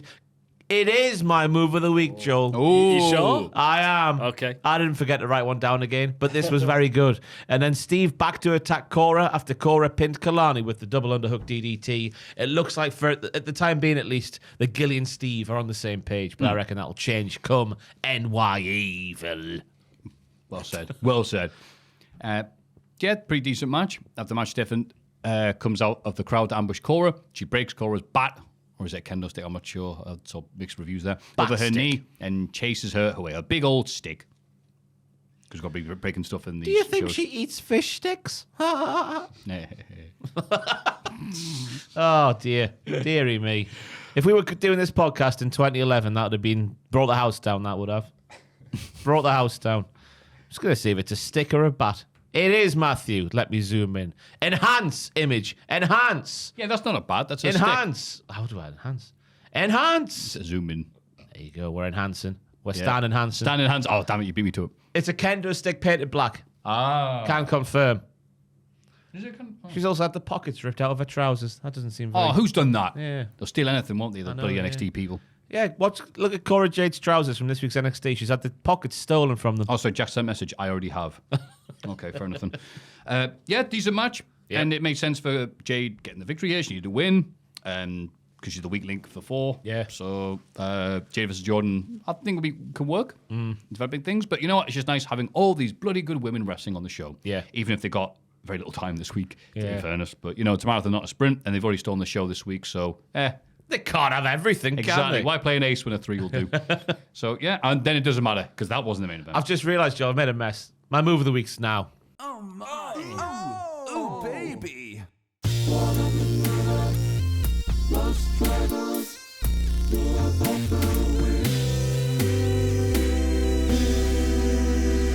Okay. And it's not even a wrestling move. It's just a play in the human game of chess that is life. Well done, Zabisco. The greatest trick the devil ever pulled was convincing the world he didn't exist. In Ava's office, Eddie Thorpe signs a contract for his title match. Ava tells him they're still looking for whoever attacked him last week. Eddie reveals he faked the attack. Now, he's got a title shot without having to go through the Iron Survivor match. What a guy. The music plays from Star Wars Episode 3, the bit where Order 66 happens and all the Jedi are slain where they stand. Damn you, Senator Palpatine, and damn you, Eddie Thorpe. How dare you, Jack, say these lines when you know that Ross hasn't seen it and you've given all the spoilers away. You can sing the song, though. I don't remember the song. Oh, fair because the song has been drowned out by Jedi going, "No, you betrayed me." Oh, I'm a Jedi and I'm dead now. Ugh. Fair. But what a, I did not see this coming. This made me shout, F me in the office upstairs. What a play by Eddie Thorpe. Unbelievable Kaforka. Unbelievable planning. Great heelish nous.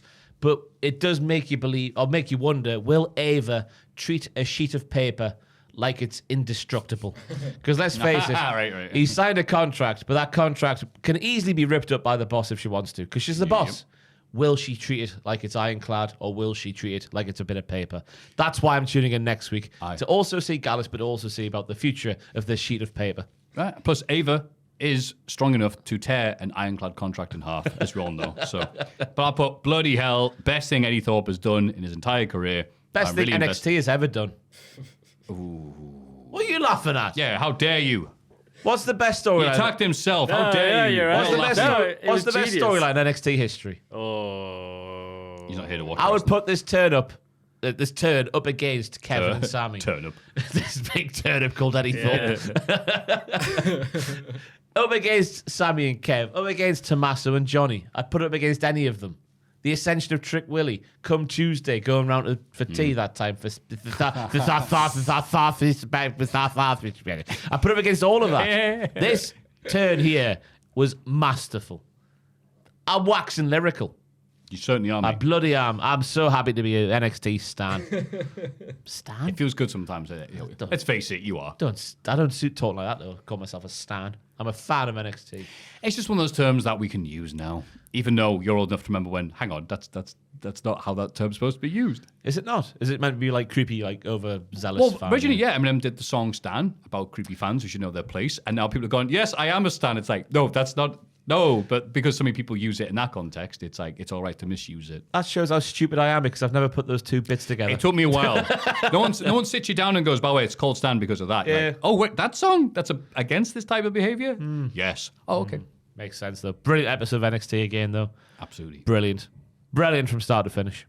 So we won't stand up for WWE, but we will stand up for NXT. Oh, we'll stand everywhere for NXT. Yeah. Upways, sideways, downways, diagonal. I'll go anywhere for NXT. Anywhere. As I struggle to speak continuously in this podcast. I'm rather cool because I could see sometimes it's like, Ross is that's it. Yeah, he's looking for a tag, looking for the hot tag. Matthew's looking over here. This podcast would be 2 hours long if Maffew didn't just watch me suffer God. in sentences. Let the hate flow through you. AEW Dynamite, winter is coming, but Matthew isn't because he hasn't seen it this week. I do apologise. That's great on a two-man episode of the I know, podcast. man, I know. Look, I have to wake up early anyway for Tom to do his thing, but Tom had to go even earlier this week because he's doing Leeds stuff. So I tried watching a bit of it, but then I had to get to a shoot fight with Fraser. He's a detective now, is he? Yeah. Doing lead stuff. Hey. We see Christian Cage watching from backstage as John Moxley and Pac take on the team of Jay White and Orange Cassidy. Towards the end of the match, Cassidy has Moxley in serious trouble, but Hangman Page attacks Moxley for the DQ, which leaves Orange Cassidy very cross. Or as cross as he can be, I imagine. Hangman and Cassidy brawl, with Jay White joining in. They all weaken each other, so the Death Riders get back in and beat them all down. Can't they just see they need to unite to take down this tyrant Moxley? No, like the White Walkers in the Game of Thrones. Oh, aye. I've never seen Game of Thrones. sorry. I'm the one guy in the world who's never seen it. Bless yous. Bet Joel wants to throw a pitchfork at me, do you, Joel? Nah, that's fine. Oh, fair enough. It's good. I think Joe's that person to go, I'll keep you pitchfork, actually. That sounds rather useful. Could use that for stuff. This match was Ron Seal in terms of the hot start from the pissy and the vinegary baby faces, then the big heels being bastards and taking control. Then it turns into your typical AEW ding-dong back and forth. I kind of believe that Hangman got involved when it looked like there was a chance of the baby faces getting the win against the big dirty heels. But then they take each other out because, as you would, Hangman getting involved, then Hangman pushes Orange Cassidy. Orange Cassidy fights back. Jay White gets involved as well. They need to see the forest for the trees. They can't smell See the the own poo on their knees. Those Meniscus brothers. Marlon Meniscus. But I think that's where we're going now. They'll realise they need to come together instead of fighting each other. But we'll get a few weeks to fight each other from here on out. What did you think of this segment, Matthew? It sounds exciting, doesn't it? Ooh, I'm interested. Joel, the third man. Mabel, if you will. Any thoughts? No. Of course not. Thank God it's got a little classic and not like an exciting time for There'll be AEW. people who look at the timestamps in the podcast just without watching the podcast and go, look how much they hate AEW. Look how little they spent on that compared to NXT. Hater Maffew doesn't even watch the show now. Well, howdy now. Oh, this... Oh, because the segment last week, they had the worst acting Cowboys. Oh, Chad did not like the acting last week. This was unbelievable. This is was quintessential good, right? wrestling. So, do you want to say what happened? Bandito rode into town where 4 cowboys try to arrest him. He beats them all up with this his lucha. He's put wrestling here. Aye. Wrestling? We see a shoot German suplex outside of the Golden Nugget Saloon. It was mint. The Golden Nugget Saloon. Aye, there was a Golden Nugget Saloon. So, Bandito Rose, the son of a bitch. He arrives on a horse, so he does. On a horse. How dare he? Aye, that cowboy. He's under arrest because he's the most wanted man from last week. We learned this. name's But his Bandito, muscles are too big for this to happen. What's happened to him? I don't know if you get a picture, Joel, of Bandito from last night's Dynamite. But this guy has been eating his steak and maybe other humans to boot. Because look at that picture Oh there. my God. It was As the Spanish bandits say, past 24 hours. It was on the first screen there. Literally on the first screen we're at. Go back, mate. Oh no. Oh, Joel. There he is. Oh, it's the YouTube clip. You know what? We get it. We get it. Pause We it. get it. Just He's that's enough. huge. That's enough. I love you clicked it again. I love you clicked it Noises again. on top of the copyrighted content. Oh, Hey, it's Bandito. Let's get him. it's the first shot when he takes his little poncho off, his big poncho. We got you now, Bandito. It's unbelievable, this segment. So he takes the poncho Hola. off. Look at the size of him. Hola, amigo. There is a chance that Brian Cage is under that mask. Look at that. So he's come back yoked, as the kids like to say, and then he just beats up these lads that just shoot German, as I say, outside the Golden Nugget Saloon, which is at the other end of the street. This is what we need more of in wrestling. This was fantastic. Yeah. I liked the thing last week. Duke of Oak, and they're like doing something different. And again, it's like Bandito at its most literal. Yeah. He's a bandit. So hopefully when he gets in the ring, they don't completely negate these segments. That's my only fear, is that he just goes back to being Bandito, the fantastic lucha wrestler. We need more cowboy influences in what he does. The eventual feud with Hangman will be generational, obviously. Yes. And Brian Keith may be involved as well. Yes. Fantastic. All the cowboys. What a segment, though. Ow, my leg. More of this next year for sure in AEW. Have you seen any cowboy films? With Kayla's dad. Kayla's dad loves them. Yeah. I watch them while doing something else. Fair enough, I've never sat down and purposefully watched one. Fair enough. There's loads of them. Some very good ones, but yeah, it was a Sunday afternoon watch. My dad had put one, we're halfway through, and it's always, damn rustlers will pay for stealing the cows. Then John Wayne punches I the don't know dude. how they don't get sunburnt me, because they're always shot in very hot locations. Got a They're out big- there for big hours. hat. Yeah. Oh, but they don't always wear the hat, do they? Did they yeah. have sun cream in the 60s? Even inside, they wore them. Did they have sun cream? When what imagine was sun so. cream invented? Oh my God, invented. I'm never going Let's to. ask this. I'm There's never a pause there. Let's see if Joel will do it. I'm never going to eat meat the night before a podcast again because my brain is frazzled. 1928. You live and learn. Wow, look at the difference of he's done the Roddy Piper. That's right. Oh, the pics on Wikipedia explain a horrible ailment. I know. Always amusing. Bloody hell. No, don't get it. Like the image that is was too just confusing. an ultraviolet B filter that was invented in 1928, not actually sun cream, unless that was what they called it back then. Hello, shopkeep. Could I have some ultra B filters, please? I see you know your sunscreen, partner. 1938, this says. Oh, there you go. Someone else says 1944. Franz Greller. Remember the name. That's who invented sunscreen, apparently. Mark my words, Christmas #1. Moxie cuts a promo in the back. I hope he did it like a cowboy. He says he's a Martin Mayan, and that's the only way he'll live. His rivals only care about their egos, so he'll take them all on. The title match at Will's End will be a fatal four-way, varmint. Aye, unless the Death Riders are going to interfere and win on his behalf. This seems a bit silly, but I guess the character that John Moxley has right now, this leader, the power's gone to his head. He can take on all comers. He's not about egos running. I like the juxtaposition. Because he's like, egos run your lives, egos run AEW. I'll fight you all in a four-way, showing that he has an ego as well. I'm glad you're saying that, because on paper it sounds like, okay, you evil big heel, you'll take on three lads at once. But they're all Boo, you person who likes competition. no DQs, aren't they, in four-ways? Yes. So the Death Riders will get involved and he'll keep the title. Oh, Maybe. okay, yeah. Probably. I don't know. You could just have a no DQ match then. Yeah. That'd be even easier. Meh. He's stupid. Yeah, it was good Kavolka in this pro. The way he was walking around. Intensity. The likes of which I've not seen since walking down Heaton Road. Heaton Road. Ooh. Is that a bad thing for you? Or? I don't know. Just It's made a name. Heaton's got a rep on it. Oh, dirty Heaton. Oh, watch it. I've been as far as Biker Morrison's in that direction. Yeah. Yeah. That's how I bumped into you one time with the podcast. It was like, oh, hello. And then someone feigned a heart attack in the corner. Can't believe that. Unbelievable. Actually, it's incredibly believable for that area, Biker Morrison, sadly. Christian Cage interrupts the show from a private box. He has a problem with everyone in the title match, but especially John Moxley, who has what he wants.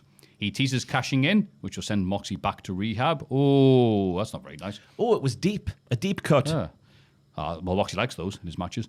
Hook breaks into the box and attacks Christian, even trying to throw him over the railing to the section below. It doesn't work. so just beats Christian off until Kip Sabian and Nick Wayne make the save. Hook fights them off and runs away. Great appearance from Hook with the smashing of the glass with the door was fantastic. I really like the promo from Christian. Well, maybe the MJF bit aside. But I guess Moxley's going to be fine with it. So why should I take umbrage with a thing that Moxley's clearly fine with being said? The interesting part of the promo, though, was Christian seemingly forgetting or negating the little deal he had with Hangman at the end of Full Gear where they had the little standoff and like clearly Christian was like, or I'll win the title, you get the first shot, or Hangman's like, I'll get something off you before you do that. It just seems like he's going to do what he wants instead of that. So it's interesting to see how Hangman will react to what he said here. That's what my notes were for this segment. Yeah, I can see what they're trying to do with like, okay, we can't put all the heat on Christian. We'll have Hangman doing stuff. There'll be something there. I think people are a bit like, oh, if you want to do WWE storytelling, you need to be a bit more like WWE and do segments like this one. So, I'll always applaud the AEW to do baby steps. Some glass got broken. So much like Charles you are with the NQCC. So condescending. Good. Baby steps, mere. Well, yeah, there's been some bloody horrible bits on AEW this week, this year, this month, whatever. So when they do something right, I'll be all right. Apparently some glass got broken. Okay, well, I know what Wrestling Twitter is saying for the next 3 days then. On repeat. It was clearly sugar glass the way it smashed. Calm down, everyone. Sugar glass. Nom, nom, nom. Will Ospreay beats Claudio Castagnoli in the CC, countering the Gotch-style pile driver with a jackknife pinfall for the win. Oh, Gotch-style pile driver. He hooked the legs and crossed them. Okay, yeah. Pulled them back over his own head. Flexible man, Claudio. Yeah, it sounds like a match I'd want to check out. Claudio beats Ospreay down afterwards and grabs a chair, but Darby runs out to chase him away. Darby and Ospreay have a little stare down ahead of their tournament match next week. Okay. Yes. Nice little bit of promotion there for the match next week. Ospreay this week, Maffew, honestly paying homage to everyone's favourite member of the Mean Street Posse, Rodney. In what way? His hair. He had the straighteners out this week, did it? Oh, Ospreay. He looked a bit like Rodney. I don't know if you might get a picture, Joel, of Ospreay from last night. See what Maffew thinks he looks like. Rodney from the Mean Street Posse is what first came to my mind. Opening flurry with the shoot pins and the backdrop reversals show these lads had their working boots on, but on roids. That just doesn't work. When you click past 24 hours now. Wow, there's nothing there. Just doesn't Yeah, work. Google images. Yeah, it's Google searches awful, in that. general. There you go. There you go. Oh, God, yeah, I see it. Yeah. Oh, Joel getting the smallest picture in the There history we of go. pictures. I got- There he is. I had a mate who set an image like that to his desktop wallpaper and couldn't figure out why it was bad. I had to go, mate, that's the thumbnail. He looks like Brad Pitt. quite sexy, yeah. Oh, Joel. Brad Pitt in like Meet Joe Black era. Like Prince Charming. Swear I was going to say Prince Charles. King. We can't see his hands. We can't comment. Yeah. Aye, but Rodney from the MSP. MSP. Good look. Really good hair. MSP. Yeah, but the opening flurry with the shoot pins and the backdrop reversal show these lads had their working boots on roids. And that's because they always have their working boots on, but they had them on specifically tight this week. Watish. Oh, the boots were on roids. Yeah, the boots were on roids because they were going for it in the early going. It was fantastic. I guess the hardest thing for this match, I've put in my notes here, was to live up to the height. Oh, my God. Oh, my God. Live up to the height. Where's Tom? I need some now. I need some cocaine. The hardest thing this match had to do was What was live the hardest thing, Ross? It was for me to talk, but for it to live up to the hype. And it most certainly did do that. So well done all around. I guess it had to end the way it ended with a shoot roll up, but the transitions they did to get there, it delivered. And I am dead. Live up to the height. Live up to the height. Yeah. Renee interviews Ricochet backstage. He's facing Brody King tonight and admits that Brody is one of the toughest men in the CC. But he isn't as good as Ricochet. He pulls out MVP's business card and leaves all cocky. Yes. Good. You should hear how he leaves cocky, Maffew, because he goes, Does he do that actual noise? that Oh, noise. sweet. This is what I want to see. Yeah. Ricochet being a dick like he is on Twitter. he arrives with little pop for his appearance, but then the card is the big thing about the promo, and the little noise at the end signifies he is now going on the way to being an arsehole. Because we would never hear from Ricochet back in the day. Yeah, if we asked face Ricochet to make that noise, you'd go, ha ha. I'm Exactly Ricochet with my famous catchphrase. Aha. We see MJF arriving in the car park, followed by an interview segment between Renee and Matt Cardona. Oh yeah, he's wrestling Jericho. Cardona says he's always ready, And for the past 5 years, he's reinvented himself. I know you keep on telling us. He's the indie god and the deathmatch king, and now he's ready to beat Jericho. He challenges Brian Keith to a warm-up match on Rampage before being told, no, that's been cancelled. Really? Rampage is not, it's done at the end of December. Is it really? That's what I've been told. That's skipped me by. But yeah, it's happening this week on Friday. Brian Keith versus Matt Cardona with, I think, Jericho says later he's going to be on commentary for the match. I have seen people raging about this because if you just watch Ring of Honor, and there are people out there who do exist, you'd watch a show where people are competing to get a title shot, and you do this, you maybe get a title shot or the chance for a title shot, and then Matt Cardona shows up and goes, I want Jericho. And Jericho goes, all right. And like, well, F me then for watching this. Not looking forward to that. I can see why they'd be upset by that. But yeah, it's happening. It's at the Hammerstein Ballroom, as Jericho likes to say. Oh, that's nice for Game Changer Wrestling. Yeah, the only promotion who wrestled there. That's right. But it was interesting. At the start of the promo, Matt Cardona was like, I belong here. It's great to be back in AEW. Dun-dun-dun. I belong here. That's why I'm not there. Yeah, he said something a while ago, didn't he? Like, I don't know why I'm not in AEW or WWE. I'm great, me. Especially when Cody was why would there, you say that? Are you like telling on yourself? Why am I in the big leagues? Oh, I don't know. It was odd, wasn't it? Like Cody was there, and they're famously good friends, Cody and Matt Cardona, and it never happened. The Codyverse can only go so far, I guess. But yeah, he was part of like a 6-man tag or an 8-man tag on the worst AEW pay-per-view they ever put out, and that was it. Yeah. I think he'd be good value in either of the bigger two promotions. Yeah, I think he's fantastic, Matt Cardona. Fantastic. I think I like the idea of him better than the idea of this match. Because I saw him at VXV, and look, everyone has a bad match, but oh, God. Oh. I think he took one move correctly, and that was like the Irish whip. He was just not familiar with the other guy's offense at all, and it was just like, oh, God. At Jericho, maybe they'll do something all right. They'll be fine. Two pros like that, experienced. Yeah, Ishii couldn't drag a good match out of Jericho, but Cardona can. The next match is Adam Cole versus Kyle O'Reilly. Backstage, Matt Taven and Mike Bennett try to get Kyle to call the match off. They're all still family, after all. Kyle says Cole should have thought about that before he let Roderick Strong get hurt. Sounds like a really bad episode of Emmerdale. Yep, it was. Adam Cole's performance, I can see what they're going for. Because Adam Cole walks out looking all very like, oh, like I don't want to fight this guy, but I need to do it because we're fighting for the chance to face MJF and we need to go through. He's just got all this emotion on his face, and I can see what they're going for. But there's points in the match where he has to get out the ring, and he's like pacing around the ringside area, looking all sad and like, oh, I don't want to wrestle this, but I need to wrestle this. I'm just like, we know what Adam Cole is deep down. We've seen him be a fantastic arsehole. To see this Adam Cole here, I know you're not supposed to really like pay attention to what people have done in other promotions before they arrive here, and you're meant to base them on the storyline they're in. But just knowing what Cole can do as a heel, seeing him do this, it wasn't working for me because we know he's a fantastic dick.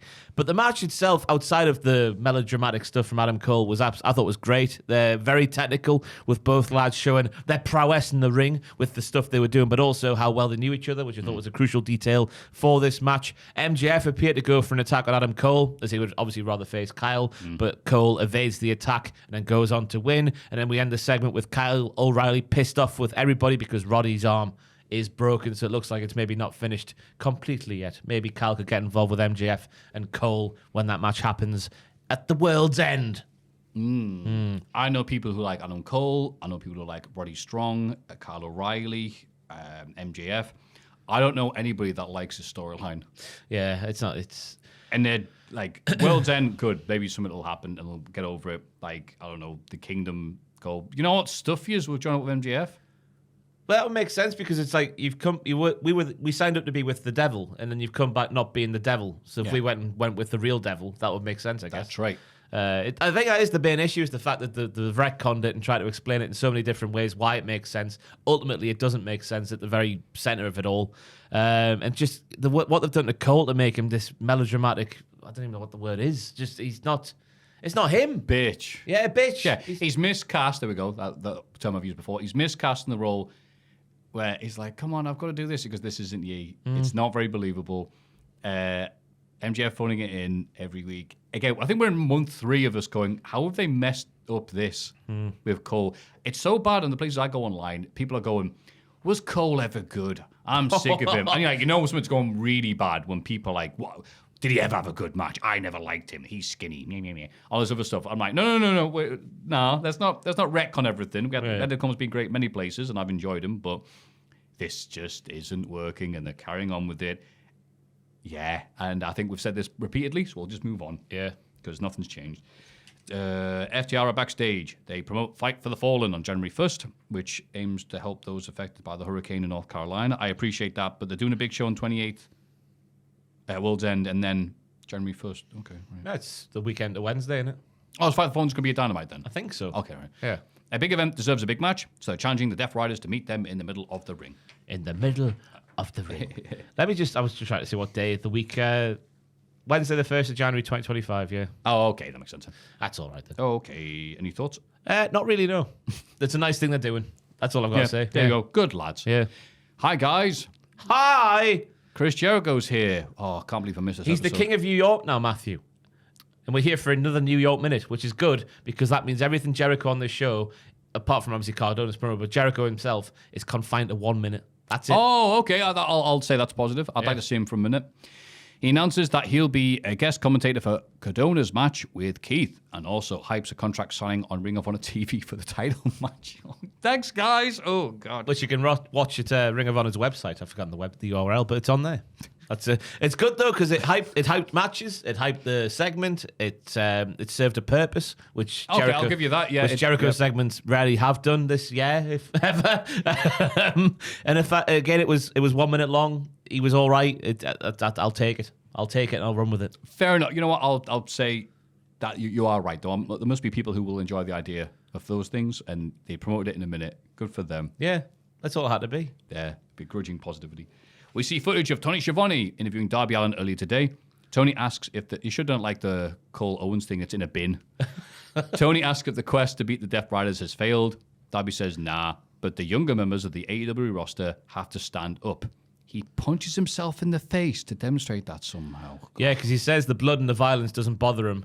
Bosh, bosh, bosh. What bothers me is nobody doing anything about it, and he seems to spit real blood. I believe it.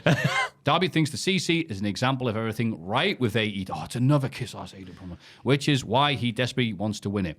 Moxie seems to not remember that AEW is the company that gave his career a second chance. Nothing fools you better than the lies you tell yourself. Yeah, well, you said it, Darby. Yeah, it's got to the point now where the promos, they need to be more, here's why I'm the guy who's going to take down Moxley and save AEW, not the fact that AEW is a great place to work. Yeah. Why is John Moxley doing this here?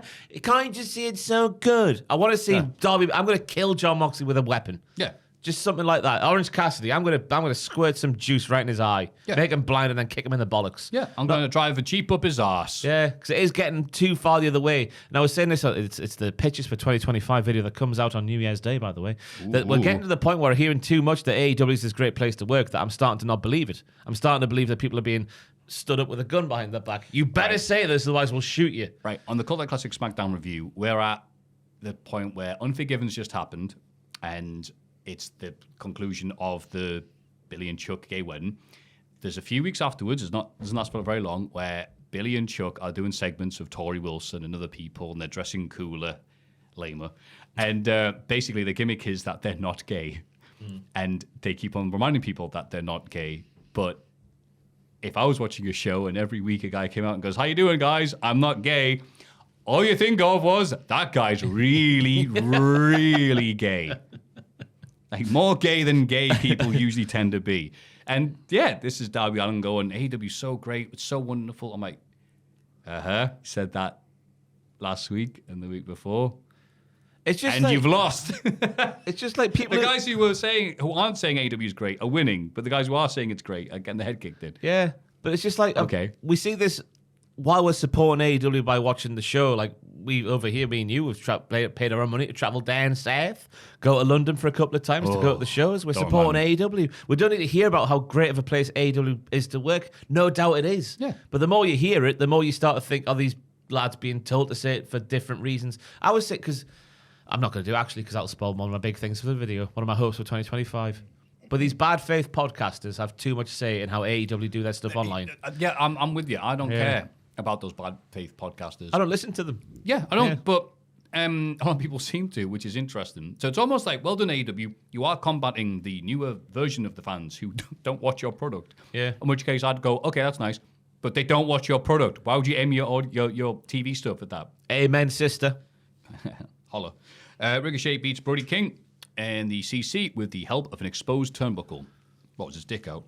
His cheating seems accidental at first, but intentional when he uses the turnbuckle a second time. The crowd don't like it, but they'll just have to go along with it. Oh, nice. I will watch this match. It was a proper Ron Seal clash of styles, as you would come to expect. I enjoyed seeing Ricochet. The meat's coming up again. I enjoyed seeing Ricochet jump off the top rope many times and Brody King just stand there and allow Ricochet to bounce off him. It was fantastic to see each and every time it happened. The tease of the card being cashed in, and metaphorically cashed in throughout the match, added something to this one for me, especially when Brody was eating everything Ricochet had, then he would just flatten them with a massive lariat or a chop. Like Ricochet would do all these moves to Brody King, but it wouldn't knock him off his feet. Then Brody would just go, wha-ha, or wha-ha, and get back on top. And you're always thinking, could he just go, hello, come and save me, please? And then the Hurt Syndicate, come down and help him, but they didn't in the match. Didn't expect him to beat him clean-ish. I know the turnbuckle was exposed, but it was nice. Not clean. Well, it wasn't like exposed, like I'm taking the turnbuckle pad off. They were doing a move and it came off within that move happened off the ropes. Okay. All right. So he took advantage of the opportunity that was there rather than going, man, I'm going to cheat. So I didn't expect to get him. It was not a dirty win, but you know what I mean. A besmirched, no, whatever the word is, wasn't fully clean. I didn't expect that, but it's nice to see for Ricochet. He had Ricochet. A good week this week. I cared about him for the first time in ages. Yeah. Good. This sounds like good things. It's new catchphrase. As he hit the thing, the noise is right. Excalibur throws backstage for a promo with Action Andretti and Lio Rush, but he's wrong because it's Private Party. True. He's right. now we're here from Max Andretti and Lio Rush, and then PP are there having a few drinks backstage. Oh, to be fair, they're interrupted by Action and Leo, who are wearing preposterous jackets. Ooh. They look like a Pokemon. A spiky Pokemon. Spiky Pokemon. But the jackets are black, and I'm sure this Pokemon is purple. They maybe look like a pair of bouncing bombs. Spiky black. Fascinating. Yeah. Okay. Heelish jackets for me. Leo does have the best jackets. He does, yeah. They want a tag title shot, but Top Flight and Layla Gray arrive. Both teams argue over who should be number one contenders, so PP suggests a match on Collision, which is basically the PC way of saying go F yourself, isn't it? Yeah. Why do you go have a match on Collision? But the Top Flight are right there because they're saying, well, Action Andretti and Leo are saying, oh, we'll have a title shot, and then Top Flight come in and say, how many matches have you won? Which is true, so let's go and have a wrestle. Where I assume that Leo Rush and Action Andretti will win because they've got new coats. That's it. Yes. It's a shame if they lost. He goes, spend all that money. Leo shakes Darius Martin's hand and says no hard feelings. Darius seems angry, though. I assume he got injured in a match against Leo. Maybe. I don't know. I don't know. Can't remember. No. But they've got inter-faction warfare going on that need to sort out. Yay. Yes. Renee interviews Mercedes Moné and Anna Jay ahead of their TBS title match A. Monet says she respects Anna's self-belief. It's so cute. She's only 26, but at her age, Monet was already a 5-time champ. Ooh. Anna says Mercedes is a living legend, but all she needs is 3 seconds to shock the world, because she is the shock master. Yes, she is. As her theme says. And that's how she ended the promo. I love that part of her theme. Why is it there? Anyway, Mercedes hasn't really changed anything about what she does, but for me, it's now clicking. It's now working. The really condescending, poo-house tone of what she says. Oh, by the time I was 26, I was a 5-time world champion. Meh, meh, meh, meh. It's all working, and the fact that the Camille's gone is actually, well, yeah, I feel Has she gone? I mean, if she's a chameleon, she can blend into surroundings. Hey! But I feel bad for Chameleon because, like, I don't care about her. She's quit. She's gone. We should be going, yeah, you get Mercedes because she was a dick to you. But I'm not saying that. I'm just saying how good of a heel Mercedes is now being in her by herself. Yeah, we're like, oh no, Camille's gone. How can we cope? Fine. Oh, very easily, actually. Oh, okay. Yeah, we didn't get a chance to know who she was before she left. Yeah. Right enough then, mate. But it is nice I'm going to call you Bam Neely 2K24. It is nice to see that after so long of it not clicking clearly, it is just now. She hasn't really changed much. Yeah. I think Renee's maybe helping a lot with how she reacts to what she says, because I've noticed that most of Mercedes' backstage interviews are now with Renee. So maybe that's the crucial ingredient is Renee. Just from the Ney family. Yes. Renee. In the main event, Mariah May defends the AEW Women's title against Mina Shirakawa A. Who has tremendous live show charisma A. We see Thunder Rosa watching on from the crowd, holding a sign that says Final Fantasy VII is over. Sorry, you are not my champ. Mina kicks out of Mayday A, but Mariah still gets the win with Storm Zero. Her celebration is interrupted by the return of Toni Storm. She's in her old gimmick, and Mariah is shocked. Rosa's sign now says WTF. on the back says moments. Patreon.com. She'll get. I understood that video. Oh, okay. Well, wow. The women main eventing. Bloody hell. Yeah, they got time as well. They had the right Kavolka from the get-go. They were just battering each other. Thunder Rosa also had a sign that said, Mariah may, ? She may not. Take that wordplay. Mina's performance was great in this live setting. She has good wrestling and the charismatic stuff in between the moves. She puts it all together. Fantastic. She's equally as poo crazy as Mariah May is. They complement each other very well inside the ring. There's a few times during the match where it looked like Mina had it. It was a really good back and forth thing before Mariah May wins with the Shoot Storm Zero, like the poo house that she is. And it's an interesting turn of events. Toni Storm going back to the gimmick that not too many people seem to care about when she had that gimmick because she wasn't getting loud reactions. But then you could also argue that the timeless stuff has gone everywhere it could do. And maybe it's time for a change, yeah. That's it. You can't do the same thing forever and ever. And the issue with it is, I think I've had with Mariah May's title reign was, okay, she's just doing this until Toni Storm comes back. So just biding time. They've got the show in Australia, haven't they? Early next year. Is it February next year? Yes. Yeah. Because I looked at getting tickets and I'm like, maybe. Oh, you going, are you? Just to go to Australia. And I haven't booked anything yet, but I'm still tempted because I need to know what I'm going to do. Because I always have to like explore the possibilities because I'm an idiot. Where's it at? Australia. Brisbane? Melbourne?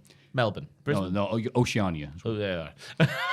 But yeah, so Toni Storm's back. Hooray! Yes. And she's pre-gimmick. What? Pre-Tony almost said. It's like, no, Yeah, Matthew, that's a pre-timeless. horrible way of saying that. Pre-timeless, that's better. Which makes sense. And, you know, maybe she'll do the Cactus Jack, Triple H, Royal Rumble. I think we will. Yeah. Toni Storm can't wrestle you. Well, I've got a replacement. I think you know the guy. You know what? That sounds really pleasant. It was. I can't wait to watch it again, just because sleep is important sometimes. I was meant to be at the GP's first thing this morning. Because I'm trying to try and tackle I've clearly got insomnia. I can't sleep anymore. And last night I was awake until 4 and cancelled it because of lack of sleep. How ironic is that? Oh, mate. I was just like, I've got this. Hang on, why's the doctor giving you an AM meeting for something if you Exactly. you can't? Oh. That's all I could get, Matthew. That's all I could get. How ironic is that, though? I'm going to the doctors for lack of sleep, and then I was awake till 4, and I had to cancel it because I've got the podcast this afternoon. I can't look at me now. I slept in like 9 a.m. this morning from 4. Christ, really? Yeah. My appointment was at 8:45, and I cancelled it like 4 a.m. Hey, Aye, it's I'm bad. so sorry. Yeah, I mean, it's bad. how do you go to sleep? Do you have any like special things? I've tried everything. You've got a weighted blanket. No, that's the one thing I haven't tried. Oh, okay. Lidl had them a few weeks ago, and I didn't buy it. It's like £26, and I'm a bit tight up at the minute. I'll give you the money. I'll buy you one for Christmas. I'll get you a weighted blanket. You don't need to do that, Matthew. I know I don't. Don't tell me what to do. All right, hardcore Holly. Don't tell me what. I don't know what I'm doing now. Thank you, Matthew. I can see how you like me now. Oh, well, you know what? I'm sure, ironically, I know you, as we've been told many times, you do help people go to sleep. I imagine there's people listening to this in bed right now. Yeah, I know. Wake up! The house is on fire! The house is on fire! Put your hands in the air! I'm here to rob you! Wave around like you just don't care. If we can't sleep, neither can ye. Good Dynamite, though. It sounds great. Yeah. It was. I'll just shut my eyes and imagine, like people in bed at home. Currently stopping risking the podcasting. I'm not doing that again. Let's have a rummage in our mailbags. Are you joining in the mailbag, Joel?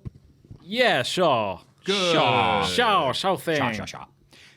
Hello, all in Cultaholic. All in Cultaholic? I hope you're all Hello, looking... all in Cultaholic. Oh, all the people in Cult. I see all in and think, are you what, all AEW? All right. I hope you're all looking forward to a well-deserved break over the festive period. There's no easy way to say this, but I've prepared a rap for you. Oh, somewhat in the style of Jack's favorite musical artist, Daffy. No, you can get Joel to drop this sick beat. Enjoy. Oh hell yeah, you're gonna sing this, Joel. Yeah, sure. precious. Oh, thank Joel. God for that. Go for it. What? Have you got it in front of you? No, I need that paper, please. That's okay. Look how rich we are. Give me. Save on tip paper. All right, there you go. Do one of you want to drop a sick beat? Dun. Dun. Oh, dun, yeah. dun. Ooh. Dun, Da, da, da, da, da, da. You don't need a beat. Yeah, it's good. Keep going. All right. No. Shut up. Go. Everyone hates on Adam for being such a Tory. Ross is a working class hero. He's a true Geordie. Maffew reels off the wrestling trivia with ease, and he gets bigger lines than wrestling locker rooms in the 80s. Jack spits bars like Megan Thee Stallion, but Jack, you're looking pretty hungry. Italian? Joe behind the camera. He's the top shagger gonna cash on you fools. Jack Swagger. The best YouTubers all around are from Cultaholic. The others are close, but not the same. Non-alcoholic. But you're doing awful accents that thinking you're Irish, but you're just a bunch of bad guys. Billie Eilish. Don't mess around with other podcasts. They're all a bunch of diddlers. You guys are the wind beneath my wings. Bette Midler. Okay. Ross keeps track of the moments that are WTF. He's such a perfect gentleman. Wyclef Jean. Oh. Maffew's been doing it for years. He's never missed a botch. Old and reliable, like your favorite wristwatch. Yeah. Jack with his contacts. Got us seeing clearly. His reviews show stranger than Sam's conspiracy theories. Oh, okay. Shagger Joel has me breathing heavy like Maffew's big sigh. Best videos on YouTube got us like Andrew rubbing thighs. I didn't think I'd write an email about rapping, but it's not what I think. It's what I want to happen. Just like your pictures video, I've gone round in a circle. Starting a YouTube channel is a brave thing to do. Tommy the Turtle. Hey! Wait, there's one more. Listening to this in public sometimes gets me feeling sus. Check out Cultaholic, and as they say, join us. Yeah. Bloody hell. It's good Beautiful. stuff. What a delivery as well. Thanks for Bloody Tony the Turtle get a reference. That's a day one He said person. brave, yeah. Yeah. I wonder if AI did that. Shut up. Listen to this in public. So my question is, what's your perfect Sunday? Thanks for all the incredible content this year. Happy Christmas. I hope 2025 is kind to all of you and yours. Former Man City midfielder, Chris Musampa. Joe from Wexford Island. He's back again, Joe from Wexford Island. Joe, I'm glad you're a repeat offender, so to speak. Thank you very much for sending us a lovely rap, considering the awful impressions. Perfect Sundays, then.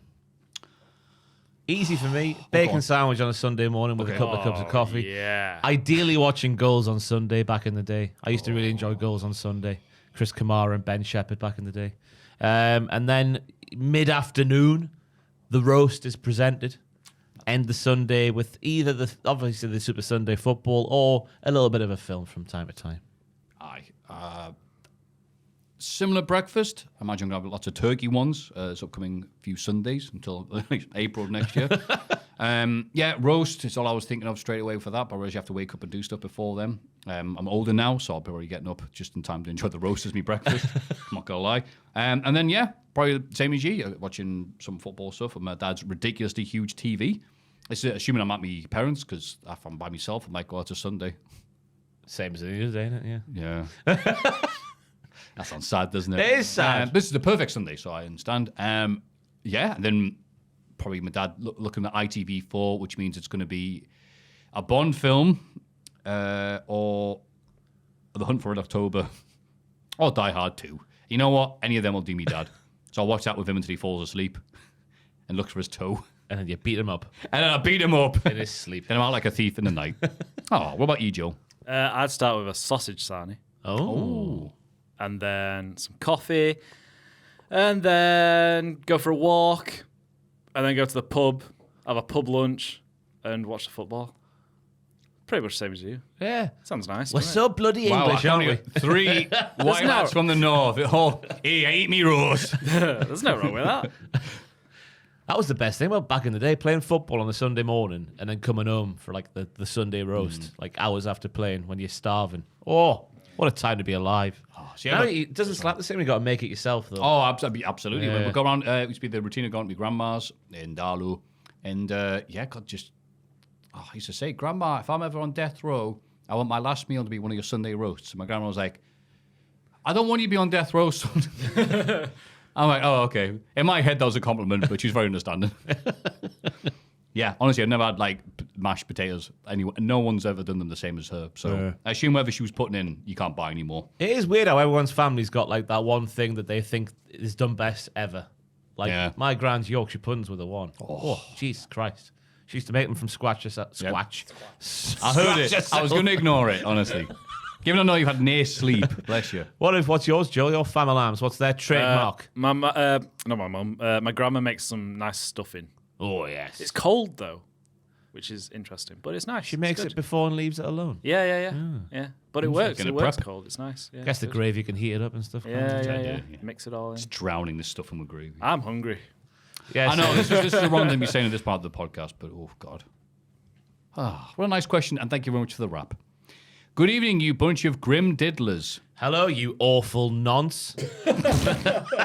So, yeah, what's a grim diddler? Grim oh, God. diddler. Well, I guess like a Grim Reaper, but... Firstly, I just want to clear up something from last week's podcast. Jack mistakenly thought that the famous Bonk Machine video involved a couple of guys with Glasgow accents. The video actually took place in Inverness with two very Highland twanged voices, but to be fair, he said put to be fair twice, I don't know why. I struggle to tell the difference between Geordie and Mackham's accents, so no big deal. Again, we all understand it. We understand it. Ask someone to say keys from north of the river, you'll hear keys. Ask them from south of the river, you'll hear kays. Kays. However, this did get me thinking about silly moments that exist on the internet from people who are from where I live, which is Dundee. Oh, and he says, I sadly wasn't at the 5-star wrestling show. Oh. This moment, Dundee's Hardman Town, came to mind straight away and is clear proof of the Sigma male race that populates the city of Discovery. Londoners quake in their boots at the mere mention of Dundee's name. In relation to wrestling, can you think of any particularly cringy moments that a wrestler has had at a show in their hometown? I won't do the thing a lot of people do and suggest an obvious example to make it harder for you guys, because we're not from where you live, Mel, so you could have. All the best for the festive season in 2025. Current Celtic defender, Stone Cold Austin Trusty, a.k.a. Patrick Petersky from Dundee, and Angus Pro Wrestling. Also, Brian from The Traders Made. I remember hearing from you a while ago. Hello, you bastard. Oh, it's coming back on 1st of January. See, Claudia's promised new things. No, is she? Aye. The day when my mum was up, she was talking about how she can't watch shows like that because she wants people to be nice on the TV shows she watches, so she can't watch that Armour Celebrity. But that's the game, though. That's exactly what I told the mum. They're only playing the game in front of them. Yeah, it's called The Traitors, mum, not The Nice People. Last year's was brutal. Oh, I it was remember the fantastic, ending yeah. of that. Jesus. What was that lass called? The blonde lass. Yeah, I can't remember. She forgot how she was meant to play the game. Yeah. She got carried away. away. Yeah. I wonder what she's doing now. She'll be all right. She'll be being tricked easily, I guess. Particularly cringy moments a wrestler has done at a show in their hometown. I'm going to just suggest anything Jim Ross ever had to do in Oklahoma. They always had out for Jim Ross, didn't they, in Oklahoma? Oh, they made a thing of, like, how could we humiliate him this time? I mean, they shoved him into Undertaker's... Undertaker shoved JR into Vince's arse in Oklahoma. In front of my family. Yeah. That's what I want to see. It's what we want to see, actually. Other men in your hometown, like, as they've been wrestling, I guess. Oh, my God, I've gone blank. Was it Sabu that was at Ashington Leisure Centre when I was a kid? Yeah, I saw him in Ashy. Yeah. 2015, I think. Yeah. That's when I was a kid. Yeah. Oh, that's what you meant. Oh, yeah, you are young. Yeah. Yeah, and I went there, and it was all right. Which is the idea. It was like Sabu's and Ashy. Yeah. Why do you call it Ashy for? Ashington. Yeah. Ashy. Yeah. I've never heard that before. Have you not? No. Oh, my Nana would call it that, but she would also... I said, Nana went Ashington there for a week, and she stopped what she was doing. She's like, what? I said, yeah, I went to Ashington to see a wrestling show. And she went, by yourself? I went, yeah. She says, son, you know they've all got webbed feet there. I said it legitimately, like that's what she believes. I was born in the hospital there, which has now been knocked down, but I grew up elsewhere. Was it knocked down by like a professional, or was it people with like shoes? Probably the latter. That's where the mill. Again, I'm just saying that because my nana was like, no, they're horrible. That's where the great Charltons came from that saved English football and Irish football for Jack Charlton. Oh, Jackie Milburn came from there. He was Newcastle's record goals. Really? God. Yeah. Wow. I'm sorry for saying all those things. Then. Steve Harmison's from there. English cricketer. Mark Woods from there, English creator. All right, we get off the Wikipedia page for Washington Hospitals. Hometowns for wrestlers. Oh, try to think. Sasha Banks famously lost a Hell in a Cell, did she, in Boston? Was that the Hell in a Cell? Yeah. I remember Sasha Banks losing a match in Boston. Yeah, I think it was. The Hell in a Cell against Charlotte, was it? I think it was. Yeah. Oh, Because she just won the title as well, hadn't she? Like the week before, I think. Aye, maybe. So oh expected yeah, it in to the crowd. retain. I remember now. Yeah. Yeah. I remember the story Bubba Ray told where it was like a 4-way match, house show, garden, just him delivering the promo, where it was him, the APA, and I don't know, the Hardys, the Nollies, whatever. Yeah, it was some of the teams. And it's like, oh, Devon's getting beat up. Bubba waiting for the tag. Come on. Here comes Bubba. Hot tag to Bubba. Crowd going wild. Trips over the second rope. Falls flat on his face. Gets up. Starts punching Ron Simmons really hard. And he's like, relax. It wasn't me. It was my fault you tripped. And he goes backstage and like, oh, come on, man. It's just a house show. It's not as if anyone saw it. And he went, mate, me mum, me dad, and me fiance, their family were all there front row. And, oh, that's really bad. Yeah. There'll be egregious examples out there, but I can't think of one off the top of my head. Wade Barrett getting slapped by Wayne Rooney. That was quite good. That was fun. That was Manchester, though. I mean, it's northwest, but he's closer to Preston, And I Manchester. struggle to believe Barrett's from Preston with that voice. I'm sorry. He's from near Preston. It just says he's from there because no one knows To the sound actual harder, place. yes. Just because people know where it is. Like William Regal's not actually from Blackpool. He's not. He's from Lizard Town, northwest. I'm sure he was born down south, is the story, isn't it? He moved up somewhere like that, near. yeah. He moved. Like he moved me, telling that rambling story that went on for an hour. But Blackpool sounds hard. Yeah. Good afternoon, evening, depending on how long the week in wrestling bit went on. Thank you. It's officially evening now. It's 17:04. that would be nice if Crying Cross did just. After 5's evening, yeah? Do you reckon? Yeah. Oh yeah, that's how I'd judge it. Then, like, evening, after 5. After 8, maybe, is like night time. No, that's a mint silly. Hey. I have been following the channel since its inception, and this is the second time I am writing in. First time was in 2018. I asked a question about what wrestlers would evolve into one another if they were Pokemon. I do actually remember that question. I have another childhood reminiscent question today. I saw a post online that asked, what movie would you turn into a Muppet movie but keep one of the actors human? I thought we could put a wrestling spin on it. What stable, past or present, would you replace all the wrestlers with, bar one, with Muppets? Or even, what iconic wrestling moment would be made better with Muppets? Bonus points if you name the Muppets you use. Me and my husband have a routine on a Friday night, where's this going, where we get some food and chuck the podcast on. So you are a regular fixture in our house, see? We have massive respect for everyone in the office and all they do on screen and off. Never You don't have to. If you met us, it would quickly disappear.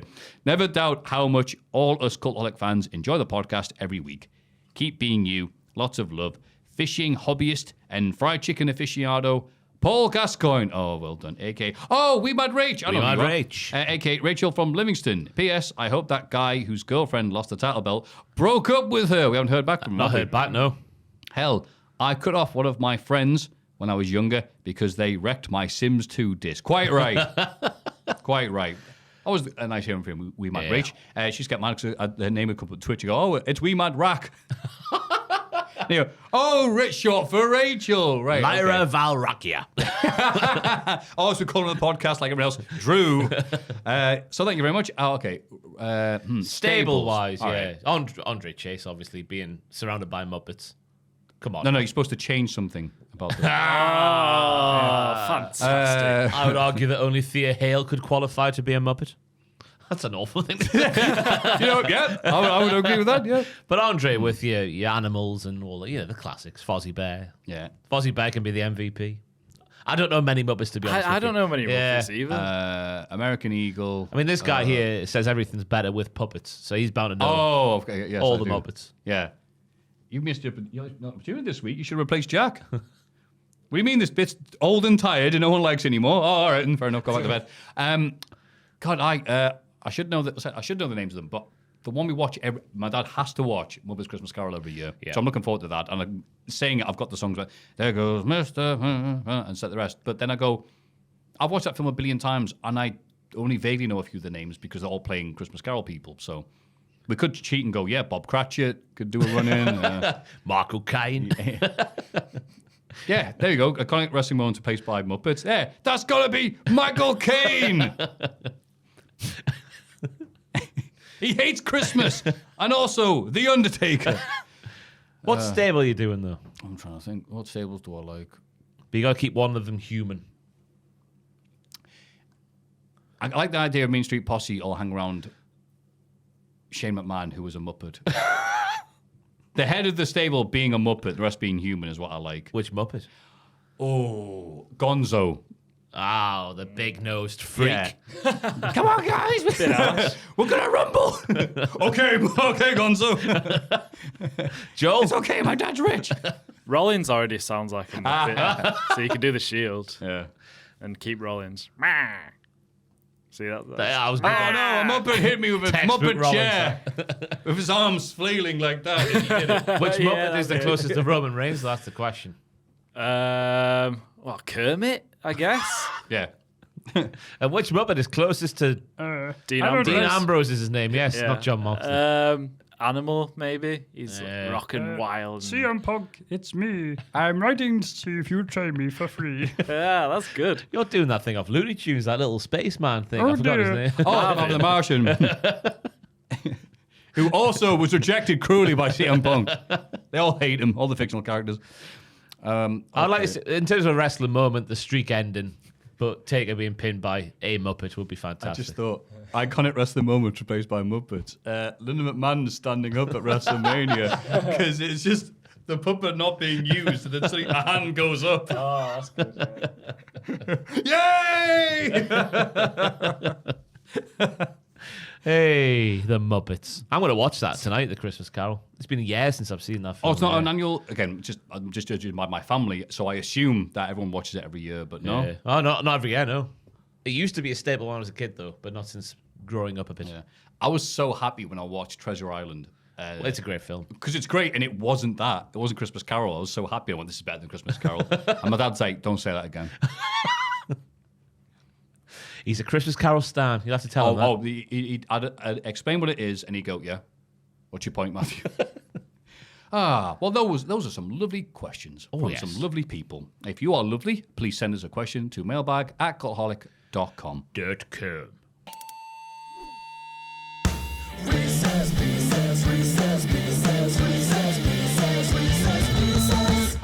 Oh, yeah. Riss piss. Piss in my face. And tell you that you love me. It would appear that much like the business. Riss piss is cyclical in nature. We have bare amounts, so please ask the dear listeners to hold off for a bit. Oh, okay. Stop sending it in, you riss piss. This week's mailbag had 12 new Reese's pisses, so we're sorted for a while. So Yeah. just your bog standard questions, please. Yeah, go home. Hello, gents. Hi. Who occasionally like a diddle. Yes, we love a diddle over here. First of all, thank you for all the years of entertainment from the start of the Name Redacted days. As someone whose friends never enjoyed the graps, you lot have always been a perfect substitute to that, and feeling like I can discuss wrestling. The idea behind this is taking iconic wrestling moments, but something has changed with them in a new alternative reality. Winner stays on, following scenarios. Ooh. Yeah. Okay, so You ready, Joel? Oh, yeah. I like Winner Stays On. So we'll vote and then Maffew decides. Yeah? that'll work. Instead of the yes movement, when Team Hell No break up, Daniel Bryan stays in the mid-card, but there is a loud groundswell of support for Kane, due to being underutilized for years and leads to Raw getting boycotted by Kane fans in masks. Yeah. Setting off fire pyro all over the place. Kane eventually beats Triple H and then Randy Orton Batista to close WrestleMania 30. And that's going up against, as he turns the page. Dramatic pause. It's- Instead of the custody of Dom ladder match. Oh no. Mark Henry and Mae Young have gone through a bitter breakup, leading to months of tension, and all is decided in a ladder match to determine who has custody of the hand. Now, I'm a Kane stan. The wrestler, not the politician. Obviously, you make that clear. Kane being the figurehead of the Yes movement with pyro-ridden wrestling fans in masks. Fantastic stuff. That wins for me. No, I'm going the hand. Oh, Hand on a ladder match. That's good. contrarian. Hand on a ladder. Match. He says they're not hanging it up. Just go and grab it. I am going with the idea of Kane. Yes! Because, again, I remember being a kid going, Kane's awesome. He was. And I miss that feeling because he's terrible. Like, ugh, go away. Instead of the Shield forming, a stable consisting of Brodus Clay, No Way Jose, and Fandango. Couldn't think of a name. Maybe you could have some suggestions. No. Interrupt the match between CM Punk, Ryback, and John Cena, causing havoc and go on attacking everyone within WWE to solve the injustice of dancing gimmicks never being taken seriously. It all eventually ends with No Way Jose turning on the others as he has lost his passion for dancing and partying. Brodus Clay goes to AEW and bleeds every week. And Fandango leads an LWO faction to have an historic title reign. I like this person's style. It's Kane still, though. Come on. No, it's the Dance Dance Revolution. I like, yeah, Dance Revolution. Perfect. Yeah, for that, I'm picking that. Well done. Thank you. That'll be a nice gimmick. Oh, we're going to teach you some murder on the dance floor. Instead of Cody Rhodes coming back to WWE and finishing the story, Jack Swagger returns to WWE with a fresh tattoo on his neck of his brand All-American singlets and ends up winning the WWE Championship at WrestleMania 40, beating Roman Reigns and leading to a feud with the final boss, Zeb Coulter. Just imagine little Zebedee going, Mama Rhodes or Mama Swagger. Yeah, little bitch. No, it's got to be the dance. Yeah. Lord of the dance. Yeah, I like a good joke, but Jack Swagger, main event in WrestleMania. Okay, come on now. Instead of the Montreal Screwjob, Vince McMahon takes matters into his own hands and shoot wrestles Bret Hart at Survivor Series. Vince, fully aware that he can't beat him one-on-one, makes it a 2-on-1 handicap match. After teasing for weeks, the mystery partner at Survivor Series is revealed to be God, as they are friends in this reality.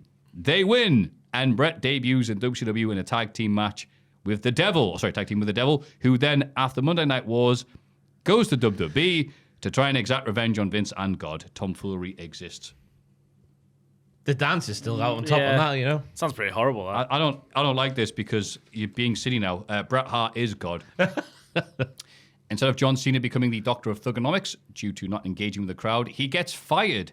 He ends up having a semi-successful rap career, but disappears for a while. Then in 2024, it is discovered that he is mentoring Sexy Red with her new career. It's the dance already. And they both join NXT twerking, and Cena becomes the first male on Booker T's Biscotti list. That's like getting a Hollywood handshake. To be fair, imagining Booker T falling over a twerking John Cena is very tempting. Can you twerk in jorts? Yes. Oh, okay, fair enough. Come on, yeah. Prove it, Buster. Got to be the dancing still, though, for me. Yeah, it probably is. Dancing. Instead of CM Punk beating Cena in Chicago, Punk loses due to Vince calling the bell early. This leads to Punk going off the rails from a straight-edge lifestyle. Over the next few weeks, we see vignettes of Punk partying with the likes of Jeff Hardy and RVD. Then he completely disappears. After a few years, he then returns with a debuting Wyatt family, as the alcohol and drugs has meant he is easy to coerce by Wyatt. Cena, who is now a mega heel due to gloating about the win and ruining Punk's life for years, gets targeted, leading to Wyatt winning the WWE Championship from him with the help from Punk. Still not winning the championship or headlining WrestleMania, Punk becomes darker and darker, eventually becoming the Ganja Fiend. The Ganja Fiend, I'll say it again, and turns on Bray and destroys the whole roster, sending every member through real glass on rental cars. However, it's difficult to see as there is smoke everywhere. I mean, it's a dicey start taking the real life straight edge guy and making him a drunk on camera, but the way it ends, come on now. It's that overtakes the dance. I don't agree with it, but it's good. It's good stuff. I'd go for that one. Yeah, I like that. I have to become something stronger. Woo! Ganja Fiend. That reveal of Punk in the woods, just hung over, and Bray Wyatt's like, come on in. Yeah. Join us. Instead of Becky Lynch becoming the man, once Nia Jax hits Becky in the face, she starts crying and loses all credibility. Becky, losing all confidence, returns to NXT with the Riverdance gimmick and Hornswoggle as her manager. This eventually gets over and ends up going back to the main roster to form an IWO with Sheamus, Finn Balor, Lyra, Jordan Don't Google Me, and Fit Finlay, as well as Hornswoggle still managing. Their intention is to eliminate everyone who takes the piss out of Ireland and Irish stereotypes, from wrestlers to the media. Oh, Jack's F then. It all finishes with them on a 6-on-1. Oh, yeah, 6-on-1 handicap match against Jack, who gets beaten up badly for years and internalized depressions. I'm sorry for cutting ahead there. That wins. Yeah, that does. Yeah, we have a winner. Again, it's a dicey start with the Irish gimmick coming back and the crime, but it's all ends and ends. Oh my God, Wallace and Gromit. All's well that ends well. Yeah, I'd quite like to see her cry though after she gets hit. That's funny. Yeah, the Lord. Yeah. That's a bit lame. Proper slow baby cry, like the punch goes in. But And Def Rebel turned that as that intro to her music. Oh, that baby cry can mean only one thing. The Irish dancer herself. what would Jack's noise be for a Death Rebel theme? That's the question. You've got the sneeze nailed down. Becky's got the... Yeah. What's Jack's? I hate Italy. Mamma mia. It's that noise he makes when I say a joke he doesn't like. So I hear it 5 times a podcast. There's more? No, I'm trying to think of things for Jack. No, that is it. Thank you very much. Former Everton, Rangers and Newcastle hardman, Duncan Ferguson, a.k.a. Fred from London. Fred, bloody lovely Reese's Pieces. Everyone else can stop sending us stuff in. You can send as much as you want. No, but we do have Reese's Pieces for the foreseeable, because they were good ones in this week's mailbag, and we do have the vault on top of that as well. So God. stop it for a while, and I'll tell you when we need them again. Bloody hell. Thank you very much. Up the Irish. Up the Irish, indeed. Great people. Lovely chocolate.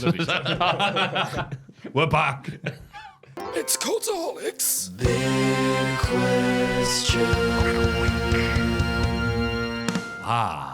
Now it's time for the most important bit of the podcast.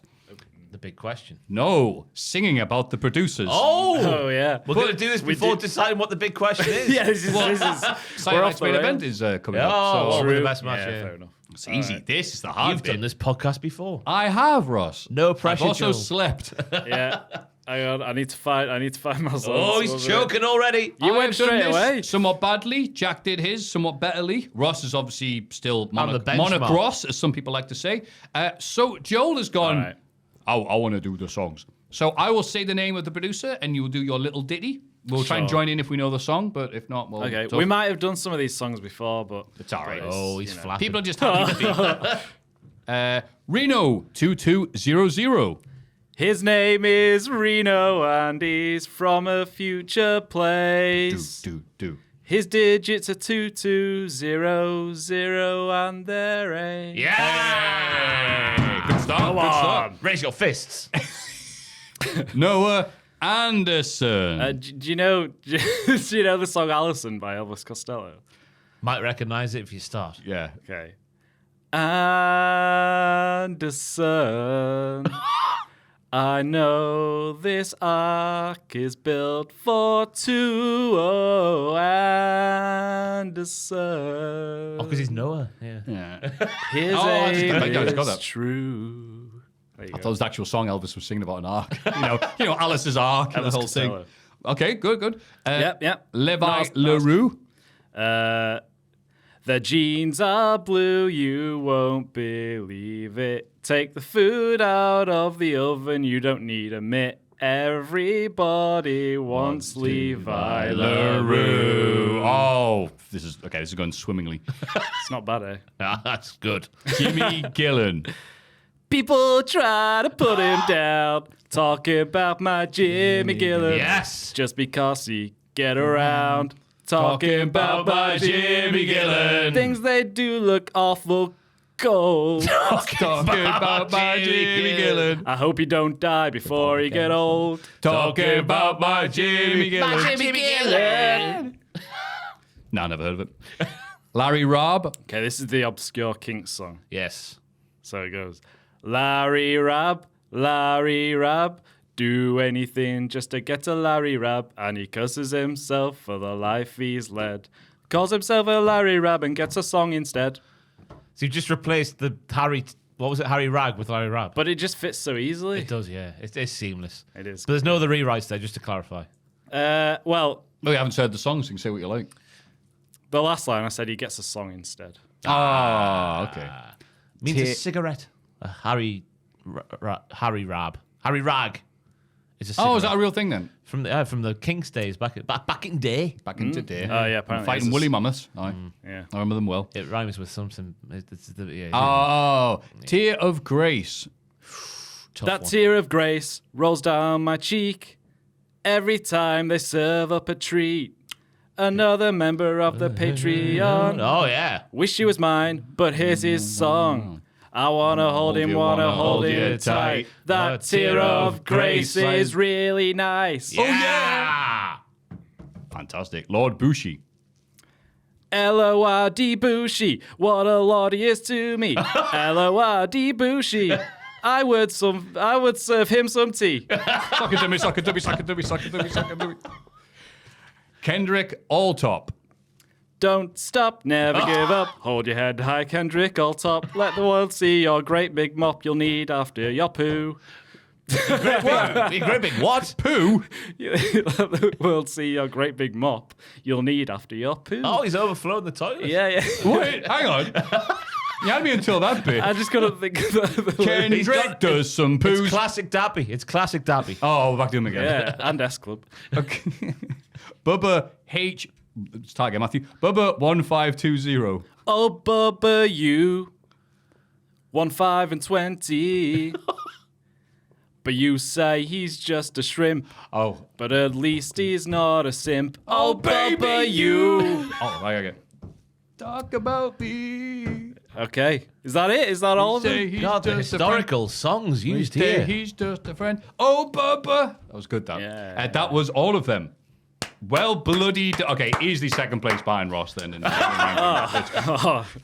Well, I mean, wow, damning praise there. I know, but yeah, I was so better focused than on doing the Jack's. lyrics. I've got the singing aspect of it, which is why it was horrible. So I'm still tempted to redo mine, but I don't want to say that in case people go, "Oh, I'm not listening to next week's podcast," then in case it's gash. But well done, mate. Very well done. Thank you. Thanks very Tremendous much. stuff. Thank you. God, Classic YouTube and that. classic YouTube. Now do the boom Get song. the card up. Get the Get bloody miserable card. Brad Pitt up. There we go. Saturday nights. Oh! What? It flashed black. Thought we were off the air for a second now on this pre-recorded Yeah. podcast. Right. What will be the best match for Saturday night's main event? no. Oh, So that's main event. All right. it's got all the Hold events on, there. Duff, with Mr. T in his corner. No, that's WWE. Oh, that works. That'll I do, guess. yeah. Yeah, fair enough then. 2 hours spectacular on television. Spec bloody tacular. Is there only 4 matches? Yeah. It's only 2 hours. Half an hour a match. Well, plus adverts. 2 hours. 2 hours of taping, 30 minutes of advertising. So, if you scroll up, please, so I can see the matches. Well, okay. Thank you. So, Saturday night. Thank you. Look at him playing around. Oh, he thinks he's. Oh, yeah. So, Sami Zayn goes one-on-one with Drew McIntyre. It will slap. Oh, it'll finger. I know he said someone else's catchphrase there, but this match will finger. Well done. Well done. Gunther, during General, defends his World Heavyweight title against Finn Balor and Damian Priest. It's an interesting one. It's more storyline in terms of what will happen between Finn and Priest, and then what happens between Priest and Gunther, what happens between Gunther and Finn. But it will slap as well. No, it'll finger. Maybe not as hard, though. Oh, a lot of fingering. Women's World Champion Liv Morgan takes on Io Sky. Yes, that match will also be fantastic. That'll hump that one. I reckon that'll get near time. I think. Don't you think? I think it'll be that other match that'll be scuppered for time to all the other stuff that's happening, and we'll just be kind of there. Not because I don't like those two. I love Io Sky, but it's just there. Yeah, maybe that'll have to happen to one of them, just because of the time constraints and the adverts and whatnot. Yeah. And the undisputed WWE champion Cody Rhodes goes to war with Kevin Owens in the main event of Saturday night. I'm intrigued to Main see what a event. Cody Rhodes war looks like. I imagine it'll just be a straight up wrestling match. Yeah. Only gets 2 pyro entrances. I don't think there'll be a match that does that poos the bed though, so to speak. I think I don't know what the two that stick out to me is obviously Kevin and Cody if they go like proper, because the storyline's been going on, and also Sammy and Drew. That sticks out to me as well for the match of the night. Yeah. Look forward to listening to Ventura commentate over that. Yeah, I think if he's just doing the main event, like I think they said on SmackDown last week, he'll just be doing the Cody and Kev. Oh, is it just do the main event? I think Yeah. I think they said that. Yeah. I think I'm happy to hear just that. You think there'll be at least one more match added? I don't know, with 2 hours, and then Americans have 75 adverts every half hour. Yeah, don't they? So- right. Yeah, maybe not. Yeah, that's true. Yeah, so they can buy stuff. I like that they've got featured videos. It's on that and on the vault. They've got lots of Saturday Night's main events classic moments. in shows and stuff like that. So yeah, Honky Tonk Man with the guitar. Oh God, Warrior and Andre having a terrible match. Why would you bring that up? Yeah, I'm looking forward to the production as well because Ventura Yes. said they're stripping everything back. There's not even a Tron screen. There's nothing. They're going really old school with it, which is nice to hear. I'm looking forward to what it looks like. I think getting rid of a Tron's gonna be a bad idea if you can't see it. I mean, where is it being held? Is it a big venue? Do we know? It's some sort of coliseum, a Coliseum. Long Island, New York. Oh, not an actual Coliseum then. We're in Rome. The Saturday Night's main event. It was some historical coliseum. I can't remember what it was. Was that Ava? I might be getting confused with Ava's hyping up something else. Go on Wikipedia, please, Joe. That's funny. It doesn't say actually the actual arena. It just says Long Island, New York. I guess it'd be sold out. Joel is Googling Saturday night's main event 24. Tell you what the Saturday Night main event's theme is, but I've got tonight. Just scroll down to the bottom one. Keep going. Keep scrolling. No need to control this. What? Keep scrolling. Oh, they're doing one in January. Oh, I didn't know. Oh, there is. the yeah. Nassau Coliseum. That's a week before the Rumble. Nassau Coliseum. So that's a decent sized venue. Okay. historical venue. Okay, cool. Yeah, it's weird they've announced another one already. A week before the Rumble. Oh, because we've got that month of nothing happening. Yeah, I guess so. Near Rumble in January. Rumble's in Feb. I hate it. I hate you Sunday Night's main event for doing that. But yeah, it looks like a good solid 2-hour show, which I'm all right with. Doesn't always need to be Sodom and Gomorrah every time. It'll fly by. It'd be lovely. Yeah, it'll fly by and it'll be great. And even if it isn't, we will have reaction videos to it. Yes, Adam is live on the YouTube channel while the show is going on, doing a solo stream, all being well. I'll have WTF for it on the Patreon early next week at some point, and I don't know if Jack is doing what happened at because he is ill today. Is it scheduled to happen? I don't think so. Don't think so. That'd be it. What happened? I was sick. Thanks, Jack. But you'll get reactions from Adam WTF on the Patreon early next week, where I've challenged myself with the intro. I'm having to come in on Sunday to do it then. Oh, what intro are you doing? Couldn't possibly tell you on air. I'll tell you off air. It's terrifying. Worried about it, so I am worried. Oh, good. Yeah, but I'm stretching myself in the name of art. Uh-oh. Famous last words. I'm going to find a CEO and get a gun. Fantastic. Yeah, I've got a lovely new Botchmania. Get out before it gets off. You only need to see the first 10 seconds because it's Tom at his legit wedding. I couldn't believe that, me. I could believe it. It's Tom, the biggest ham in the ham shop. And no days off, Campbell. Bloody hell. Always be work. And everyone cheered, thankfully. Not, boo, get out of here. Vicar punched me. But also, me and Matt Muscles will be doing something about Mortal Kombat, which I like talking to him about. And also at the blog of the WWE podcast, which is not affiliated with Cultaholic, but God, it's good. Thinking about dodgy indies in the UK in the 2000s. Bloody hell, it's fantastic. All that and more. Also, free support as a lovely human being. Joel, have you anything to plug? On the channel now is every Triple Crown WWE champion ranked from worst to best. So check that out. Legit thought you were going to be like, what? All Japan! Sweet, get in! Afraid just in time for Christmas. It's a controversial list because it's very hard to know the criteria and how to order them and stuff. So there's been some debate, but it's worth watching. Well, that's good. That's what we want, isn't it? It's what wrestling fans are best at, rational debates. It would be nice to like a video. It's like, yeah, everyone's in full agreement here. Well done. Yeah. No notes. But you know what? If it was the case, then this podcast would be a lot more boring, wouldn't it? Thank you very much, Ross. Thank you, Maffew. Yes. I hope you get your sleep sorted out, pal. So do I. Yeah, it'd be nice, but well, we'll see. I don't want to take up drugs. Good. That is a lesson for the kids. Don't get in the cars with strangers. Don't do drugs. And there was. Or you become the ganja fiend. But thank you very much, Joe, for your hard work. Ross, Thank it's you. always a pleasure, mate. Thank you very much, Take care of Maffew. yourselves. Patreon.com/Cultaholic. Mailbag at cultaholic.com. You've been great. We've been Cultaholic. Now we're going to point at the screen and say, what's a lovely thing we've said during this I podcast? don't know. I've said every word wrong, haven't I? All the way through. That'll do it. Yeah, we'll do that after 3. 1, 2, 3. Struggle, stammer, whatever. Thanks, Drew.